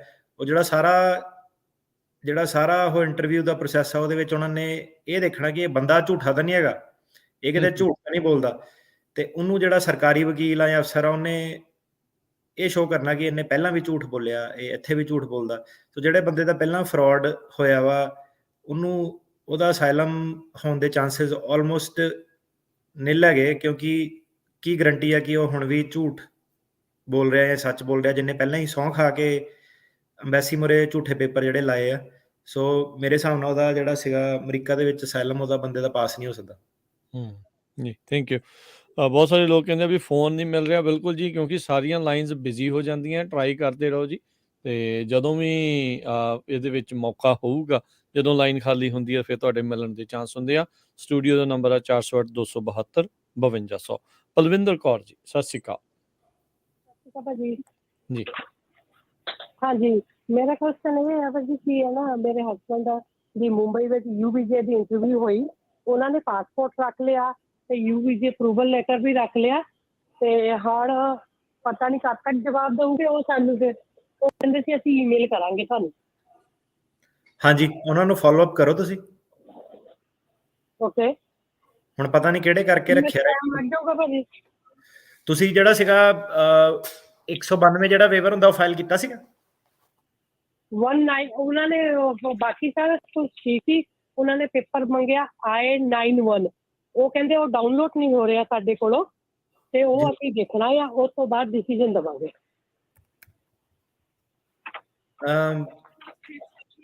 ਫਾਲੋ ਅਪ ਕਰੋ ਨਾ, ਮੈਨੂੰ ਨਹੀਂ ਪਤਾ ਕੀ ਮਸਲਾ ਪੈ ਰਿਹਾ ਉਹਦੇ ਵਿੱਚ। ਜੇ ਤੁਸੀਂ ਵੇਵਰ ਅਪਰੂਵ ਕਰਾਇਆ ਸੀਗਾ ਉਹਨਾਂ ਦਾ? ਹਾਂਜੀ ਹਾਂਜੀ, ਕਰਾ ਲਿਆ ਸੀ। ਹਾਂਜੀ, ਸੋ ਮੇਰੇ ਹਿਸਾਬ ਨਾਲ ਤਾਂ ਕੋਈ ਪ੍ਰੋਬਲਮ ਨਹੀਂ ਹੋਣੀ ਚਾਹੀਦੀ। ਠੀਕ ਹੈ ਜੀ, ਥੈਂਕ ਯੂ ਜੀ, ਮਿਹਰਬਾਨੀ। ਅਗਲੇ ਕਾਲਰ ਨੇ ਰਜਿੰਦਰ ਜੀ, ਸਤਿ ਸ਼੍ਰੀ ਅਕਾਲ। ਸਤਿ ਸ੍ਰੀ ਅਕਾਲ ਵੀਰ ਜੀ। ਜੀ ਸੇਮ ਮੇਰਾ ਇਹੀ ਕੇਸ ਆ। ਮੈਂ ਤੁਹਾਡਾ ਸਾਰੇ ਰੇਡੀਓ ਵਾਲਿਆਂ ਦਾ, ਵਕੀਲ ਜੀ ਦਾ ਧੰਨਵਾਦ ਅੱਜ ਕਰਨਾ ਜੀ। ਜੀ ਜੀ ਮੇਰਾ ਨਾ UVJ ਦਾ ਕੇਸ ਸੀਗਾ, ਤੇ ਮੈਂ ਤੁਹਾਤੋਂ ਸਾਰੀ ਸਿੱਖਿਆ ਲੈ ਕੇ I-92 ਵੇਵਰ ਅਪਰੂਵਲ ਕਰਾ ਕੇ ਤੇ ਇੰਡੀਆ ਜੀ ਰਹਿ ਕੇ ਸਹੀ ਸਲਾਮਤ ਪਹੁੰਚ ਗਿਆ ਜੀ। ਤੇ ਮੈਂ ਤੁਹਾਡੀ ਟੀਮ ਦਾ ਸਾਰੀ ਦਾ ਤੇ ਤੁਹਾਡਾ ਬੜਾ ਸ਼ੁਕਰਾਨਾ ਕਰਦਾ ਤੇ ਬਹੁਤ ਧੰਨਵਾਦ ਕਰਦਾ ਜੀ। ਮਿਹਰਬਾਨੀ ਜੀ, ਵਧਾਈਆਂ ਭਾਈ ਤੁਹਾਨੂੰ ਬਹੁਤ ਬਹੁਤ ਬਹੁਤ ਮਿਹਰਬਾਨੀ। ਥੈਂਕ ਯੂ ਜੀ, ਤੁਹਾਨੂੰ ਵੀ ਬਹੁਤ ਬਹੁਤ ਜੀ। ਜੀ ਸ਼ੁਕਰੀਆ। ਚਲੋ ਜੀ, ਇਹ ਜਿਹੜੇ ਸਾਡੇ ਕਰਨ ਦਾ ਇਹ ਅਟਾਰਨੀ ਟਿਰਕੀਆਣਾ ਹੁਣੀ ਜੋ ਆ ਕੇ ਆਪਣੇ ਨਾਲ ਹਰ ਸੈਟਰਡੇ ਨੂੰ ਸ਼ੋਅ ਕਰਦੇ ਆ, ਲੋਕਾਂ ਦਾ ਫਾਇਦਾ ਹੋ ਰਿਹਾ ਆ, ਕਮਿਊਨਿਟੀ ਨੂੰ ਜਾਣਕਾਰੀ ਪ੍ਰਾਪਤ ਹੋ ਰਹੀ ਆ, ਉਹਨਾਂ ਨੂੰ ਆਪਣੀ ਜਿਹੜੀ ਆ ਉਹ ਸਮਝ ਉਸ ਦੇ ਵਿੱਚ ਵੱਧ ਰਹੀ ਆ, ਉਹਨਾਂ ਦੇ ਹੱਕਾਂ ਹਕੂਕਾਂ ਦਾ ਵੀ ਪਤਾ ਲੱਗਦਾ ਆ। It's a good thing. ਤੇ ਅਟਾਰਨੀ ਟਿਰਕੀਆਣਾ ਜੀ ਵਧਾਈ ਦੇ ਪਾਤਰ ਹੋ, ਤੁਸੀਂ ਲੋਕਾਂ ਦੀ ਇੱਦਾਂ ਜਿਹੜੀ ਇਨਫੋਰਮੇਸ਼ਨ ਜਿਹੜੀ ਉਹ ਦੱਸ ਕੇ ਜਿਹੜੀ ਉਹ ਮਦਦ ਕਰ ਰਹੇ ਆ। ਬਹੁਤ ਸ਼ੁਕਰੀਆ, ਬੜੀ ਮਿਹਰਬਾਨੀ। ਤੁਹਾਨੂੰ ਵੀ ਜੀ, ਰੇਡੀਓ ਵਾਲਿਆਂ ਨੂੰ ਪਹਿਲਾਂ ਤਾਂ ਤੁਸੀਂ ਇਹ ਮੀਡੀਅਮ ਖੋਲਿਆ ਵਾ ਆਪਣਾ, ਤੇ ਅਨਇੰਟਰਪਟਡ ਇੱਕ ਵਾਰੀ ਮੇਰੇ ਖਿਆਲ ਸਾਡੀ ਪਹਿਲਾਂ ਛੋਟੀ ਜਿਹੀ ਐਡ ਆ, ਫਿਰ ਬਾਅਦ ਵਿੱਚ ਆ ਤਾਂ ਜਿਹੜਾ ਆਪਣਾ ਸਿੱਧੇ ਹੋਰ ਕੋਈ ਤੁਸੀਂ ਹੁਣ ਰੇਡੀਓ ਸਟੇਸ਼ਨ ਸੁਣਦੇ ਆ, 2 ਮਿੰਟ ਬੰਦਾ ਗੱਲ ਕਰਦਾ, 10 ਮਿੰਟ ਐਡ ਆਉਂਦੀ, ਰਾਈਟ, ਤੇ ਖੁੱਲ ਕੇ ਗੱਲ ਨਹੀਂ ਰੱਖ ਸਕਦਾ। ਤੇ ਆਪਣਾ ਇੱਦਾਂ ਕਿ ਦੂਜੀ ਚੀਜ਼ ਇਹ ਹੈ ਕਿ ਤੁਹਾਡੇ ਵੱਲੋਂ ਕੋਈ ਰਿਸਟ੍ਰਿਕਸ਼ਨ ਨਹੀਂ ਰੇਡੀਓ ਵੱਲੋਂ ਕਿ ਜੋ ਬੋਲਣਾ ਬੋਲੋ, ਜਿਹਦੇ ਖਿਲਾਫ ਬੋਲਣਾ, ਫੇਵਰ 'ਚ ਬੋਲਣਾ, ਕੋਈ ਪਾਰਟੀਬਾਜ਼ੀ ਨਹੀਂ, ਕੁਛ ਨਹੀਂ, ਉਹ ਨਹੀਂ। ਤੇ ਜਿਹੜਾ ਸ਼ੋਅ ਕਰਕੇ ਵੀ ਇੱਦਾਂ ਕਿ ਹੁਣ ਸਾਨੂੰ 3 ਸਾਲ ਹੋ ਗਏ ਇਹ ਕਰਦੇ ਹੋਏ। ਸੋ ਇੱਦਾਂ ਕਿ ਬੰਦਾ ਹਰੇਕ ਚੀਜ਼ ਹੈ ਨਾ, ਭਾਵੇਂ ਬੰਦਾ ਗੋਲਫ ਵੀ ਖੇਡ ਰਿਹਾ, ਕੁਛ ਵੀ ਕਰ ਰਿਹਾ, ਬੰਦਾ ਅੱਕ ਜਾਂਦਾ ਚੀਜ਼ ਕਰ ਕਰਕੇ ਬਾਹਰ। ਇਹ ਕਿੱਦਾਂ ਦੀ ਚੀਜ਼ ਆ ਹਫਤੇ ਦੇ ਵਿੱਚ ਜਿਹਦੇ 'ਚ ਉੱਠ ਕੇ ਕਰਕੇ ਬੰਦਾ ਕਿ ਕੰਮ ਕਰਕੇ ਬੰਦਾ ਥੱਕਿਆ ਟੁੱਟਿਆ ਹੁੰਦਾ। ਹੁਣ ਕਈ ਵਾਰੀ ਘਰ ਦੇ ਪੁੱਛਦੇ ਕਿ ਯਾਰ ਤੂੰ ਸੈਟਰਡੇ ਨੂੰ ਵੀ ਕੰਮ ਕਰੀ ਜਾਂਦਾ, ਸੋ ਉਹਨਾਂ ਨੂੰ ਇਹੀ ਹੈ ਕਿ ਯਾਰ ਇਹ ਕੰਮ ਲੱਗਦਾ ਨਹੀਂ। ਇਹਦੇ ਵਿੱਚ ਇਹ ਹੈ ਕਿ ਇੱਕ ਕਮਿਊਨਿਟੀ ਇੰਗੇਜਮੈਂਟ ਹੋ ਜਾਂਦੀ ਹੈ, ਦੂਜਾ ਇਹ ਹੈ ਕਿ ਇਹ 'ਚ ਮਜ਼ਾ ਆਉਂਦਾ ਕੰਮ ਕਰਕੇ, ਕਿ ਆ ਕੇ ਇੱਥੇ ਸਾਰਿਆਂ ਨਾਲ ਜੁੜ ਕੇ ਕੰਮ ਨਹੀਂ ਲੱਗਦਾ। ਇਹਦੇ ਵਿੱਚ ਇਹ ਹੈ ਕਿ ਚੱਲ ਠੀਕ ਹੈ, ਲੋਕਾਂ ਦੀ ਵੀ ਹੈਲਪ ਹੋ ਜਾਂਦੀ ਹੈ, ਸਾਡੀ ਵੀ ਹੈਲਪ ਹੋ ਜਾਂਦੀ ਆ, ਸ਼ੋਅ ਨੂੰ ਵੀ ਆਪਣੇ ਨੂੰ, ਹੈ ਨਾ। ਜਦੋਂ ਮੈਂ ਕੀਤਾ ਗ੍ਰਾਫ ਉੱਪਰ ਵੱਲ ਹੀ ਜਾ ਰਿਹਾ। ਸੋ ਇਹ ਹੈ ਕਿ ਇਹਨੂੰ ਇੱਦਾਂ ਹੀ ਚੱਲਦਾ ਰਹੇ ਸਿਲਸਿਲਾ, ਹੈ ਨਾ, ਲੋਕੀ ਸਾਡੇ ਨਾਲ ਜੁੜੇ ਰਹਿਣ। ਤੇ ਲੋਕਾਂ ਨੂੰ ਜੇ ਆ ਜਿੱਦਾਂ ਹੁਣ ਬਾਈ ਸੀਗਾ, ਮੈਨੂੰ ਨਹੀਂ ਪਤਾ ਕੌਣ ਆ ਇਹ, ਕਿੱਥੇ ਆ ਇਹ, ਇਹਨੇ ਜਿੱਦਾਂ ਕਹਿੰਦਾ ਕਿ ਸਲਾਹ ਲਈ ਵੂਵਰ, ਕਈ ਲੋਕਾਂ ਨੂੰ ਪਤਾ ਹੀ ਨਹੀਂ ਸੀਗਾ ਵੇਵਰ ਹੁੰਦੇ, ਵਕੀਲ ਫਾਈਲ ਕਰ ਦਿੰਦੇ ਸੀ, ਵੇਵਰ ਨਹੀਂ ਫਾਈਲ ਕਰਦੇ ਸੀਗੇ, ਲੋਕੀ ਬਾਹਰ ਟੰਗ ਹੋ ਜਾਂਦੇ ਸੀਗੇ। ਸੋ ਇੱਦਾਂ ਕਿ ਲੋਕਾਂ ਦੀ ਵੀ ਨਾਲ ਮਾੜੀ ਮੋਟੀ ਹੈਲਪ ਹੁੰਦੀ ਰਵੇ, ਸਾਨੂੰ ਵੀ ਵਧੀਆ ਲੱਗਦਾ, ਰਾਈਟ। ਕਿਹਨੂੰ ਮਾੜਾ ਲੱਗਦਾ, ਸੁਣਨ ਵਾਲਿਆਂ ਨੂੰ ਵੀ ਵਧੀਆ ਲੱਗਦਾ ਕਿ ਯਾਰ ਚੱਲ ਤੁਸੀਂ ਕੁਝ ਗੱਲਬਾਤ ਕਰਦੇ ਆ ਟਿਕਟੌਕ ਤੇ, ਸੋਸ਼ਲ ਮੀਡੀਆ ਤੇ, ਰੇਡੀਓ ਤੇ, ਸੁਣ ਕੇ ਕਿਸੇ ਦਾ ਫਾਇਦਾ ਹੋ ਜਾਂਦਾ। ਸੋ ਇਹ ਹੈ ਕਿ ਇਹ ਕੜੀ ਹੋਪਫੁਲੀ ਇੱਦਾਂ ਹੀ ਜਿਹੜੀ ਚੱਲਦੀ ਰਹੇ, ਲੋਕਾਂ ਨੂੰ ਇੱਦਾਂ ਹੀ ਜਿਹੜਾ ਫਾਇਦਾ ਮਿਲਦਾ ਰਹੇ, ਸਾਨੂੰ ਵੀ ਫਾਇਦਾ ਮਿਲਦਾ ਰਹੇ, ਤੇ ਸਾਰਿਆਂ ਦਾ ਜਿਹੜਾ ਹਾਸੇ ਆਪਣੇ ਚੱਲਦੇ ਰਹਿਣ ਜੀ। ਸ਼ੁਕਰੀਆ ਜੀ, ਸਾਰਿਆਂ ਦਾ ਬਹੁਤ ਧੰਨਵਾਦ। ਆਪਣੇ ਅਗਲੇ ਕਾਲਰਸ ਉਹਨਾਂ ਵੱਲ ਵਧਦੇ ਆ। ਮਨਿੰਦਰਜੀਤ ਜੀ, ਸਤਿ ਸ਼੍ਰੀ ਅਕਾਲ ਜੀ। ਹੈਲੋ ਭਾਈ, ਸਤਿ ਸ਼੍ਰੀ ਅਕਾਲ। ਸਤਿ ਸ਼੍ਰੀ ਅਕਾਲ ਜੀ। ਭਾਈ ਮੇਰਾ ਕੁਐਸਚਨ ਇਹ ਸੀਗਾ ਕਿ ਨਾ ਮੈਂ 2019 ਦੇ ਵਿੱਚ ਅਸਾਈਲਮ ਲਾਇਆ ਹੈਗਾ ਵਰਜੀਨੀਆ ਦੇ ਵਿੱਚ, ਵਾਸ਼ਿੰਗਟਨ DC ਦੇ ਵਿੱਚ ਜੀ। ਤੇ ਉਹ ਤੋਂ ਸਾਲ ਬਾਅਦ ਮੈਂ ਮੂਵ ਕਰਾ ਲਿਆ, ਕਿਉਂਕਿ ਮੇਰੀ ਜਿਹੜੀ ਮਾਸਟਰ ਸੀ 1.5-2 ਸਾਲ ਬਾਅਦ ਦੀ ਪਈ, ਤੇ ਮੈਂ ਮੂਵ ਕਰਾ ਲਿਆ ਨਿਊਯਾਰਕ ਜੀ। ਤੇ 2 ਸਾਲ ਮੈਂ ਉੱਥੇ ਰੱਖਿਆ। ਹੁਣ ਮੇਰੀ ਮਾਸਟਰ ਹੀਰਿੰਗ 2 ਵਾਰੀ ਪਈ, ਪਰ ਮਤਲਬ ਕਿ ਸਕਿਪ ਹੋ ਗਈਆਂ, ਮਤਲਬ ਪਈ ਤੇ ਮਤਲਬ ਕਿ ਜਾ ਨਹੀਂ ਹੋਇਆ, ਤੇ ਉਹ ਮਤਲਬ ਕਿ ਹੋਈ ਨਹੀਂ, ਮਤਲਬ ਕਿ ਜਿੱਦਾਂ। ਉਹ ਤੋਂ ਬਾਅਦ ਮੇਰੀ ਵਕੀਲ ਨੇ ਮੈਨੂੰ ਕਿਹਾ ਕਿ ਮੈਂ ਮਤਲਬ ਕਿ ਇੰਡੀਵਿਜੂਅਲ ਦਊਗੇ ਤੈਨੂੰ ਉਹ। ਤੇ ਹੁਣ ਮੈਂ ਗਿਆ ਸੀਗਾ, ਤੇ ਉਹ ਕਹਿੰਦੀ ਕਿ ਇਸ ਟਾਈਮ ਤੇ ਬਹੁਤ ਬਿਜ਼ੀ ਹੈ ਸ਼ਡਿਊਲ ਸਾਰੇ, ਤੇ ਜੇ ਤੂੰ ਮੂਵ ਕਰਾਉਣਾ ਤੇ ਮੂਵ ਕਰਾ ਸਕਦਾ। ਤੇ ਸੈਕਰਾਮੈਂਟੋ ਜਿਹੜੀ ਹੈ ਬੈਸਟ ਆਫ ਮਤਲਬ ਕੀ ਰਹੂਗੀ ਭਾਜੀ? ਇਹਦਾ ਰਿਹਾਇਸ਼ ਦੇ ਹਿਸਾਬ ਨਾਲ ਕੇਸ ਜਿਹੜਾ ਤੁਹਾਡਾ ਚੱਲਣਾ, ਪਹਿਲੀ ਗੱਲ ਤਾਂ ਜਿੱਥੇ ਰਹਿੰਦੇ ਆ ਉੱਥੇ ਆ। ਸੈਕਰਾਮੈਂਟੋ ਦੇ ਵੀ ਤਰੀਕਾਂ ਦਾ ਨਿਊਯਾਰਕ ਵਾਂਗੂ ਹਿਸਾਬ ਕਿਤਾਬ ਆ। ਠੀਕ ਆ, ਮਤਲਬ ਕਿ ਮੈਂ ਮਤਲਬ ਕੰਮ ਇੱਥੇ ਕਰਦਾ ਹਾਂ ਸੈਕਰਾਮੈਂਟੋ। ਤੇ ਹਾਂਜੀ, ਸੈਕਰਾਮੈਂਟੋ ਇਹ ਹੈ ਕਿ ਤਰੀਕਾਂ ਨਿਊਯਾਰਕ, ਸੈਕਰਾਮੈਂਟੋ ਤੁਹਾਡੀ ਤਰੀਕ ਆ ਸਕਦੀ ਆ, ਪਰ ਇੰਨਾ ਐਕਟਿਵ ਕੋਡ ਨਹੀਂ ਹੈਗਾ ਜਿੱਦਾਂ ਸੈਨ ਫਰਾਂਸਿਸਕੋ ਜ਼ਿਆਦਾ ਐਕਟਿਵ ਕੋਡ ਆ। ਠੀਕ ਹੈ ਓਕੇ ਭਾਈ, ਥੈਂਕ ਯੂ ਜੀ। ਪਰ ਰਿਹਾਇਸ਼ ਦੇ ਹਿਸਾਬ ਨਾਲ ਚੱਲਣਾ, ਜਿੱਥੇ ਰਹਿੰਦੇ ਆ ਉੱਥੇ ਕੇਸ ਲਾ ਸਕਦੇ ਆ ਜੀ। ਕਮਲਦੀਪ ਜੀ, ਸਤਿ ਸ਼੍ਰੀ ਅਕਾਲ। ਹਾਂਜੀ। ਮੈਂ ਜੀ F4 ਤੇ ਇੱਥੇ ਆਇਆ ਸੀ ਜੀ, ਤੇ ਮੇਰਾ ਬੇਟਾ ਮੇਰੇ ਨਾਲ ਆਇਆ ਸੀਗਾ। ਉਹ ਜਿੱਦਾਂ ਹੁਣ ਗ੍ਰੀਨ ਕਾਰਡ ਹੋਲਡਰ ਆ, ਤੇ ਉਹ ਅਮਰੀਕਨ ਆਪਣੇ ਕੈਨੇਡਾ ਤੋਂ ਆਈ ਆ ਕੁੜੀ, ਉੱਥੇ PR ਆ, ਉਹਦੇ ਨਾਲ ਮੈਰਿਜ ਕਰਾਉਣੀ ਚਾਹੁੰਦਾ, ਕੀ ਕਰਨਾ ਚਾਹੀਦਾ? ਅਮਰੀਕਾ ਦੇ ਵਿੱਚ ਆ ਕੁੜੀ ਆਲਰੇਡੀ? ਹਾਂਜੀ, ਹੁਣ ਆਈ ਆ 11 ਤਰੀਕ ਨੂੰ ਇੱਥੇ। ਜਿਹੜਾ ਤਾਂ ਬੰਦਾ ਲੀਗਲ ਤਰੀਕੇ ਨਾਲ ਆਇਆ, ਤਾਂ ਗ੍ਰੀਨ ਕਾਰਡ ਵਾਲਾ ਬੰਦਾ ਜਿਹੜਾ ਹੈਗਾ ਉਹਨੂੰ ਪੱਕਾ ਕਰਾ ਸਕਦਾ ਜਦ ਤੱਕ ਕੁੜੀ ਲੀਗਲ ਆ ਨਾ, ਤਦ ਤੱਕ। ਪਰ ਇਹਦੇ ਵਿੱਚ ਇਹ ਹੈ ਕਿ ਮੈਰਿਜ ਜੇ ਤੁਸੀਂ 90 ਦਿਨ ਤੋਂ ਪਹਿਲਾਂ ਕਰਾਉਂਦੇ ਆ, ਤਾਂ ਫਿਰ ਉਹਦੇ ਵਿੱਚ ਸਵਾਲ ਉੱਠੂਗਾ ਕਿ ਕਿਤੇ ਕੁੜੀ ਨੇ ਝੂਠ ਤਾਂ ਨਹੀਂ ਬੋਲਿਆ। ਤੇ ਇਹਦੇ ਵਿੱਚ ਸਲਾਹ ਇਹੀ ਹੁੰਦੀ ਆ ਕਿ ਜੇ ਤੁਹਾਡਾ ਇੱਥੋਂ ਆਉਣ ਤੋਂ ਬਾਅਦ ਇਰਾਦਾ ਬਣਿਆ ਕਿ ਹੁਣ ਕੁੜੀ ਨੇ ਪੱਕੇ ਹੋ ਜਾਣਾ, ਤਾਂ 90 ਦਿਨ ਪਹਿਲਾਂ ਵੇਟ ਕਰੋ, ਫਿਰ ਵਿਆਹ ਕਰਾ ਕੇ ਤੇ ਉਹ ਪੇਪਰ ਜਿਹੜਾ ਹੈਗਾ ਸਾਰਾ ਆਪਣਾ ਕੁੜੀ ਦੇ ਫਾਈਲ ਕਰ ਸਕਦਾ, ਗ੍ਰੀਨ ਕਾਰਡ ਵਗੈਰਾ ਸਟੇਟ ਫਾਰਵਰਡ ਜੀ। ਅਗਲੇ ਕਾਲਰ ਗੁਰਜਿੰਦਰ ਜੀ, ਸਤਿ ਸ਼੍ਰੀ ਅਕਾਲ। ਹਾਂਜੀ, ਪਹਿਲਾਂ ਤਾਂ ਦੋਨਾਂ ਵੀਰਾਂ ਨੂੰ ਬਹੁਤ ਬਹੁਤ ਸਤਿ ਸ੍ਰੀ ਅਕਾਲ ਜੀ। ਤੇ ਤੁਸੀਂ ਜਾਣਕਾਰੀ ਬਹੁਤ ਅਣਮੁੱਲੀ ਦਿੰਦੇ, ਜਿਹਦਾ ਮੁੱਲ ਹੀ ਕੋਈ ਨਹੀਂ ਜੀ। ਤੇ ਮੇਰਾ ਇੱਕ ਛੋਟਾ ਜਿਹਾ ਸਵਾਲ ਆ ਵੀਰ ਜੀ, ਵੀ ਮੈਂ ਅਮਰੀਕਾ ਦਾ ਸਿਟੀਜ਼ਨ ਆ, ਮੈਂ ਤੇ ਮੇਰੀ ਵਾਈਫ, ਸਾਡੇ ਕੋਲੇ ਵੀਜ਼ੇ ਆ ਇੰਡੀਆ ਨੂੰ ਜਾਣ ਨੂੰ ਜੀ। ਜੇ ਅਸੀਂ OCI ਲੈਨੇ ਉਹਦੇ ਚ ਕੋਈ ਫਰਕ ਆ? ਵੀ ਕਈ ਕਹਿੰਦੇ OCI ਲੈਣੀ ਨਹੀਂ ਚਾਹੀਦੀ, ਤੇ ਉਹ ਮੈਂ ਤਾਂ ਕਰਕੇ ਕਾਲ ਕੀਤੀ ਆ ਜੀ, ਕਲੀਅਰ ਕਰਨ ਦੇ ਮਾਰੇ ਨੇ ਵੀ OCI ਲੈ ਕੇ ਕਿੰਨਾ ਚਿਰ ਰਹਿ ਸਕਦੇ ਆ, ਵੀਜ਼ਾ ਜੇ ਸਾਡੇ ਕੋਲ ਉੱਥੇ ਕਿੰਨਾ ਚਿਰ ਰਹਿ ਸਕਦੇ ਆ? ਇਹਦਾ ਰਾਜਕਰਨ ਭਾਜੀ ਜਵਾਬ ਦਿਓਗੇ ਇਹਦਾ। ਵੀਜ਼ੇ ਵਾਲੇ ਤਾਂ ਉਹ ਤੁਹਾਡੇ ਵੀਜ਼ੇ ਦੇ ਉੱਤੇ ਲਿਖਿਆ ਹੁੰਦਾ ਆ। OCI ਵਾਲਾ ਹੁਣ ਮੈਂ ਆਪ ਨਹੀਂ ਆ, ਸੋ ਮੈਨੂੰ ਪਤਾ ਨਹੀਂ ਉਸ ਦੇ ਬਾਰੇ। ਬਹੁਤ ਸਾਰੇ ਲੋਕ ਦੇਖੋ, ਹਰ ਇੱਕ ਦੀ ਆਪੋ ਆਪਣੀ ਜਿਹੜੀ ਉਹ ਰਾਏ ਹੁੰਦੀ ਆ।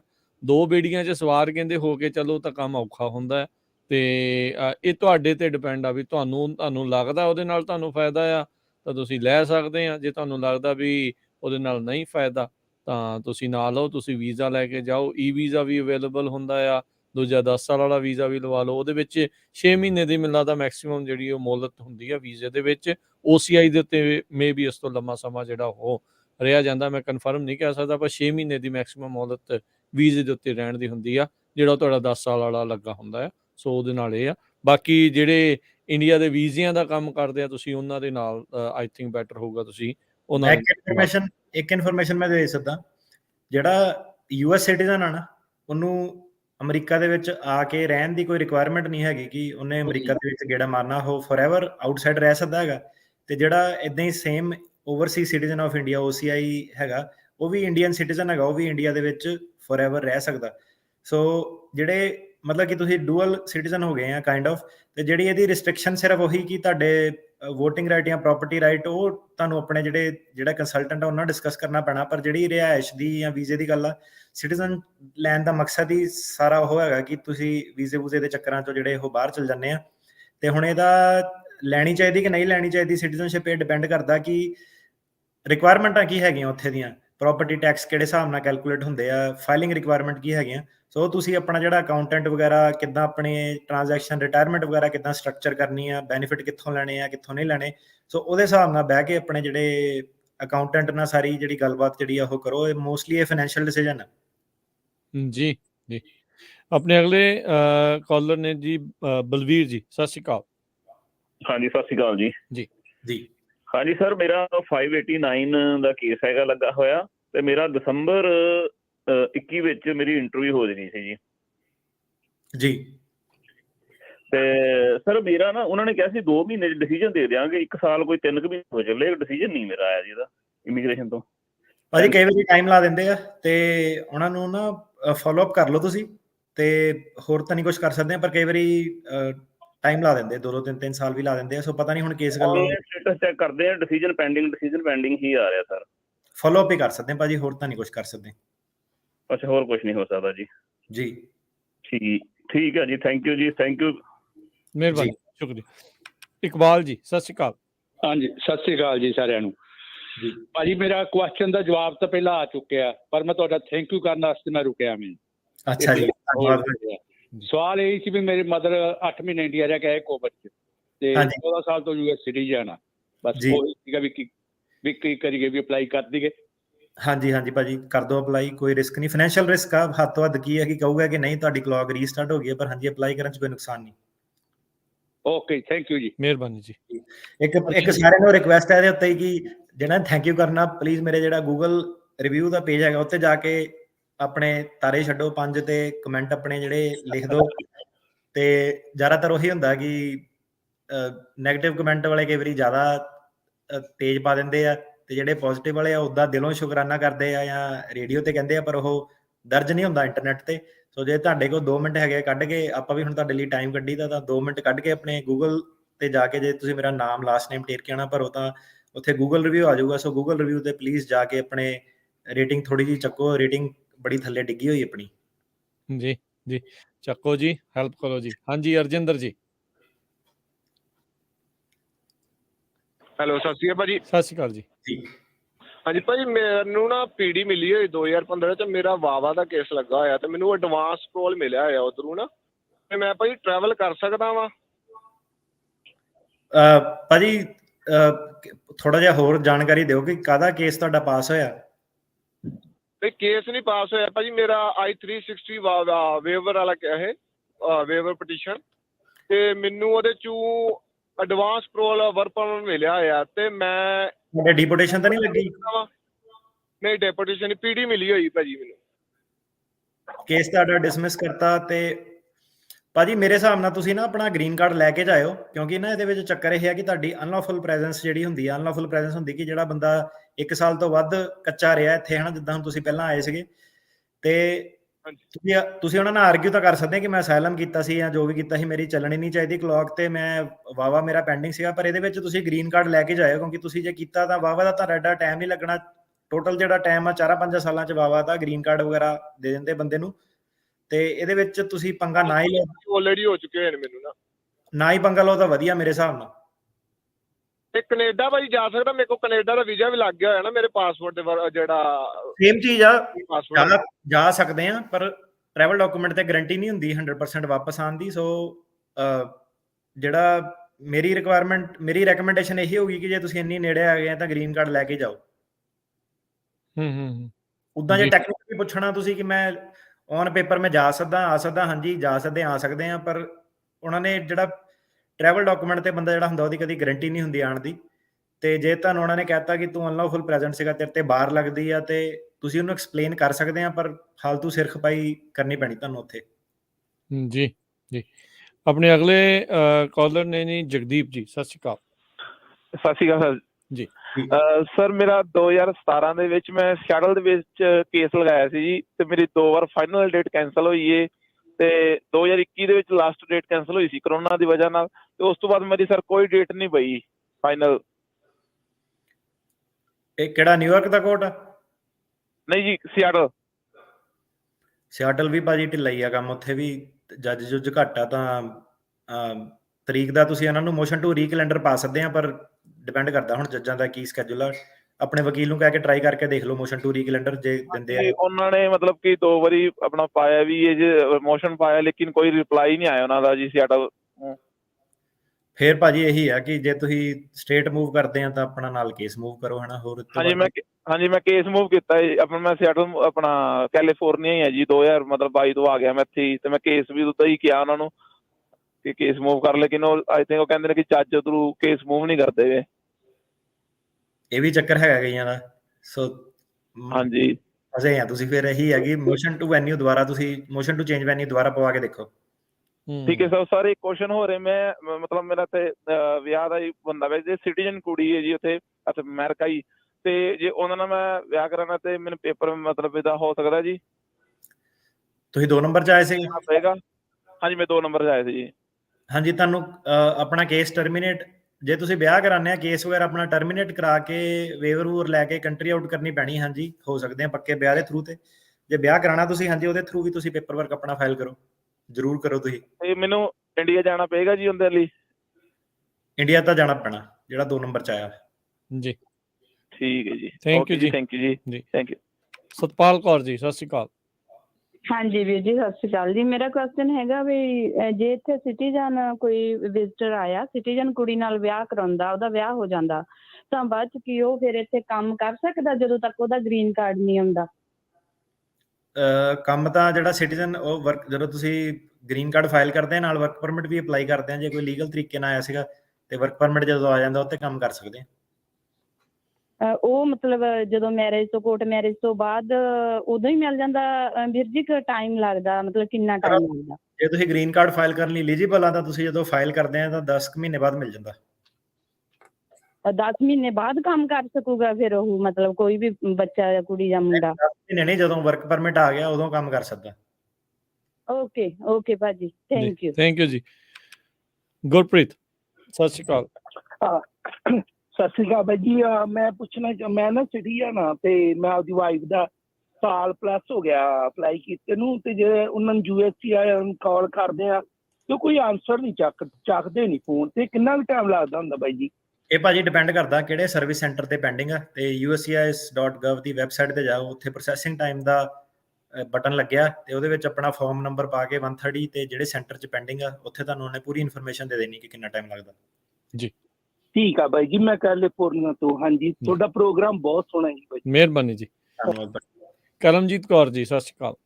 ਇੱਕ ਭਾਜੀ ਕਈ ਨਾ ਕਮੈਂਟ ਪਾ ਰਹੇ ਆ ਕਿ ਸਟੂਡੀਓ 30 ਵਾਰੀ ਕਾਲ ਲਾਤੀ ਲੱਗਦੀ ਨਹੀਂ। ਭਾਜੀ ਇਹ ਲਾਈਨਾਂ ਨਾ ਬਿਜ਼ੀ ਹੋ ਜਾਂਦੀਆਂ ਕਾਫੀ, ਤੇ ਇਹ ਪਹਿਲਾਂ ਹੀ ਕਾਲ ਲਾਣੀ ਪੈਣੀ ਹੈ। ਸੋ ਇਦਾਂ ਕਿ ਹੁਣ ਨਹੀਂ, ਹਾਂਜੀ, ਇਹ ਬਾਰ-ਬਾਰ ਕਰਦੇ ਰਹਿਣਾ ਪੈਣਾ ਜੀ। ਜਿੱਦਾਂ ਤੁਸੀਂ 30 ਵਾਰੀ ਕਰ ਰਹੇ ਆ, ਕੀ ਤਾਂ ਕਿਸੇ ਨੇ 40 ਵਾਰੀ ਕਰਕੇ ਤੁਸੀਂ ਮਿਲਿਆ ਹੁੰਦਾ ਆ।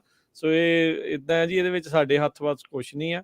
ਨੰਬਰ ਇਹੀ ਹੈ ਜੀ 408 272 5200।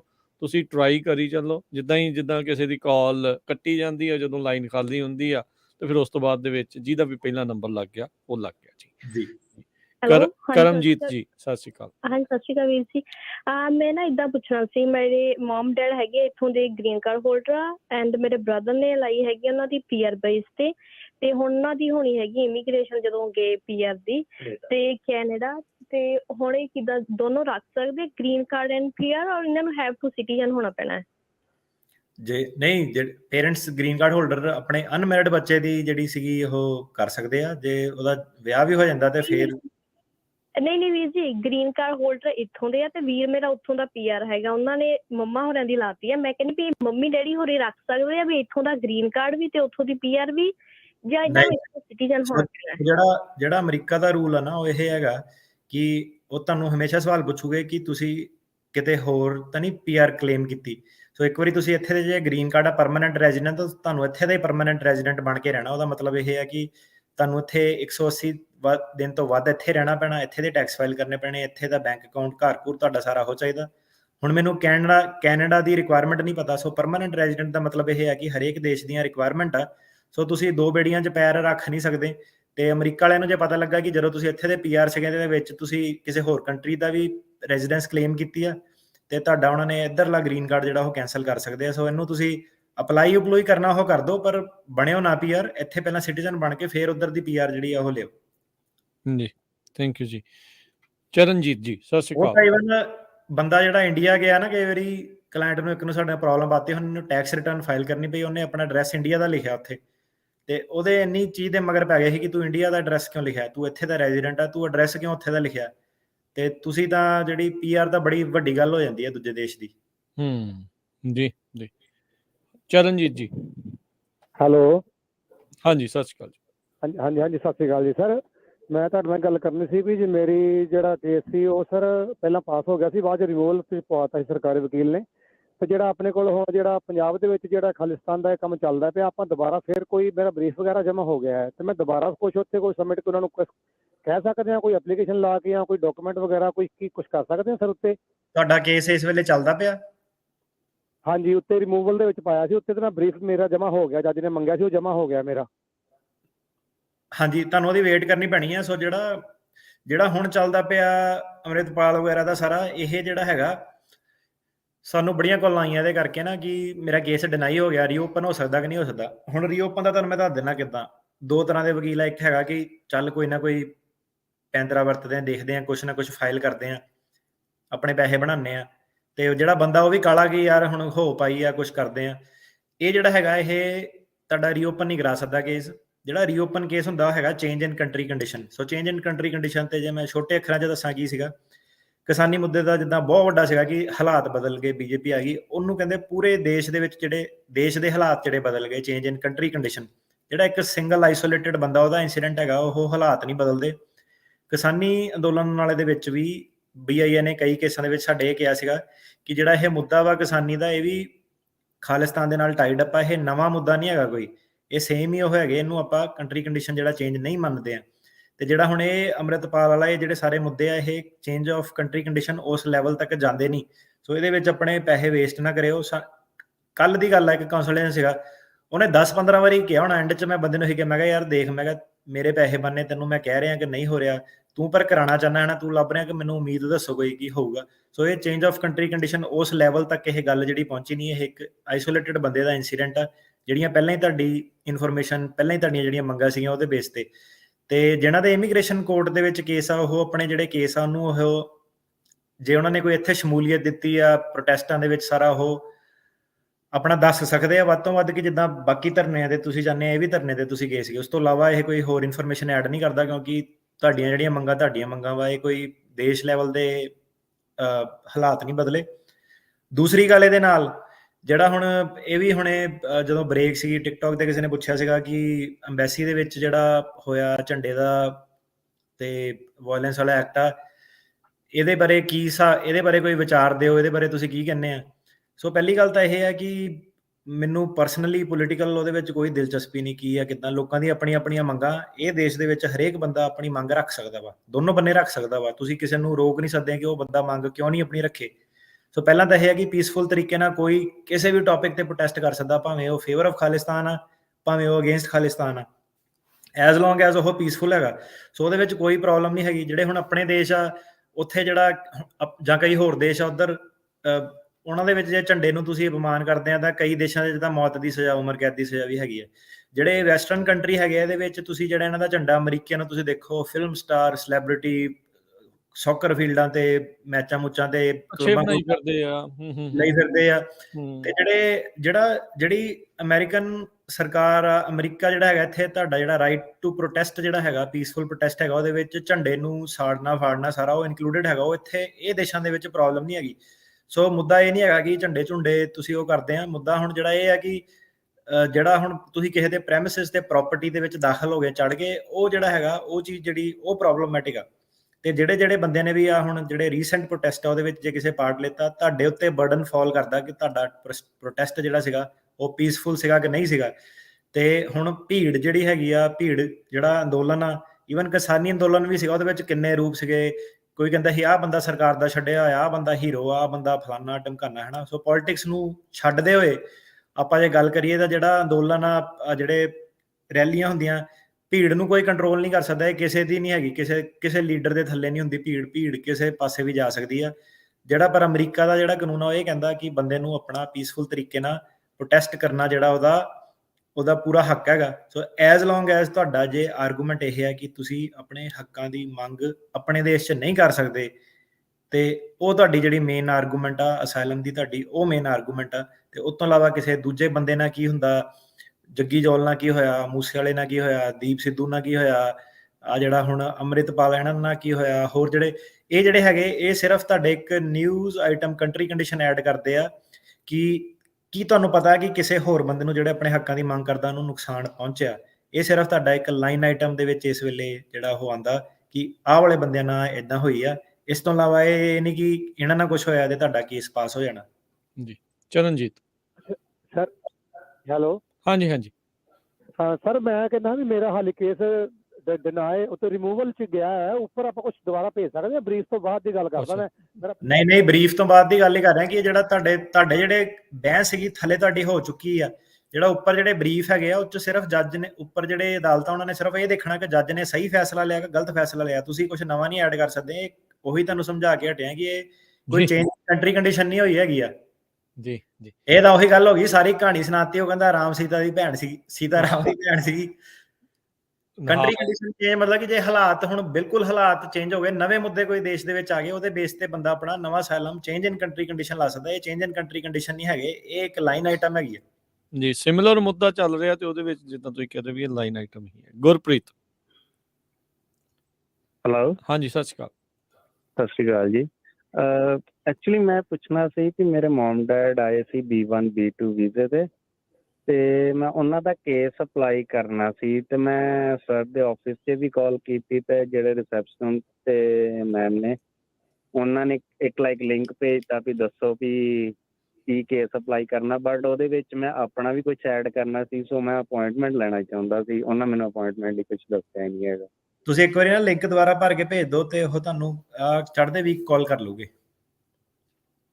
ਓਕੇ ਠੀਕ ਹੈ, ਕਿਉਂਕਿ ਉਹਦੇ ਮੇਰਾ ਵੀ ਕੇਸ ਆਲਰੇਡੀ ਲੱਗਾ ਹੋਇਆ, ਸੋ ਉਹਦੇ ਲਈ ਸਾਰਾ ਮੈਂ ਡਿਸਕਸ ਕਰਨਾ ਸੀ, ਤਾਂ ਫਿਰ ਕੇਸ ਲਗਾਉਣਾ ਸੀ ਉਹਨਾਂ ਦਾ। ਠੀਕ ਹੈ ਜੀ, ਠੀਕ ਹੈ ਹਾਂਜੀ ਜੀ।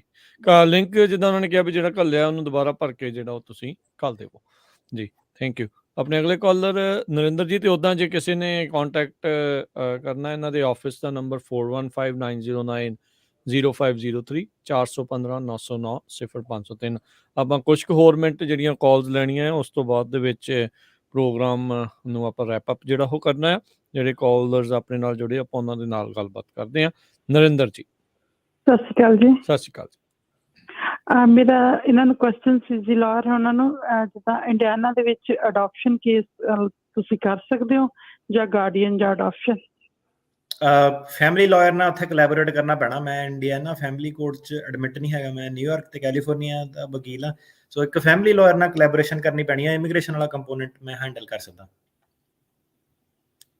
ਓਕੇ, ਠੀਕ ਹੈ ਜੀ। ਇੱਥੇ ਕੋਈ ਲਾਇਰ ਜਿੱਦਾਂ ਤੁਹਾਡੀ ਕੋਈ ਨੋਨ 'ਚ ਹੈਗਾ ਜਿਹੜਾ ਕੋਈ ਵਧੀਆ ਹੋਵੇ, ਕਿਉਂਕਿ ਅਸੀਂ ਕਿਸੇ ਹੋਰ ਸਟੇਟ ਤੋਂ ਮੂਵ ਕੀਤਾ ਇੱਥੇ। ਜੀ, ਉੱਥੇ ਲੱਭਣਾ ਹੀ ਪੈਣਾ ਜੀ। ਤੁਸੀਂ ਜਦੋਂ ਸਾਡੇ ਆਫਿਸ ਨੂੰ ਕੰਟੈਕਟ ਕਰੋਗੇ, ਮੈਨੂੰ ਪਰਸਨਲ ਜਾਣਕਾਰੀ ਤਾਂ ਨਹੀਂ, ਪਰ ਫੈਮਿਲੀ ਲਾਇਰ ਜਿੱਥੇ ਵੀ ਤੁਸੀਂ ਇਲਾਕੇ 'ਚ ਹੈਗੇ ਆ ਉਹਦੇ ਹਿਸਾਬ ਨਾਲ ਕੋਈ ਨਾ ਕੋਈ ਲੱਭ ਜਾਣਾ। ਠੀਕ ਹੈ, ਹਾਂਜੀ, ਥੈਂਕ ਯੂ ਜੀ। ਆਪਣੇ ਅਗਲੇ ਕਾਲਰ ਮਨਪ੍ਰੀਤ। ਹੈਲੋ, ਹਾਂਜੀ, ਸਤਿ ਸ਼੍ਰੀ ਅਕਾਲ। ਹਾਂਜੀ ਸਤਿ ਸ਼੍ਰੀ ਅਕਾਲ ਭਾਈ। ਭਾਈ ਮੈਂ ਨਾ ਜਿੱਦਾਂ ਇੰਡੀਆਨਾ ਪਲੱਸ ਆਪਣੀ ਸਿਟੀਜ਼ਨ ਅਪਲਾਈ ਕੀਤੀ ਸੀ ਤੇ ਮੇਰਾ ਟੈਸਟ ਹੋ ਗਿਆ ਸਿਟੀਜ਼ਨ ਦਾ 10 ਮਹੀਨੇ ਹੋ ਗਏ ਭਾਈ, ਤੇ ਕੋਈ ਓਥ ਦਾ ਲੈਟਰ ਵਗੈਰਾ ਕੁਝ ਨਹੀਂ ਆਉਂਦਾ ਭਾਈ।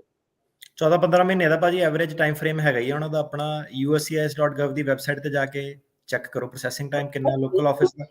ਅੱਛਾ, ਇਹ ਓਥ ਦੀ ਲੈਟਰ ਆਉਣ ਨੂੰ ਵੀ 14 ਸਾਲ ਲੱਗ ਜਾਂਦਾ? ਟੋਟਲ ਪ੍ਰੋਸੈਸ ਦੀ ਗੱਲ ਕਰ ਰਿਹਾ ਮੈਂ। ਟੋਟਲ ਪ੍ਰੋਸੈਸ, ਠੀਕ ਹੈ। ਇੰਟਰਵਿਊ ਹੋ ਗਿਆ ਤੁਹਾਡਾ? ਹਾਂਜੀ ਇੰਟਰਵਿਊ ਹੋ ਗਿਆ ਭਾਈ, ਜੂਨ ਦਾ ਇੰਟਰਵਿਊ ਹੋ ਗਿਆ। ਉਹਨਾਂ ਨੂੰ ਕਾਲ ਕਰਦੇ ਆ ਤੇ ਉਹ ਅੱਗੋਂ ਕਹਿ ਦਿੰਦੇ ਨੇ ਕਿ ਪ੍ਰੋਸੈਸਿੰਗ ਦੇ। ਮੇਰੇ ਪਿੱਛੂ ਜਿਹੜੇ ਮੁੰਡਿਆਂ ਨੇ ਅਪਲਾਈ ਕੀਤਾ ਉਹਨਾਂ ਦੇ ਹੋ ਗਏ ਸਾਰਾ ਕਲੀਅਰ। ਤੁਸੀਂ ਜਦੋਂ ਤੁਹਾਡੀ ਇੰਟਰਵਿਊ ਤੋਂ ਬਾਅਦ 120 ਦਿਨ ਜੇ ਹੋ ਗਏ ਨਾ, ਫਿਰ ਤੁਸੀਂ ਉਹਨਾਂ ਨੂੰ ਲੀਗਲੀ ਇਨਕੁਆਇਰੀ ਪਾ ਸਕਦੇ ਆ ਕਿ ਮੇਰਾ ਕੇਸ ਐਕਸਪੀਰੀਏਟ ਕਰੋ। 120 ਦਿਨ ਤੱਕ ਉਹਨਾਂ ਕੋਲ ਹੈਗੇ ਆ ਲੀਗਲ ਤੌਰ ਤੇ ਕਿ ਜਿਹਦੇ ਵਿੱਚ ਉਹ ਆਪਣਾ ਟਾਈਮ ਲੈ ਸਕਦੇ ਆ ਉਸ ਦੇ। ਜੂਨ ਤੋਂ ਬਾਅਦ ਸੀ, ਸੋ 120 ਦਿਨ ਤਾਂ ਤੁਹਾਡੇ ਟੱਪ ਗਏ ਆ ਮੈਨੂੰ ਲੱਗਦਾ। ਤੇ ਐਕਸਪਰਟਾਈਟ ਦੀ ਪਾਓ ਜੀ ਰਿਕੁਐਸਟ ਉਹਨਾਂ ਨੂੰ ਡੈਫੀਨਿਟਲੀ। ਦਵਿੰਦਰ ਜੀ, ਸਤਿ ਸ਼੍ਰੀ ਅਕਾਲ। ਸਤਿ ਸ਼੍ਰੀ ਅਕਾਲ ਜੀ। ਸਤਿ ਸ਼੍ਰੀ ਅਕਾਲ ਸਰ। ਮੇਰਾ ਕੁਐਸਚਨ ਇਹ ਹੈ ਕਿ ਮੇਰੇ ਕੋਲ B1 B2 ਵੀਜ਼ਾ ਹੈ ਤੇ ਮੈਂ ਕੈਨੇਡਾ ਤੇ ਮੇਰੇ ਕੋਲ ਵਰਕ ਪਰਮਿਟ ਹੈ। ਕੀ ਮੈਂ ਅਪਲਾਈ ਕਰ ਸਕਦਾ US as a work permit? ਨਹੀਂ ਮੇਰਾ ਵੀਰ, ਇੰਨਾ ਸਿੰਪਲ ਨਹੀਂ ਹੈਗਾ ਅਮਰੀਕਾ ਦਾ ਕਿ ਸਿੱਧਾ ਹੀ ਵਰਕ ਪਰਮਿਟ ਇੱਥੇ ਅਪਲਾਈ ਹੋ ਜਾਂਦਾ। ਫਿਰ ਤਾਂ ਸਾਰਿਆਂ ਨੇ ਕਰ ਲੈਣੇ ਸੀਗੇ। ਇੱਥੇ ਜਿਹੜਾ ਵਰਕ ਪਰਮਿਟ ਆ ਉਹ H1B ਵੀਜ਼ੇ ਦੇ ਰਾਹੀਂ ਰਿਸਟ੍ਰਿਕਟਡ ਆ। ਸਿਰਫ ਇੰਪਲੋਇਰ ਕਰ ਸਕਦਾ, ਬੈਚਲਰ ਡਿਗਰੀ ਹੋਣੀ ਚਾਹੀਦੀ ਆ। ਅਮਰੀਕਨ ਇੰਪਲੋਇਰ ਸਿਰਫ ਕਰ ਸਕਦਾ। ਤੇ ਮਾਰਚ ਦੇ ਵਿੱਚ ਉਹਦੀ ਵਿੰਡੋ ਖੁੱਲਦੀ ਆ ਲੋਟਰੀ ਦੀ, ਤੇ ਇਹ ਜਿਹੜੀ ਸੀਗੀ ਮਾਰਚ 1 ਤੋਂ ਮਾਰਚ 20 ਤੱਕ ਸੀਗੀ ਤੇ ਹੁਣੇ ਮੁੱਕ ਚੁੱਕੀ ਹੈ। ਅਗਲੇ ਸਾਲ ਖੁੱਲੂਗੀ। ਜੀ ਜੀ ਬਿਲਕੁਲ। ਅਗਲੇ ਕਾਲਰ ਨੇ ਬੰਟੂ ਜੀ ਪੰਜਾਬ ਤੋਂ। ਸਤਿ ਸ਼੍ਰੀ ਅਕਾਲ ਜੀ। ਬੰਤੋ ਕਿ ਬੰਟੂ ਜੀ? ਆਪਾਂ ਉਹਨਾਂ ਨਾਲ ਗੱਲ ਬੰਟੂ। ਹਾਂਜੀ ਬੰਟੂ ਜੀ, ਸਤਿ ਸ਼੍ਰੀ ਅਕਾਲ। ਸਤਿ ਸ਼੍ਰੀ ਅਕਾਲ ਜੀ ਦੋਨੇ ਭਰਾਵਾਂ ਨੂੰ। ਬਹੁਤ ਬਹੁਤ ਵਧੀਆ ਪ੍ਰੋਗਰਾਮ ਜੀ। ਤੁਹਾਡੀ ਜੋੜੀ ਬਹੁਤ ਸੋਹਣੀ ਲੱਗਦੀ ਆ ਤੇ ਪ੍ਰੋਗਰਾਮ ਤੁਹਾਡਾ ਬਹੁਤ ਵਧੀਆ ਹੈ। ਪਿਛਲੀ ਵਾਰੀ ਮੇਰੀ ਵਾਈਫ ਦੀ 1 ਈਅਰ ਡੈਡਲਾਈਨ ਦਾ ਰਹਿ ਗਿਆ ਸੀਗਾ ਪੁਆਇੰਟ, ਉਹ ਮੈਨੂੰ ਟਰਕੈਨਾ ਸਾਹਿਬ ਨੇ ਦੱਸਿਆ ਸੀ ਤੇ ਉਹਦਾ ਕੇਸ ਗ੍ਰਾਂਟ ਹੋ ਗਿਆ ਜੀ। ਵਧਾਈਆਂ ਭਾਜੀ, ਬਹੁਤ ਬਹੁਤ ਅਮਰੀਕਾ। ਹਾਂਜੀ ਤੁਹਾਨੂੰ ਵੀ ਬਹੁਤ ਬਹੁਤ ਹੋ ਗਿਆ। ਤੁਹਾਡਾ ਪ੍ਰੋਗਰਾਮ ਕਰਕੇ ਸਦਕਾ ਸਾਰਾ ਕੁਝ ਵਧੀਆ ਬਹੁਤ ਹੋ ਰਿਹਾ। ਬਹੁਤ ਵਧੀਆ ਪ੍ਰੋਗਰਾਮ ਹੈ। ਥੈਂਕ ਯੂ ਜੀ, ਬੜੀ ਮਿਹਰਬਾਨੀ। ਪਿੱਛੇ ਜੇ ਵੀ ਵੀਰ ਨੇ ਦੱਸਿਆ ਸੀ ਉਹ ਤੁਸੀਂ ਪਿਛਲੀ ਵਾਰੀ ਮੈਂ ਤੁਹਾਨੂੰ ਸਾਰੀ ਡਿਟੇਲ ਦੱਸੀ ਸੀ। ਹੁਣ ਮੈਂ ਕੀ ਦੱਸਾਂ ਫੋਨ ਤੇ ਇੰਨਾ, ਤੇ ਉਦੋਂ ਤੁਸੀਂ ਦੱਸ ਜੇ ਕੋਈ ਸਵਾਲ ਹੈਗਾ ਤਾਂ ਪੁੱਛ ਲਓ ਕਿਉਂਕਿ ਸਮਾਂ ਆਪਣੇ ਕੋਲ ਬਹੁਤ ਘੱਟ ਆ ਜੀ। ਹਾਂਜੀ ਜੇ ਸਵਾਲ ਹੈਗਾ ਤਾਂ ਪੁੱਛ ਲਓ। ਹਾਂਜੀ। ਅੱਛਾ ਮੈਂ ਇਹ ਪੁੱਛਣਾ ਜੀ, ਉਹਨਾਂ ਦਾ ਕੇਸ ਗ੍ਰਾਂਟ ਹੋ ਗਿਆ ਤੇ 1 ਈਅਰ ਦੀ ਡੈਡਲਾਈਨ ਹੈ ਨਾ ਜਿਹੜੀ, ਉਹ ਮਤਲਬ ਮੈਂਟਲੀ ਅਪਸੈਟ ਦੀ ਮੈਡੀਕਲ ਰਿਪੋਰਟ ਉੱਥੋਂ 6 ਸਾਲ ਦੀ ਇੱਥੋਂ ਮਿਲੀ ਸੀ, ਉੱਥੇ ਹੀ ਚੱਲ ਰਿਹਾ ਟ੍ਰੀਟਮੈਂਟ 6 ਸਾਲ ਤੋਂ। ਉਹ ਹੈਡੇਕ ਹੈ, ਮਾਈਗ੍ਰੇਨ ਹੈ ਤੇ ਉਹਦੇ ਕਰਕੇ ਮਤਲਬ ਹੁਣ ਸਾਡਾ ਕਦੋਂ ਅਪਲਾਈ ਕਰ ਸਕਦੇ ਨੇ ਜੀ? ਤੁਹਾਡੇ ਸਪਾਊਸ ਨੂੰ ਕੀ ਹੁਣ ਗ੍ਰੀਨ ਕਾਰਡ ਗ੍ਰਾਂਟ ਹੋਇਆ? ਹਾਂਜੀ ਗ੍ਰੀਨ ਕਾਰਡ ਗ੍ਰਾਂਟ ਹੋ ਗਿਆ। ਤੁਸੀਂ ਕਿੱਥੇ ਆ ਇਸ ਵੇਲੇ? ਇਹ ਪੰਜਾਬ ਤੇ। ਅਸੀਂ ਪੰਜਾਬ 'ਚ ਆ ਜੀ। ਤੇ ਉਹਨਾਂ ਨੂੰ ਗ੍ਰੀਨ ਕਾਰਡ ਜਿਹੜਾ ਮਿਲਿਆ ਕਿਹੜੇ ਬੇਸ ਤੇ ਮਿਲਿਆ? ਉਹਨਾਂ ਨੂੰ ਅਸਾਈਲਮ ਗ੍ਰਾਂਟ ਹੋਇਆ ਜੀ। ਹੁਣ ਹਜੇ ਕੋਰਟ ਚੋਂ ਗ੍ਰਾਂਟ ਹੋਇਆ, 2 ਦਿਨ ਹੋਏ ਆ, 3 ਦਿਨ। ਉਹ ਤੁਹਾਡੇ ਲਈ 730 ਪ੍ਰੋਸੈਸ ਹੁੰਦਾ, ਉਹ ਫਾਈਲ ਕਰੂਗੇ ਤੇ ਤੁਹਾਡਾ 3-4 ਸਾਲ ਦਾ ਜਿਹੜਾ ਪ੍ਰੋਸੈਸ ਘੱਟੋ ਘੱਟ ਹੈਗਾ। ਠੀਕ ਹੈ, ਉਹਨਾਂ ਨੂੰ ਕਹਣ ਵੀ ਹੁਣ ਇਹ ਪੁੱਛਦਾ ਸੀ ਵੀ ਜਿਵੇਂ ਉਹ ਮੈਂਟਲੀ ਮਤਲਬ ਪ੍ਰੋਬਲਮ ਹੈ, ਉਹ ਹੈਡੇਕ ਦੀ ਪ੍ਰੋਬਲਮ ਹੈ ਤੇ ਮਾਈਗ੍ਰੇਨ ਦੀ, ਉੱਥੋਂ ਹੀ ਅਮਰੀਕਾ ਤੋਂ ਹੀ ਟ੍ਰੀਟਮੈਂਟ ਚੱਲ ਰਿਹਾ 6 ਸਾਲ ਤੋਂ, ਤੇ ਕੀ ਉਹਦੇ ਕਰਕੇ ਕੋਈ ਐਕਸਪੀਡਾਈਟ ਹੋ ਸਕਦਾ ਸਾਡਾ ਕੇਸ ਜੀ? ਅਜੇ ਟਰਾਈ ਕਰ ਸਕਦੇ ਆ ਐਕਸਪੀਰਾਈਟ ਤਾਂ। ਹੁਣ ਜਿਹੜੇ ਸਾਰੇ ਹੀ ਅਸਾਈਲਮ ਵਾਲੇ ਆ ਸਾਰਿਆਂ ਦਾ ਹੀ ਆਪਣਾ ਵਿਛੋੜਾ ਕਿੰਨੇ ਸਾਲਾਂ ਦਾ ਚੱਲਦਾ ਹੈ ਨਾ। ਹੁਣ ਸਾਰਿਆਂ ਦੀ ਦਰਦ ਭਰੀ ਕਹਾਣੀ ਆ ਤੇ ਕਿਸੇ ਦਾ ਮਾਈਗ੍ਰੇਨ ਆ ਤਾਂ ਮੈਂ ਕਿਹਾ ਕਿਸੇ ਨੂੰ ਜਾਨ ਦੇ ਵੀ ਖਤਰੇ ਹੈਗੇ ਆ ਇੰਡੀਆ ਦੇ ਵਿੱਚ ਕਿ ਉਹਨਾਂ ਨੂੰ ਬੰਦੇ ਲੱਭਦੇ ਆ ਜਾਂ ਦੂਜੀਆਂ ਕੰਟਰੀਆਂ ਦੇ ਵਿੱਚ। ਸੋ ਐਕਸਪੀਡਾਈਟ ਮੁਸ਼ਕਿਲ ਆ ਇਹਦੇ ਵਿੱਚ। ਜੀ ਬਾਕੀ ਤੁਸੀਂ ਟਰਾਈ ਕਰ ਲਿਓ ਤੇ ਪਰ ਜਿਹੜਾ ਨੈਕਸਟ ਪ੍ਰੋਸੈਸ ਆ ਆਪਣੇ ਪਰਿਵਾਰ ਦੇ ਲਈ 730 ਜਿਹੜਾ ਉਹ ਜ਼ਰੂਰ ਕਰ ਸਕਦੇ ਆ। ਆਪਣੇ ਅਗਲੇ ਕਾਲਰ ਨੇ ਬਿੱਟੂ ਜੀ। ਹਾਂਜੀ ਭਾਈ ਸਤਿ ਸ੍ਰੀ ਅਕਾਲ ਜੀ। ਸਤਿ ਸ਼੍ਰੀ ਅਕਾਲ ਜੀ। ਮੈਂ ਯੂ ਵੀਜ਼ਾ ਗ੍ਰੀਨ ਕਾਰਡ ਲਾਇਆ ਸੀਗਾ ਜੀ, ਮੈਂ 2 ਸਾਲ ਹੋ ਗਏ ਆ ਤਾਂ ਉਹ ਹਾਲੇ ਕੋਈ ਉਹਦੀ ਅਪਡੇਟ ਨਹੀਂ ਆਈ ਜੀ। ਯੂ ਵੀਜ਼ਾ ਭਾਜੀ ਫੋਲੋ ਅਪ ਹੀ ਕਰ ਸਕਦੇ ਉਹਨਾਂ ਨਾਲ, ਤੇ ਪ੍ਰੋਸੈਸਿੰਗ ਟਾਈਮ 'ਚ ਦੇਖੋ ਜਿਹੜੇ ਸੈਂਟਰ 'ਚ ਪੈਂਡਿੰਗ ਆ ਕਿ ਬਾਹਰ ਆ ਪ੍ਰੋਸੈਸਿੰਗ ਟਾਈਮ ਤੋਂ, ਕਿ ਪ੍ਰੋਸੈਸਿੰਗ ਟਾਈਮ ਦੇ ਵਿੱਚ ਹੀ ਹੈ। ਜੇ ਉਹ ਤੋਂ ਬਾਹਰ ਆ ਫਿਰ ਇਨਕੁਆਇਰੀ ਪਾ ਸਕਦੇ ਆ। Thank you. ਮਨਜੀਤ ਜੀ। ਸਤਿ ਸ਼੍ਰੀ ਅਕਾਲ ਜੀ। ਸਤਿ ਸ਼੍ਰੀ ਅਕਾਲ। ਹਾਂਜੀ ਮੈਂ ਕੈਨੇਡਾ ਤੋਂ ਬੋਲਦਾ ਜੀ, ਮੈਂ ਸਿਟੀਜ਼ਨ ਆ, ਕੈਨੇਡੀਅਨ, ਮੇਰੀ ਵਾਈਫ ਵੀ ਮੇਰੇ ਬੱਚੇ ਵੀ। ਅਸੀਂ ਜਿਵੇਂ ਅਮਰੀਕਾ ਮੂਵ ਹੋਣਾ ਹੋਵੇ, ਕੋਈ ਹੈਗਾ ਜੀ ਕੋਈ ਕਾਨੂੰਨ? E2 ਕੀਤੀ ਆ ਅਸੀਂ ਨਾ, ਪੰਜਾਬੀ ਜਿਹੜੀ USA ਦੇ YouTube ਦੇ ਉੱਤੇ ਜਾ ਕੇ ਸਰਚ ਕਰਿਓ E2 ਵੀਜ਼ਾ ਕਰਕੇ, ਤੇ ਉਹਦੇ ਵਿੱਚ ਉਹਨਾਂ ਨੇ ਸਾਰਾ ਦੱਸਿਆ ਵੀ ਕਿਸ ਤਰੀਕੇ ਦੇ ਨਾਲ ਤੁਸੀਂ ਉਸ ਆਧਾਰ ਦੇ ਉੱਤੇ ਜਿਹੜਾ ਇੱਥੇ ਫਿਰ ਆ ਸਕਦੇ ਹੋ। ਠੀਕ ਹੈ ਜੀ। ਇਹਨਾਂ ਨਾਲ ਗੱਲ ਕਰਨੀ ਹੋਵੇ ਆਪਣਾ ਇਹਨਾਂ ਦੇ ਆਫਿਸ 'ਤੇ ਫੋਨ ਕਰਨਾ ਪੈਣਾ ਜੀ? ਬਿਲਕੁਲ ਜੀ, ਆਫਿਸ 'ਚ ਕਰਨਾ ਪੈਣਾ ਜੀ। ਹਾਂਜੀ 4159090503 415-909-0503 ਜੀ। ਆਪਣੇ ਅਗਲੇ ਕਾਲਰ ਨੇ ਗੁਰਜੀਤ ਜੀ। ਸਤਿ ਸ਼੍ਰੀ ਅਕਾਲ। ਹਾਂਜੀ ਗੁਰਜੀਤ ਜੀ। ਸਤਿ ਸ਼੍ਰੀ ਅਕਾਲ ਜੀ। ਸਤਿ ਸ਼੍ਰੀ ਅਕਾਲ। ਹਾਂਜੀ ਪੁੱਛੋ ਜੀ, ਸਵਾਲ ਪੁੱਛ ਲਓ ਜੀ ਜਲਦੀ। ਹਾਂਜੀ ਵੀ ਮੈਂ ਸਿਆਟਲ ਤੋਂ ਆ ਜੀ। ਮੈਂ 4 ਸਾਲ ਹੋ ਗਏ, ਉਹਦੇ ਤਰੀਕ ਨਹੀਂ ਪਈ ਹੈਗੀ ਕੋਈ ਵੀ। ਮੈਂ ਯੂ ਵੀਜ਼ਾ ਲਾਇਆ ਹੋਇਆ ਜੀ। ਮੈਂ ਕੇਸ ਮੂਵ ਕਰਾਉਣਾ ਜਾਂ ਕਰਾਵਾਂ, ਜਾਂ ਉਹਦੀ ਤਰੀਕ ਪੈ ਸਕਦੀ ਹੈ, ਕੁਛ ਹੈਗਾ ਤਾਂ? ਤੁਸੀਂ ਕਹਿੰਦੇ ਅਸਾਈਲਮ ਦਾ ਕੇਸ ਲਾਇਆ ਹੋਇਆ ਤੁਸੀਂ? ਹਾਂਜੀ ਅਸਾਈਲਮ ਦਾ ਲਾਇਆ ਹੋਇਆ, 4 ਸਾਲ ਹੋ ਗਏ, ਤਰੀਕ ਪਈ ਨਹੀਂ ਮੇਰੀ ਕੋਈ ਵੀ। ਤੁਸੀਂ ਯੂ ਵੀਜ਼ਾ ਵੀ ਕਿਹਾ ਵਿੱਚ ਨਾਲ? ਯੂ ਵੀਜ਼ਾ ਵੀ ਕੀਤਾ? ਹਾਂਜੀ ਮੇਰਾ ਯੂ ਵੀਜ਼ਾ ਅਪਲਾਈ ਨੂੰ ਕਰੇ 2 ਸਾਲ ਹੋ ਗਏ। ਹਾਂਜੀ ਭਾਜੀ ਚੱਲ ਲੈਂਦਾ ਯੂ ਵੀਜ਼ਾ ਨੂੰ, ਆਰਾਮ ਨਾਲ ਚੱਲ ਲੈਂਦਾ ਤੁਸੀਂ। ਤੇ ਯੂ ਵੀਜ਼ੇ ਦੇ ਤੁਹਾਡੇ ਚਾਂਸ ਜਿਹੜੇ ਅਪਰੂਵ ਹੁੰਦੇ ਜ਼ਿਆਦਾ ਹੁੰਦੇ ਆ ਅਸਾਈਲਮ ਨਾਲੋਂ, ਸੋ ਇਹਨੂੰ ਰਹਿਣ ਦਿਓ ਜਿੱਦਾਂ ਚੱਲਦਾ, ਤੇ ਯੂ ਵੀਜ਼ੇ ਦੀ ਵੇਟ ਕਰੋ। ਤੇ ਉਹ 4 ਸਾਲ ਹੋ ਗਏ ਕਹਿੰਦੇ ਉਧਰ ਤਰੀਕ ਨਹੀਂ ਪਈ, ਮੂਵ ਹੋਣਾ ਚਾਹੁੰਦੇ ਆ। ਅਸਾਈਲਮ ਕੇਸ ਆਫਿਸ 'ਚ ਆ ਗਿਆ ਇਮੀਗ੍ਰੇਸ਼ਨ ਕੋਰਟ 'ਚ? ਹਾਂਜੀ ਮੈਂ ਅਸਾਈਲਮ ਕੋਰਟ 'ਚ ਬਾਰਡਰ ਕ੍ਰਾਸ ਕਰਕੇ ਆਇਆ ਸੀ। ਅੱਛਾ ਫੜੇ ਗਏ ਸੀ ਤੁਸੀਂ? ਹਾਂਜੀ ਫੜੇ ਗਏ।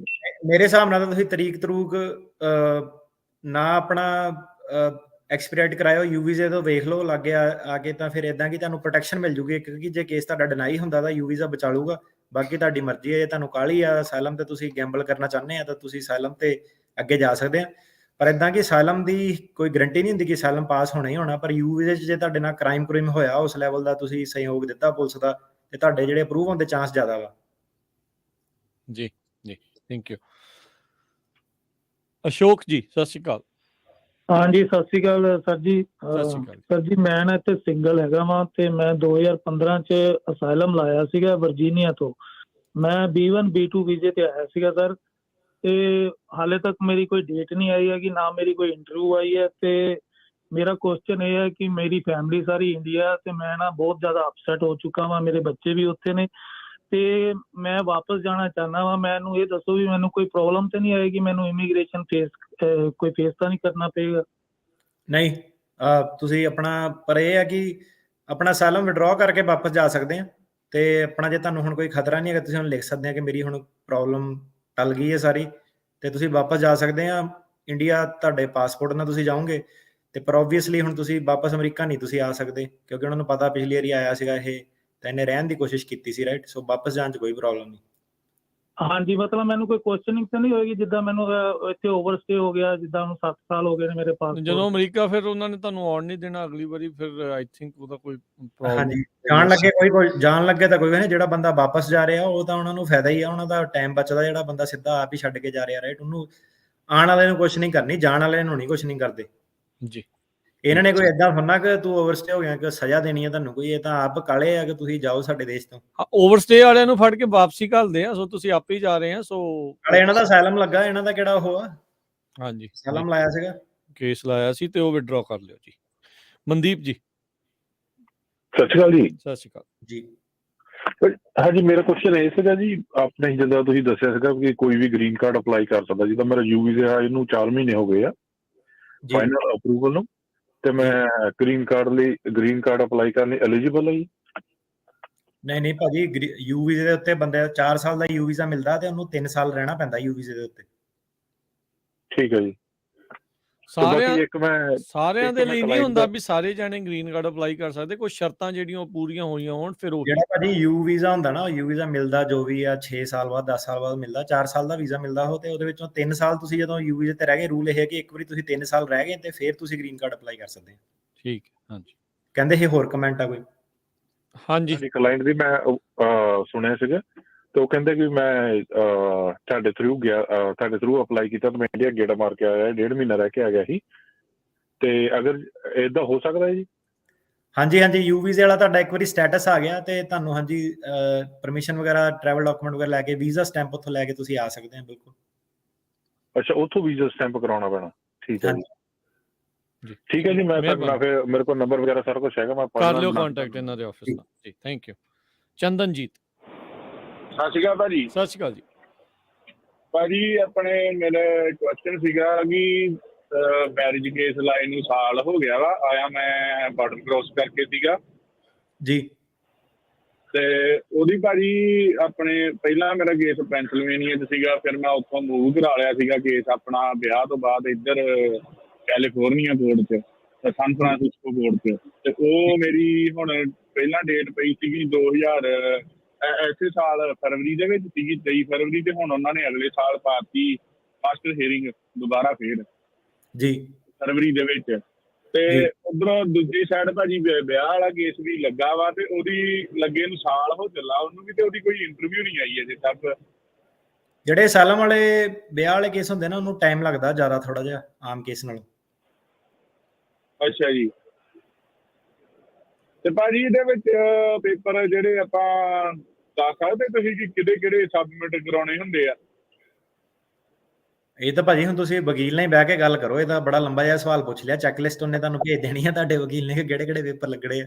ਸੋ ਤੁਸੀਂ ਉਹਦੇ ਹਿਸਾਬ ਦੇ ਨਾਲ ਉਹ ਚੈੱਕਲਿਸਟ ਦੇ ਹਿਸਾਬ ਨਾਲ ਆਪਣੇ ਡਾਕੂਮੈਂਟਸ ਜਿਹੜੇ ਉਹ ਤੁਸੀਂ ਤਿਆਰ ਕਰੋ ਜੀ। ਤੇ ਕਾਲਸ ਆਪਣੀਆਂ ਹੁਣ ਇੱਥੇ ਸਮਾਪਤ ਆ। ਕੁਝ ਕੁ ਜਿਹੜੇ ਆਨਲਾਈਨ ਸਵਾਲ ਆ ਉਹਨਾਂ ਨੂੰ ਪੁੱਛ ਲਈਏ। ਇੱਕ ਪੁੱਛ ਰਹੇ ਨੇ I-129F, ਕਹਿੰਦੇ ਵੀ ਇਹ ਕੀ ਪ੍ਰੀਮੀਅਮ ਪ੍ਰੋਸੈਸ ਇਹ ਕਰ ਸਕਦੇ ਨੇ? ਮੈਨੂੰ ਹੁਣ ਇਹ ਨਹੀਂ ਪਤਾ, ਤੁਸੀਂ ਦੱਸ ਸਕਦੇ ਹੋ। ਫਿਆਂਸੇ ਦਾ ਵੀਜ਼ਾ ਨਹੀਂ ਕਰ ਸਕਦੇ, ਪ੍ਰੀਮੀਅਮ ਪ੍ਰੋਸੈਸ ਜਿਹੜਾ ਉਹ ਨਹੀਂ ਹੈਗਾ। ਮਨਵਿੰਦਰ ਪੁੱਛਦੇ ਨੇ ਉਹ US ਸਿਟੀਜ਼ਨ ਨੇ, ਤੇ ਕਹਿੰਦੇ ਵੀ ਜੇ ਉਹ ਗਰੰਟਰ ਦੇ ਤੌਰ ਦੇ ਉੱਤੇ ਸਾਈਨ ਕਰਦੇ ਨੇ ਜਿਹੜਾ ਮੈਕਸੀਕੋ ਬਾਰਡਰ ਦੇ ਉੱਤੇ ਜਿਹੜਾ ਉਹ ਆ ਰਿਹਾ ਆ, ਕਹਿੰਦੇ ਵੀ ਉਹਨਾਂ ਦੇ ਕੇਸ ਦੇ ਉੱਤੇ ਜਿਹੜਾ ਸਪਾਊਸ ਦਾ ਕੇਸ ਆ ਕਿ ਉਹਦੇ ਉੱਤੇ ਕੋਈ ਇਫੈਕਟ ਪੈਂਦਾ? ਤੁਸੀਂ ਗਰੰਟਰ ਕਰ ਸਕਦੇ ਆ, ਪਰ ਤੁਸੀਂ ਕਿਸੇ ਦੀ 2 ਨੰਬਰ 'ਚ ਆਉਣ 'ਚ ਮਦਦ ਨਹੀਂ ਕਰ ਸਕਦੇ, ਤੇ ਤੁਹਾਡਾ ਉਹਦੇ ਵਿੱਚ ਕੋਈ ਹੱਥ ਨਹੀਂ ਹੋਣਾ ਚਾਹੀਦਾ। ਬੰਦਾ ਗਰੰਟਰ ਲੱਭਦਾ ਉਹ ਕਰ ਸਕਦੇ ਆ। ਤੁਹਾਡੀ ਜੇ ਫਾਈਨੈਂਸ਼ੀਅਲ ਐਬਿਲਿਟੀ ਆ, ਤੁਸੀਂ ਭਾਵੇਂ 10 ਜਣੇ ਨੂੰ ਸਪਾਂਸਰ ਕਰੋ, ਕੋਈ ਚੱਕਰ ਨਹੀਂ। ਠੀਕ ਹੈ, ਠੀਕ ਹੈ ਜੀ। ਪੋਲੀਟੀਕਲ ਸਟੇ ਤੇ ਨੇ ਕਹਿੰਦੇ ਉਹਨਾਂ ਦਾ ਅਪਰੂਵ ਹੋਇਆ ਆ, ਤੇ ਉਹ ਹੁਣ ਸਿਟੀਜ਼ਨ ਦੇ ਨਾਲ ਉਹਨਾਂ ਦਾ ਵਿਆਹ ਹੋ ਚੁੱਕਾ ਹੈ। ਗ੍ਰੀਨ ਕਾਰਡ ਦੇ ਲਈ ਉਹ ਕਹਿੰਦੇ ਉਹਨਾਂ ਨੇ ਅਪਲਾਈ ਕਰਨਾ ਆ, ਤੇ ਕਿਹੜੇ ਕਹਿੰਦੇ ਵੀ ਬੈਟਰ ਚਾਂਸ ਕਿਸ ਹਿਸਾਬ ਦੇ ਨਾਲ ਅਪਲਾਈ ਕਰਨ ਦੇ ਲਈ ਗ੍ਰੀਨ ਕਾਰਡ ਦੇ ਲਈ? ਪੋਲੀਟੀਕਲ ਸਟੇ ਵਾਲਾ ਜਾਨੀ ਕਿ ਅਸਾਈਲਮ ਵਾਲਾ, ਜਾਂ ਜੀ ਮੇਰੇ ਖਿਆਲ 2 ਐਪੀਸੋਡ ਪਹਿਲਾਂ ਪੂਰਾ ਪ੍ਰੋਗਰਾਮ ਕੀਤਾ ਸੀਗਾ ਇਹੀ ਮੁੱਦੇ ਦੇ ਉੱਤੇ। ਠੀਕ ਹੈ। 601 ਵੇਵਰ, 212 ਵੇਵਰ, ਸਾਰਾ ਇਹਨਾਂ ਨੂੰ ਉਹ ਸੁਣਨਾ ਪੈਣਾ। ਇਹ ਕਾਫੀ ਲੰਬਾ ਚੌੜਾ ਸਵਾਲ ਆ, ਤੇ ਉਹਦੇ ਵਿੱਚ ਨਤੀਜਾ ਇਹੀ ਸੀਗਾ ਕਿ ਫੈਸਲਾ ਤੁਸੀਂ ਕਰਨਾ, ਕਿਉਂਕਿ ਤੁਹਾਡੇ ਪੋਲੀਟੀਕਲ ਦੀ ਗਰੰਟੀ ਨਹੀਂ ਆਪਾਂ ਲੈ ਸਕਦੇ ਕਿ ਤੁਸੀਂ ਜਿੱਤੋਗੇ ਜਾਂ ਤੁਹਾਡੇ ਬਿਆਨ ਕਿੱਦਾਂ ਦੇ ਆ। ਨਾ ਤੁਹਾਡੇ ਵਿਆਹ ਦੀ ਗਰੰਟੀ ਤੁਸੀਂ ਆਪ ਲੈ ਸਕਦੇ ਆ ਕਿ ਤੁਹਾਡਾ ਰਿਲੇਸ਼ਨਸ਼ਿਪ ਜਿਹੜਾ ਐਡੀ ਦੇਰ ਚੱਲੂਗਾ ਕਿ ਨਹੀਂ ਚੱਲੂਗਾ, ਹੈ ਨਾ। 5-7 ਸਾਲ ਤੇ ਗੱਲ ਪਹੁੰਚ ਜਾਂਦੀ ਹੈ। ਜੀ ਜੀ, ਥੈਂਕ ਯੂ, ਬੜੀ ਮਿਹਰਬਾਨੀ। ਸਮਾਂ ਆਪਣੇ ਪ੍ਰੋਗਰਾਮ ਦਾ ਜਿਹੜਾ ਹੁਣ ਇੱਥੇ ਸਮਾਪਤ ਆ, ਤੇ ਕਾਲਾਂ ਦੇ ਲਈ, ਇਹਨਾਂ ਸਾਰਿਆਂ ਦੇ ਲਈ ਜਵਾਬ ਦੇਣ ਦੇ ਲਈ, ਨਵੀਆਂ ਇਨਫੋਰਮੇਸ਼ਨ ਸਾਂਝੀਆਂ ਕਰਨ ਦੇ ਲਈ ਬਹੁਤ ਸ਼ੁਕਰੀਆ। ਮਿਲਦੇ ਅਗਲੀ ਵਾਰ। ਸਤਿ ਸ਼੍ਰੀ ਅਕਾਲ ਜੀ। ਸਤਿ ਸ਼੍ਰੀ ਅਕਾਲ ਜੀ। ਸੋ ਤੇ ਪ੍ਰੋਗਰਾਮ ਦੀ ਇੱਥੇ ਸਮਾਪਤੀ। ਮੇਰੇ ਵੱਲੋਂ ਵੀ ਸਭ ਨੂੰ ਪਿਆਰ ਭਰੀ ਸਤਿ ਸ਼੍ਰੀ ਅਕਾਲ।